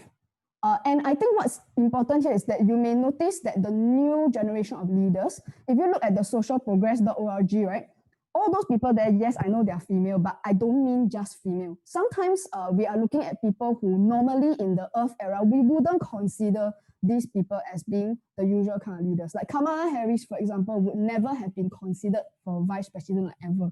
So things change, okay? Then the last section here is new projects for 2 years, okay? And I put this picture here to sort of remind everybody that air era, okay? So the fact is, you as a person living in Singapore, you don't just look at what will happen, but you really have to pay attention to what are the new ideas that are coming up. And as I warned you already, in this year, a lot of these new ideas will sound a bit crazy. And your first instinct might be, can meh? And then there's the Earth part of you that goes like, can make money meh? Like that how we make a living, can survive meh? So this is the normal reaction. It comes from the fact that we were brought up Earth, but we must change the mindset. Okay, so the first thing that shows up here, I just click off first. This thing, this blue triangle, those who study astrology, you know this is a grand trine, and it's an air grand trine. So let me show you the positive here. Okay, if you look at the bold blue line, it tells you that actually Singaporeans are capable of, once they can see, oh, this is how it works, then we call, can everybody go and help to do this or not? Now in the 80s, we saw this. When a lot of these new technologies came out, sometimes people don't even know what's that. Then they call you, come, okay? So then basically, if we need to build things, if you need to like, say if they ask you to go and grow vegetables, if the whole CBD office don't have people inside, ask you to go and grow vegetables, the question is, are you willing to go and help to grow vegetables? It's that kind of thing. So it sounds crazy, right? It's like, like that, how to divide, how to tell who will have the better vegetable and who will have the not so good vegetable. These are earth questions, okay? So everyone understands, we must think air. Think for the group, don't think for yourself. Okay, so then when these new ideas start to come up, again, Jupiter, the gray one in the number 5, right? It's from the young people. So it tells you that these ideas are Aquarius in nature. Okay, so this starts to rise by about March to November, and it is the strongest. This push is the strongest in October and November. And why is it that got strong and weak one? Sometimes when people start to first talk about their ideas, people don't believe. As in, some people start to say, maybe we do this, then people are, I cannot work one. That's the norm, right? This is Singapore. So you start to see a lot of these youths. They may not be millennial and Gen Z. They can also be Gen X or boomers who are very forward with their thinking. They start to share their ideas. Remember, I talked about innovation. Maybe we mix A and B, then we come up with new things that no one heard of before. And we think of new ways to partner. How can it be theater people can partner with gaming people? Who say cannot? Okay, so learn to play with new pieces, puzzle pieces, and it can be creative, totally new ideas. But as you can expect, when something is a totally new idea, there is resistance, and that's why there's a red color line there. But in astrology, we call this a kite. And the kite is a very funny thing in astrology, because when we have this grand trine, normally the idea flows. But the kite with the one red line in the middle says that because there is resistance, sometimes when the idea is really crazy and it doesn't work. But if one person say, okay, let's just say I'm willing to consider this idea, but there's this problem. So in that sense, what I'm talking about here is what we call devil's advocate. So if someone around you comes up with some crazy ass idea, then you, instead of saying it won't work, ask the right questions. Or how can we make it work? So you're not saying no, but you're saying, okay, I have doubts. Let's solve this doubt. If we can solve this doubt, maybe it will work. So if they ask you to go and grow vegetables, for example, like is it possible that, oh, maybe some part doesn't work? How can we organize ourselves? Then if someone can answer that question, then are you willing to do it? So this is what I'm talking about. Okay, so from April to December, this becomes strong. And these so-called young people will be seen as these words I put here, you will hear it one. Okay, people will complain, too futuristic, too advanced, we're not ready. They will say this, okay? And it's not always old people. Maybe some young people who are not so advanced in their thinking also are not ready. And you also see that there are a lot of naysayers who want to keep the old way. But this is the norm, right? If you go and tell in the Industrial Revolution, say, let's go to the city, forget about the king, right? If people say you're crazy, it's like that, right? So the question is, how fast can you move this one, okay? And also, I think there's a picture that I can describe to you, okay? Sometimes when you know winter is coming, sometimes people, what they want to do is take the tree trunk and then chop it up so that later on when there's winter, there is wood. But sometimes the resistance will come from a lot of the birds that sit on the tree. And you find that they are like, but don't take my tree, you see? So it is that kind of mindset that you need to decide, like, are you ready to take a risk? Because sometimes it's legit, you know, people say you take away my tree, then you chop it up, later we have no tree, how? But the thing is, if winter is coming, then you find that if you have no wood, you also have a problem. Either way is a problem, right? So are we willing to take a risk with some ideas that sound a bit crazy, okay? Now, and you also see that other things that will happen, this one is further, because I told you this one will stretch all the way until 2023. So I give you a hint, okay? That there could be a lot of idealism about international projects. So that means international could be anything, like as long as it refers to like very large scale projects, which may be designed to create jobs, for example. But sometimes a lot of these decisions, what the astrology says here, you see on the number 9 at the top, right? The Roman numeral 2 is Gemini. And Gemini is logic. So a lot of the decisions are being made by statistics. Oh, statistics show that if A, then therefore B. However, what it doesn't address, okay, is the number 6 one, which is where you see Pisces, the emu. And this is also what I'm suggesting, that in some cases, sometimes a decision also must take into consideration. Don't forget that all your workers, if you are a business owner, please, your workers are also human. That when we create something, let's look at the human and the emotional factors as well. The new solution has to fit both.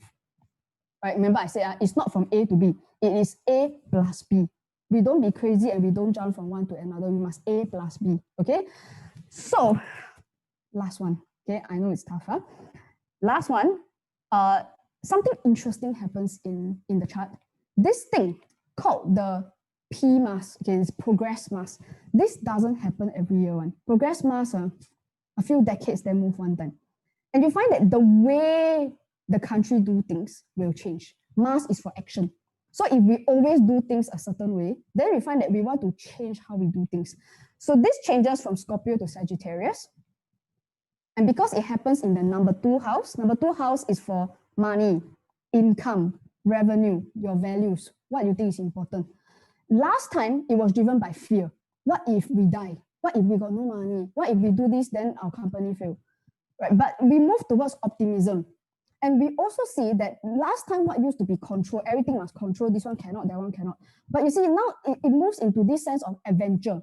Since a new thing has begun, last time when people moved from the countryside to the city to join the factories, they also don't know what is there. But the reality is, it's time to move, time to change, right? So then you go and take on with optimism and a sense of adventure. Okay, this is biggest thing. By the way, guys, this starts to kick in around October.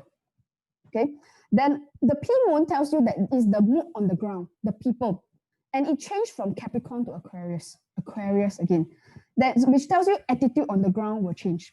At first, people prefer the corporate.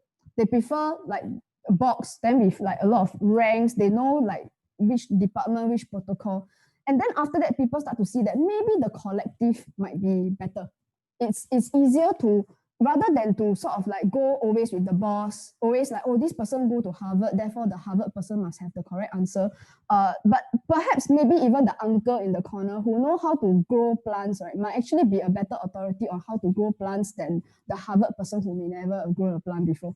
So it's this is where we start to show appreciation, gratitude for the kind of knowledge that the ordinary person can produce.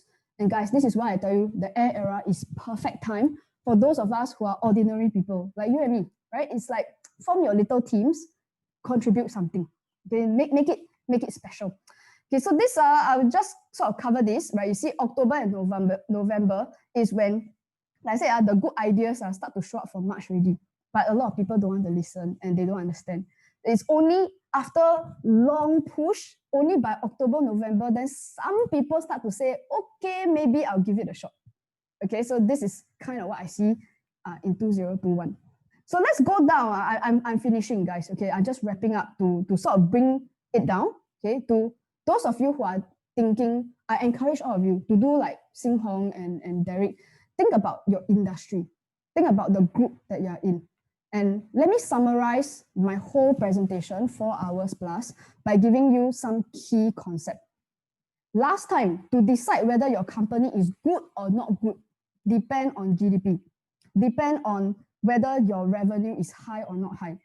In the air era, your company is decided as good or not good, not just by GDP, but also including themes of social progress. You must include this. Okay, so this is a hint, right? And you want to include more people and listen to the people that you don't normally listen to. Just because someone doesn't have a high class degree doesn't mean that person has nothing to contribute. Okay, and so and if you are going to scale with headcount, maybe instead of thinking about hiring necessarily, of course, if the person can do the job, please hire, right? But if you are just hiring because you feel sorry for that person, I am so poor thing, no job, right? I'm not sure how long that will last. Okay, and therefore companies need to scale with technology. And for those of us who are on the other side of the scale, you can actually see that Instagram 13 people, they're all good people. Okay, and then companies are already replacing employees with AI. So how long will it take before it hits us? Okay, and therefore, if you are on the other end of the scale, if you are part of the people who may not have the regular job anymore, start thinking, can we go freelance? Use technology to your advantage. Okay, and the other thing is this idea of the cure sickness. Okay, I know a lot of people, like I said, you want to pay and give me the solution. I pay 5K, you solve the problem for me. That is very Earth era already. Okay? And that's why in order to solve the problem, we need to change everything. Your lifestyle, the way you eat, the way you handle people, the relationship between people, because the answer is there. Okay, so which means, and be prepared to do some work. It's not just, I got money, throw, then got the solution. Throw money for a solution is not really there anymore. And it's one of the reasons why even my profession has started to shift.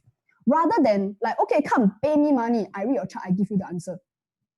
Aren't I doing the same thing? It's also cure sickness, right? And that's why it doesn't work anymore.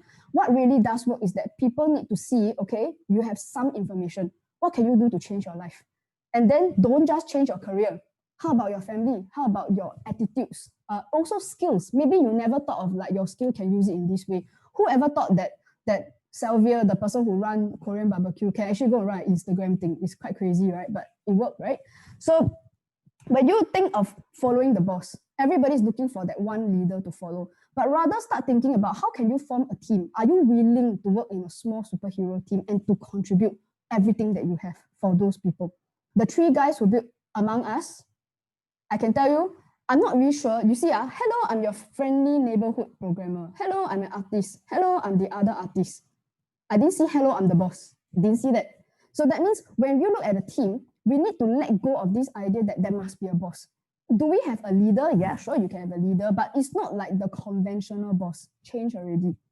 Okay, so that's where don't just think about who is going to be in your team. If you ask me, think first for the people. What can you contribute to the team? Because if you're not contributing and you're just there to collect salary, Earth era. Okay, not going to work. Okay, so I also want to address one more thing. Okay, every time I do a webinar, then people will tell me, "Walao, me, you give me sleepless nights." Okay, I tell you something first. In the old world, people were groomed for a position. If you took a job, usually you have a degree, you attended a long course, 3-4 years to get a diploma in something. Then now people are very scared because it seems like all the job out there ask for developer lah, all those programmer. I don't have it. I didn't go poly or university. I don't know IT yet. Then how? So I want people to understand that the new leadership is not about experience and it's not about whether you are groomed for the position. The Prime Minister in Finland, less than 1 year experience. Kamala Harris, she got experience, but no one knew who she was. And I'm not really sure she was specifically groomed to be president. There are many people who are just stepping up. Right? A lot of the people who are leading F&B industry right now, they are just a normal restaurant owner, nothing special. So what I ask is like, are you willing to volunteer? Just step up and say, basically, in the new world, who won the job? Who will have the job? And you just have to volunteer and say, okay, I can help with this. Offer to help, offer to be involved. This is the main thing. Okay.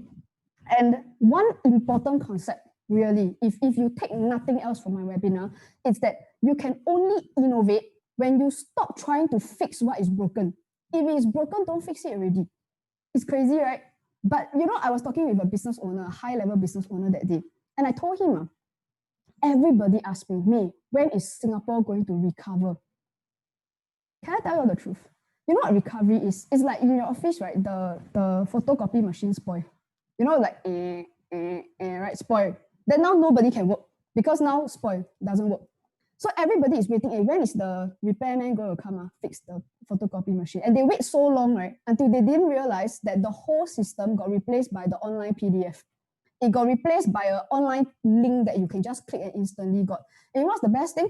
It's faster. You don't have to stand there and wait for the stupid thing to like, right? Then also on top of that, no maintenance required. Plus, you don't have to print paper and then like kill off the world environment. Basically, it's online. Plus, there's no limit to how many copies you make. You will never run out of paper. So the thing is, do you see how insane it is that everybody is expecting the repairman to come and repair the world economy? Guys, let me show you a picture that sums up everything that I'm trying to tell you, okay?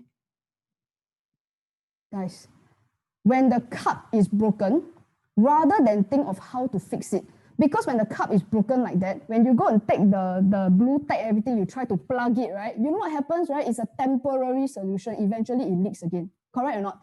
So the thing is, when you start to look at how else, the keyword here, guys, is called repurpose. Repurpose. The cup is broken, move on. Right? And the other thing here is also that it's like if you ask yourself, cup, what is it for? If the only answer that you can give me is drink water, then if for whatever reason this cup cannot drink water already, you panic and then you get depressed because my cup cannot drink water already. That's not how this works. You see, but when you start to realize that, hey, maybe there's something else there. Maybe the cup got nice handle. Maybe the pattern is quite nice. And the hole is there. What can we do with the hole? Suddenly the brain thinks differently. That's the question I ask you. Can you accept a new concept? So if you're an accountant, last year I said accountant on the list, right? I gave you a whole list of industries, then people panic. But guys, you all say my webinar very long, but I tell you, I'm giving you the information bit by bit because I one shot give you, you cannot accept. Okay, so the thing is, people will panic. It's not that the accountant is useless, but you don't just do accountancy. There are other things that you can do. And which is why, if you think about self, okay, now I come right down to self already, okay? When you look at the world, the role that we play to each other will be different. Last time, astrologer don't go on Zoom and talk for don't know how many hours. The role has changed, right? I don't just sit there and just read charts already. Then if I have a skill, if I can read charts, does it mean astrologer is only for sit down with one-on-one? No, I have changed that, right? Basically, I'm still doing astrology, just that my role with you has changed.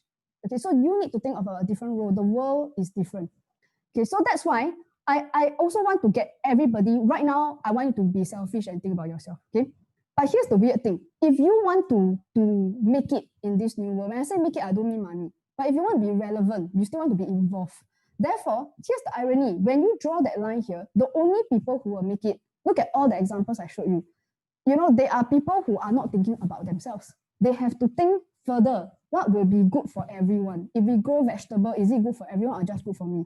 You see? So this is where we start to think, it's a paradigm shift, but it's powerful.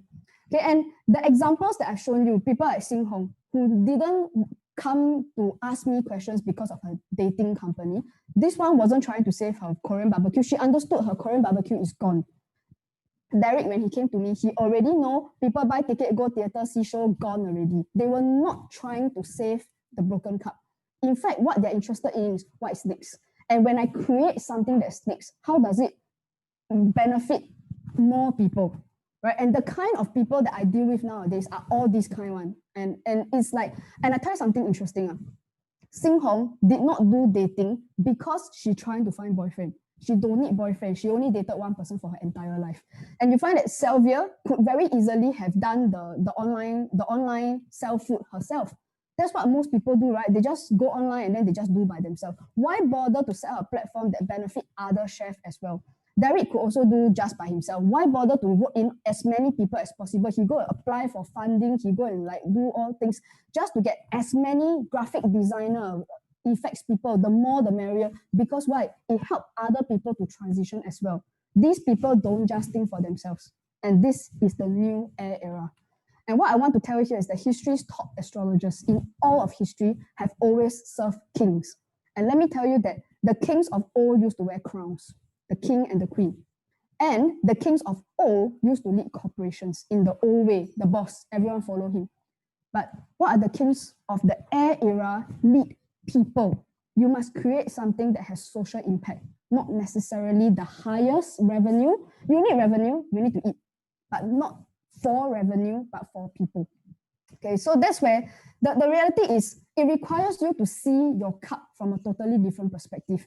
I believe that many people are panicking now because they got one vision only. They only want one answer. Tell me how to fix the hole at the bottom of the cup. And I tell you, you know that the entire year I have said no to every single person who came to me with that question. It's like, oh my, this investment not making money. Tell me which investment to put into. You know, I don't take a cent from them. Zero. I don't take any money from them. I don't see them as clients. I don't take them as students. I don't want these people because they don't get it. They attend my webinar and they still don't understand. And the only people that I have any kind of relationship with is people who understand, let's do the new thing. Okay? So what are the questions you need to ask yourself? Your role. What is your role? New one. And what is the knowledge that you have? Maybe not your professional knowledge. Isn't it true? You know, I know an interior designer who can play the saxophone, and he's also very good with Vietnamese cuisine. How come nobody ever told him maybe the fact that you can play saxophone is kind of special? He's an interior designer, right? But if you cannot interior designer already, have you thought about what else can you do, right? And what other skills you have? And also create value. The fact is you still need to make a living, right? You still need to eat, right? So if you are going to charge people for something, then what is the real value that you give them? Not because just charging because I need to eat. It's not as simple as that. You need to change people's lives first. So this is an astrological chart. I don't put other people's chart, I put my chart. Nothing to hide. And I tell you something first, my chart does not say astrologer. You can look at the entire chart, none of it says astrologer because there isn't a planet that says astrologer. I can't like look at my chart and like, yeah, this one astrologer, don't have. And it also doesn't say that my skill is reading astrology chart because there is no planet for reading astrology chart. But then what does the chart say? It says that I'm good at communicating an idea. And actually it says I communicate it fast. I know I take a very long time, but you know, it's a lot of things in a small time, right? And it also means that I care about transformation. I'm most useful, not in peacetime, I'm most useful in crisis time. Okay, so that is the reason why I've chosen to really come out at this point because it's crisis time. I cannot keep quiet already. I cannot take it already, right? And so the thing is, it also says here that I'm a good storyteller. It doesn't say astrologer. It says I'm a good storyteller. And that's what people have said in my webinars about. I show you the story of humanity. Okay, and it also says here that the people who are even bothering with me, I can tell you for everyone who see my Facebook ad, there are a lot of people who don't click on because not my audience, they don't like me, that's fine. But the people who choose to listen and to listen for hours and hours to me are those who understand that change is here. And they are also the people who have embraced that change is necessary. And they don't mind that I'm saying some pretty crazy things, right? But to them, maybe it's not so crazy. Okay, so that means when what I'm asking you to do is that it's like looking at the cup. Stop looking for like whether is it astrologer or not astrologer. Imagine if my business was affected by COVID, then I look at it like shit lah. Then what other trade should I do? If I think of it from that perspective, I will never find my answer. But I found my answer by looking at my skills. Okay, this is what I do. But where am I really valuable? So I changed. I do webinars. I never did this before. Okay, so when you don't follow your nature, there is a hole in the universe. You were supposed to be there. You were supposed to do something and you don't follow your nature. What a waste. Okay, so then the thing is, I want to be very direct and candid, honest with everybody that there are a lot of misconceptions. People think that, oh, like I said, if you think you pay 5K, it will solve problem, it will not. Therefore, I'll be honest with you. The astrology will not tell you what job to apply for because I'm not even sure there's even a concept of a job anymore. Now, the other thing is it will not tell you how to be a millionaire. It will not tell you what to invest in. It will not tell you which e-commerce guru to follow. Okay, none of that. It will not. And it will also not tell you how to avoid bad things.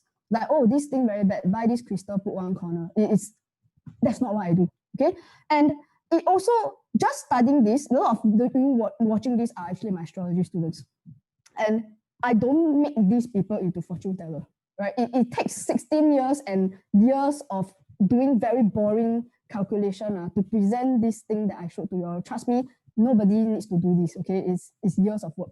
So the reality is none of those things I can do. Then in that case, what can you expect is number one, come for self-discovery. If you think about it, you need to look inside. What skills are there? You also want to come only if you are convinced that you want to be of use in society. If the question is, what can I do in society that will give me an income, right? Then maybe not quite the right person.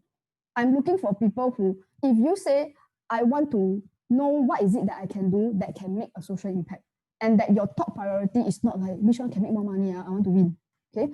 And also this idea of engineering life, instead of trying to survive, that means you don't try to plug the hole in the cup, that you create something new, and you need to be very open-minded. And if you are not, you learn how much also, you also won't get there.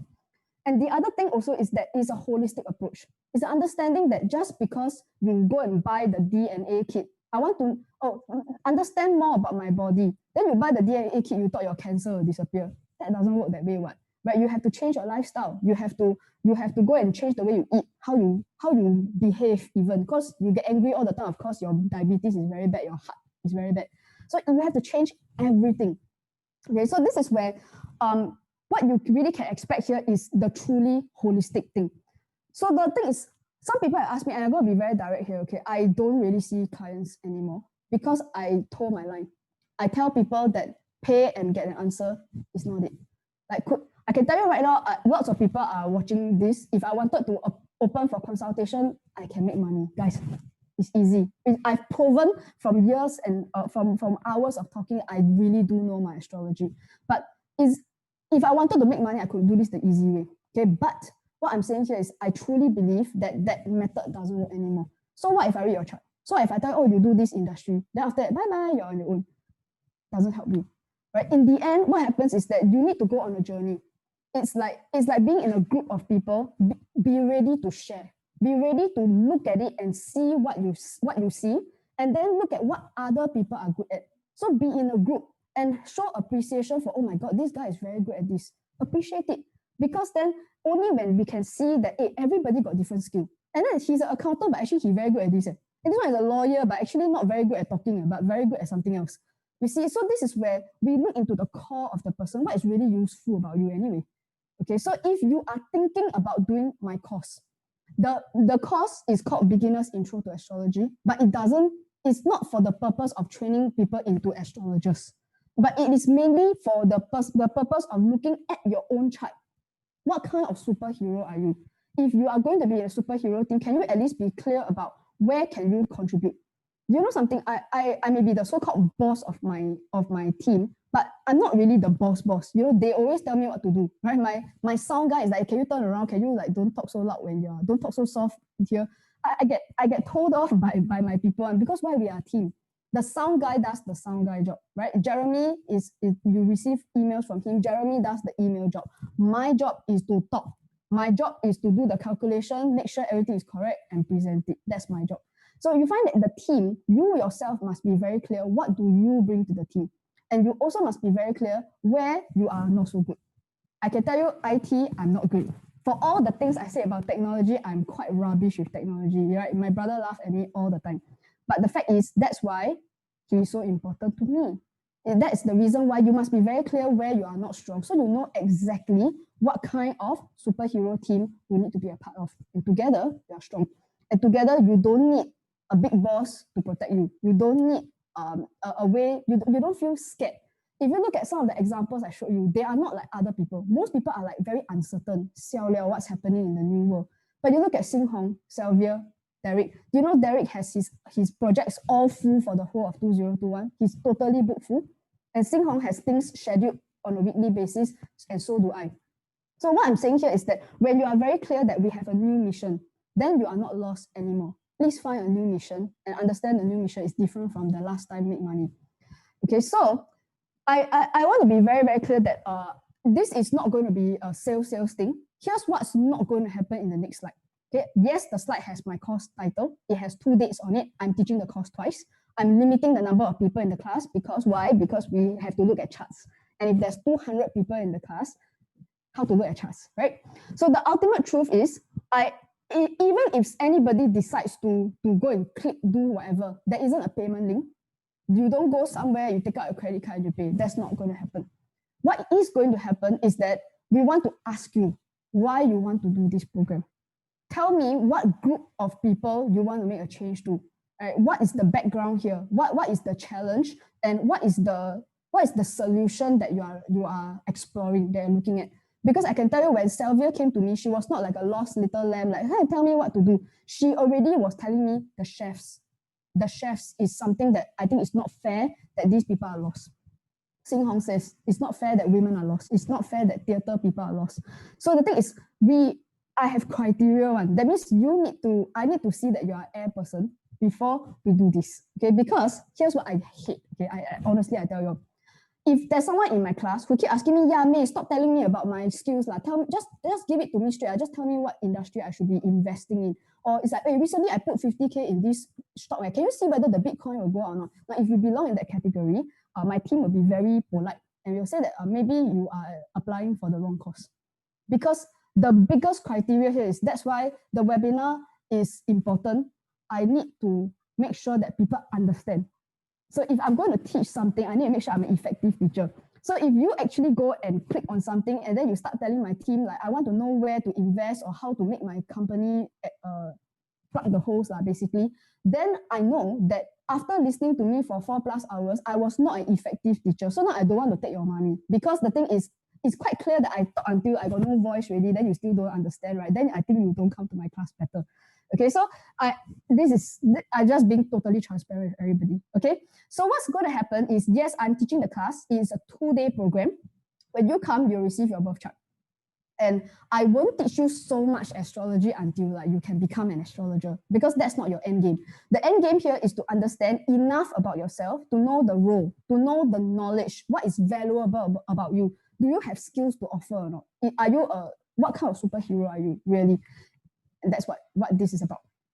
Okay, so the course program, some people, I answer some FAQ first. Okay, the maximum people in the class is 30. Okay, so that means you will not be in a class of like those gigantic Zoom thing with 700 people. It will not. It is limited to 30 people, so that at least it is still feasibly possible for me to at least answer some questions here and there when people don't understand. Okay, so this is how it's going to work. And it's 2 days. It's going to be 10 to 6. I am a very thorough teacher. I'm a very comprehensive teacher. There will be materials. We will send it to you. It will be printed because got reason. I know I want to be globally climate friendly, but there are reasons for that. And be there and be ready to share. And let me tell you something. The biggest learning is not from me. In my class, the biggest learning is from each other. My students tell me it's amazing the people that you have in your class. These are not selfish people. They understand that they need to do something for other people. And that's why I need you to belong to that category before you come to class. Okay? So I have spoken for 4 hours plus, and I'm tired, so I'm going to stop. So what I'm going to do is my team is going to put the link. Can you put the link, please? He's going to put the link. Like I said, there's no payment. And what's going to happen is if you click on it, all we are asking is, can we contact you? And we want to get on a phone call with you. It won't take long, 10 minutes. I want to know your story, why you want to be part of this. That's as simple as that. And if I hear a lot of like this, what to invest in, I tell you, you will not join my class. Okay, so that's what's going to happen. And I'm going to stick around for a while. I mean, I have not looked at the chat or anything at all. I've just been talking to you. And I would like to thank everybody for sitting through with me. And I'm sorry I overran. The world is very exciting. And it's exciting for those who are like me, that we are ready to go. And I cannot wait for all these things to start moving. But if you are very resistant, you're like, no, I still want to do things the old way, it can be difficult to accept. And I sound crazy.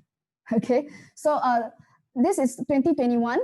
It is going to be an interesting year. Pay close attention to what's happening in the USA. Trust me on this. Pay close attention to what's happening there. And if you have young people, please pay attention to what they are doing. That's the future. Okay, so I'm going to end my webinar. Thank you very much, everybody. Okay, so yeah, this is the end. Those who are looking at the course, if you're even considering it, like I said, there's no cost, right? Please you just go and click on it, right? And then you make a decision afterwards, okay? But if there are questions, you can actually post them on the group chat.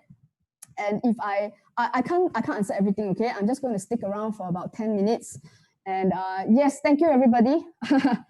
Yeah, no problem, okay? So it's like the best way to thank me, if you're interested, please do something, Don't make me talk for nothing, okay? Yeah. Okay, thank you, everybody. Okay, if there are like legit questions, then you can just put on the group chat. Okay, so real questions, don't come ask me about what to invest in. I tell you, Yes. Self-reflect. Yeah, sure, of course. I mean, like I said, you don't have a decision to make, really. It's just about like, are you willing to tell your story? That's all. Okay, no problem. Thank you, Rain, for your support. Yeah, it's like, I like to think that I become a better presenter. And now it's shorter, right? A bit lah, okay? Yeah. Is it the rise of philosophy and the rise of New Age God-man? I don't know what is New Age God-man. I mean, sorry, I really don't know. Is it the rise of philosophy? Okay, straight answer is, in the Air era, previously, it actually was one of the high points of philosophy. And I tell you why, because people are sharing. They're very generous. They don't say you pay first, then I share. They share first. So it's like when everybody is very generous and willing to share, that's why philosophy is at its highest. Because you are open to the thinking that you never see before. Because if you keep listening to the same freaking people tell the same story, of course your philosophy cannot rise, ma. Yeah. So that's yeah. No problem, no problem. Some of you are first time to my webinar, okay? If you like this kind of thing, there are some of the previous ones. I tell you first, it's very long, okay? But I present different things every time because I got so much to say. I'm very low, so I know. Okay, no problem. Yes, adapting with the times, Bettina, that's important, okay? And we've known each other for a while, and I've been singing this same tune for a long time now. Yeah, and I know quite a lot of you here are my students, and thank you for that support. Okay, but like I said, support me is thank you lah. Okay, five minutes I will say thank you, but please do something. Okay, this only works if everyone moves lah. Don't later I say already, then you're still stuck. Okay, don't do that. All right, okay, so is there any certificate for the course? Okay, certificate, qualifications, and what is the certificate for? Are you, I tell you something, Earth Era needs certificate because you must apply for a job. So the question here is, what can we do after the course? And how much do you think I can earn after learning all of these courses? David, I am not recommending that you click my link.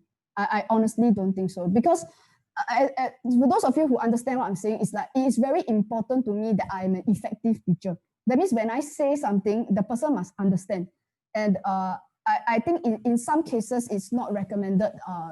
I'm not doing this to get as many students as possible. I'm doing this to get the right people. Okay? How does a team leader lead in the new era with members who are in the old era refuse to change? Now, this is a very legit question. Okay, and especially if you are, thank you for somebody who has reminded us that certs do not matter in the air era, right? Did anyone ask Sana Marine how much certificate you have for politics? I don't think anyone cares, okay? So anyway, the question, okay, how does a team leader lead? Sometimes, right, you need to tell the story. I've realized that in a lot of very old-fashioned industries, you know that picture with a lot of people, then everyone keep quiet, don't dare to say anything. It's like if someone has a totally new idea, you have to speak up. And the more people talk about it, the more the ideas will shift. Because if you also keep quiet, and sometimes it's very frustrating, right? Because the first time you say it, then everyone shoot you down, especially if they are kind of Earth era people, right? And they all they care about is how much money can I make. That's the number one criteria. Okay, so that if that's the case, you need to be ready that that's what being a leader is about. When you lead, you need to understand that some people will take a while. And how fast do you give up? If the first time you say and someone say, I won't work, then you agree with them, right? Then it won't work. That's not leader. The leader does it with or without. Even if there's a lot of opposition, even if there's people who don't agree with me, I will still do. Right? So guys, I can tell you one thing. Now my webinar, a lot of people agree with me. Last time in December, people don't agree with me. They say I'm crazy. So the thing is, sometimes you just have to do it. So I get all the hate mail. Come on, send me all the hate mail. It's okay. Like, don't worry, I still eat my dinner. I'm okay. Yeah. Yes, leading by example. I agree. Walk the talk.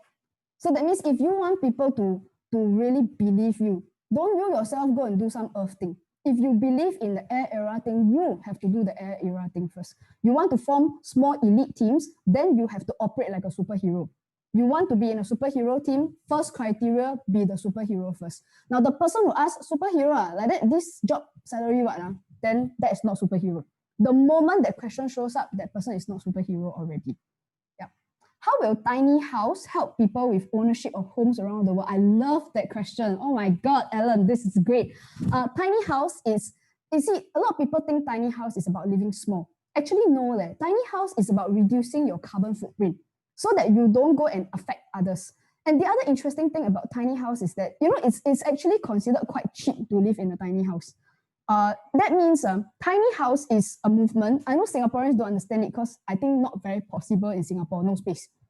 But in other countries, tiny house is a way for, even if you are not super rich, you don't have $1 million. Do you know, I've seen tiny houses in America going for like 8,000, 10,000. It's like an average person can buy a tiny house and to live with decency. Not to say you live in a slum or some terrible place. No, it's very nice, but it's not expensive. So some people ask but then if we don't earn money, then how are we going to survive? Guys, Elon Musk is going to give you free internet. Elon Musk is going to give you free electricity, right? And a lot of things are going to be very cheap. Do you know that self-driving cars will bring cost of travel to less than 18 cents per trip? You go and look for yourself. This is what Elon Musk has been promising. Even if he don't make it, you $1 per trip, I think you don't need to earn so much money. In the olden days, things expensive, property higher and higher and higher. But in the air era, I'm giving you a hint, it will not be higher and higher and higher and higher. So if it becomes affordable, then why must we kill each other just to make more money, right? So how will holistic health and wellness be different as we transited? Actually, holistic health and wellness has already started. Do you know that yoga and a lot of these breathing techniques, healthy living, organic food, it actually started in the 80s. You all know this, right? Last time before that, yoga been around for so long. Nobody do yoga. Until 1980 something, suddenly everyone loved yoga. So I think this holistic thing is part of the air era. So there are some people who have already moved. And that is the reason why a lot of this spirituality is not associated with, like, you don't go and ask a class, like, I take this class, how much money will I make? Actually, a lot of spiritual, like yoga class, is about understanding yourself, be at peace. So in that sense, that holistic thing, your diet, your lifestyle, your temperament is part of the whole story. Yep. So free energy exists, yes. So Elon Musk is an idea of a leader. What happens when you are the only one giving an air concept, but everyone around you is in the earth concept?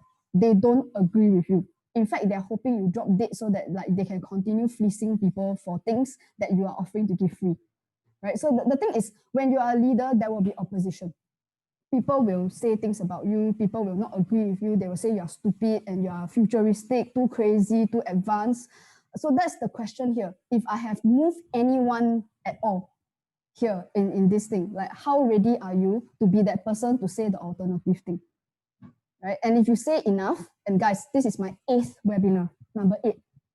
It's only now that I'm starting to get some people get it. And some people say, hey, yeah, I agree with you. You know what I mean? Didn't used to be like this. It took 8 webinars. Okay, so how willing are you to keep saying, even though people say you're stupid? How willing are you to keep going? That's the thing. Yeah. So guys, it's been more than 10 minutes. Okay, I already thank everybody. The excellent questions here. Okay, but like I said, it's been almost 5 hours already. So I kind of got to rest my voice. Please go and make your plans. Okay, and if you should so choose, please come and be part of this wonderful group of people. All my people are those who are moving on to serve others. If nothing else, come and be part of a group. Really find like-minded people. Those of you who are very frustrated, your life is surrounded by people who are very earth and they don't get it. Then hang out with people who get it. You know what I mean? And guys, this is my real reason for conducting a course. I'm trying to gather all the air people with the same mindset so that later on we can combine. The architect can combine with the designer and the gamer. You all understand what I'm trying to do? I'm trying to gather these people together, and I'm creating a high barrier to entry so that if you don't get it, don't come. I mean, it's very hard to move when we have a lot of earth people around us. Okay, so guys, I'm logging off. Okay, and see you guys. And not going to be so soon. You won't see me so soon. The world doesn't need me yet. I told you the chaos happen later, May onwards. So I give you a hint. Maybe you see me again in May. Okay, so guys, May out. Bye.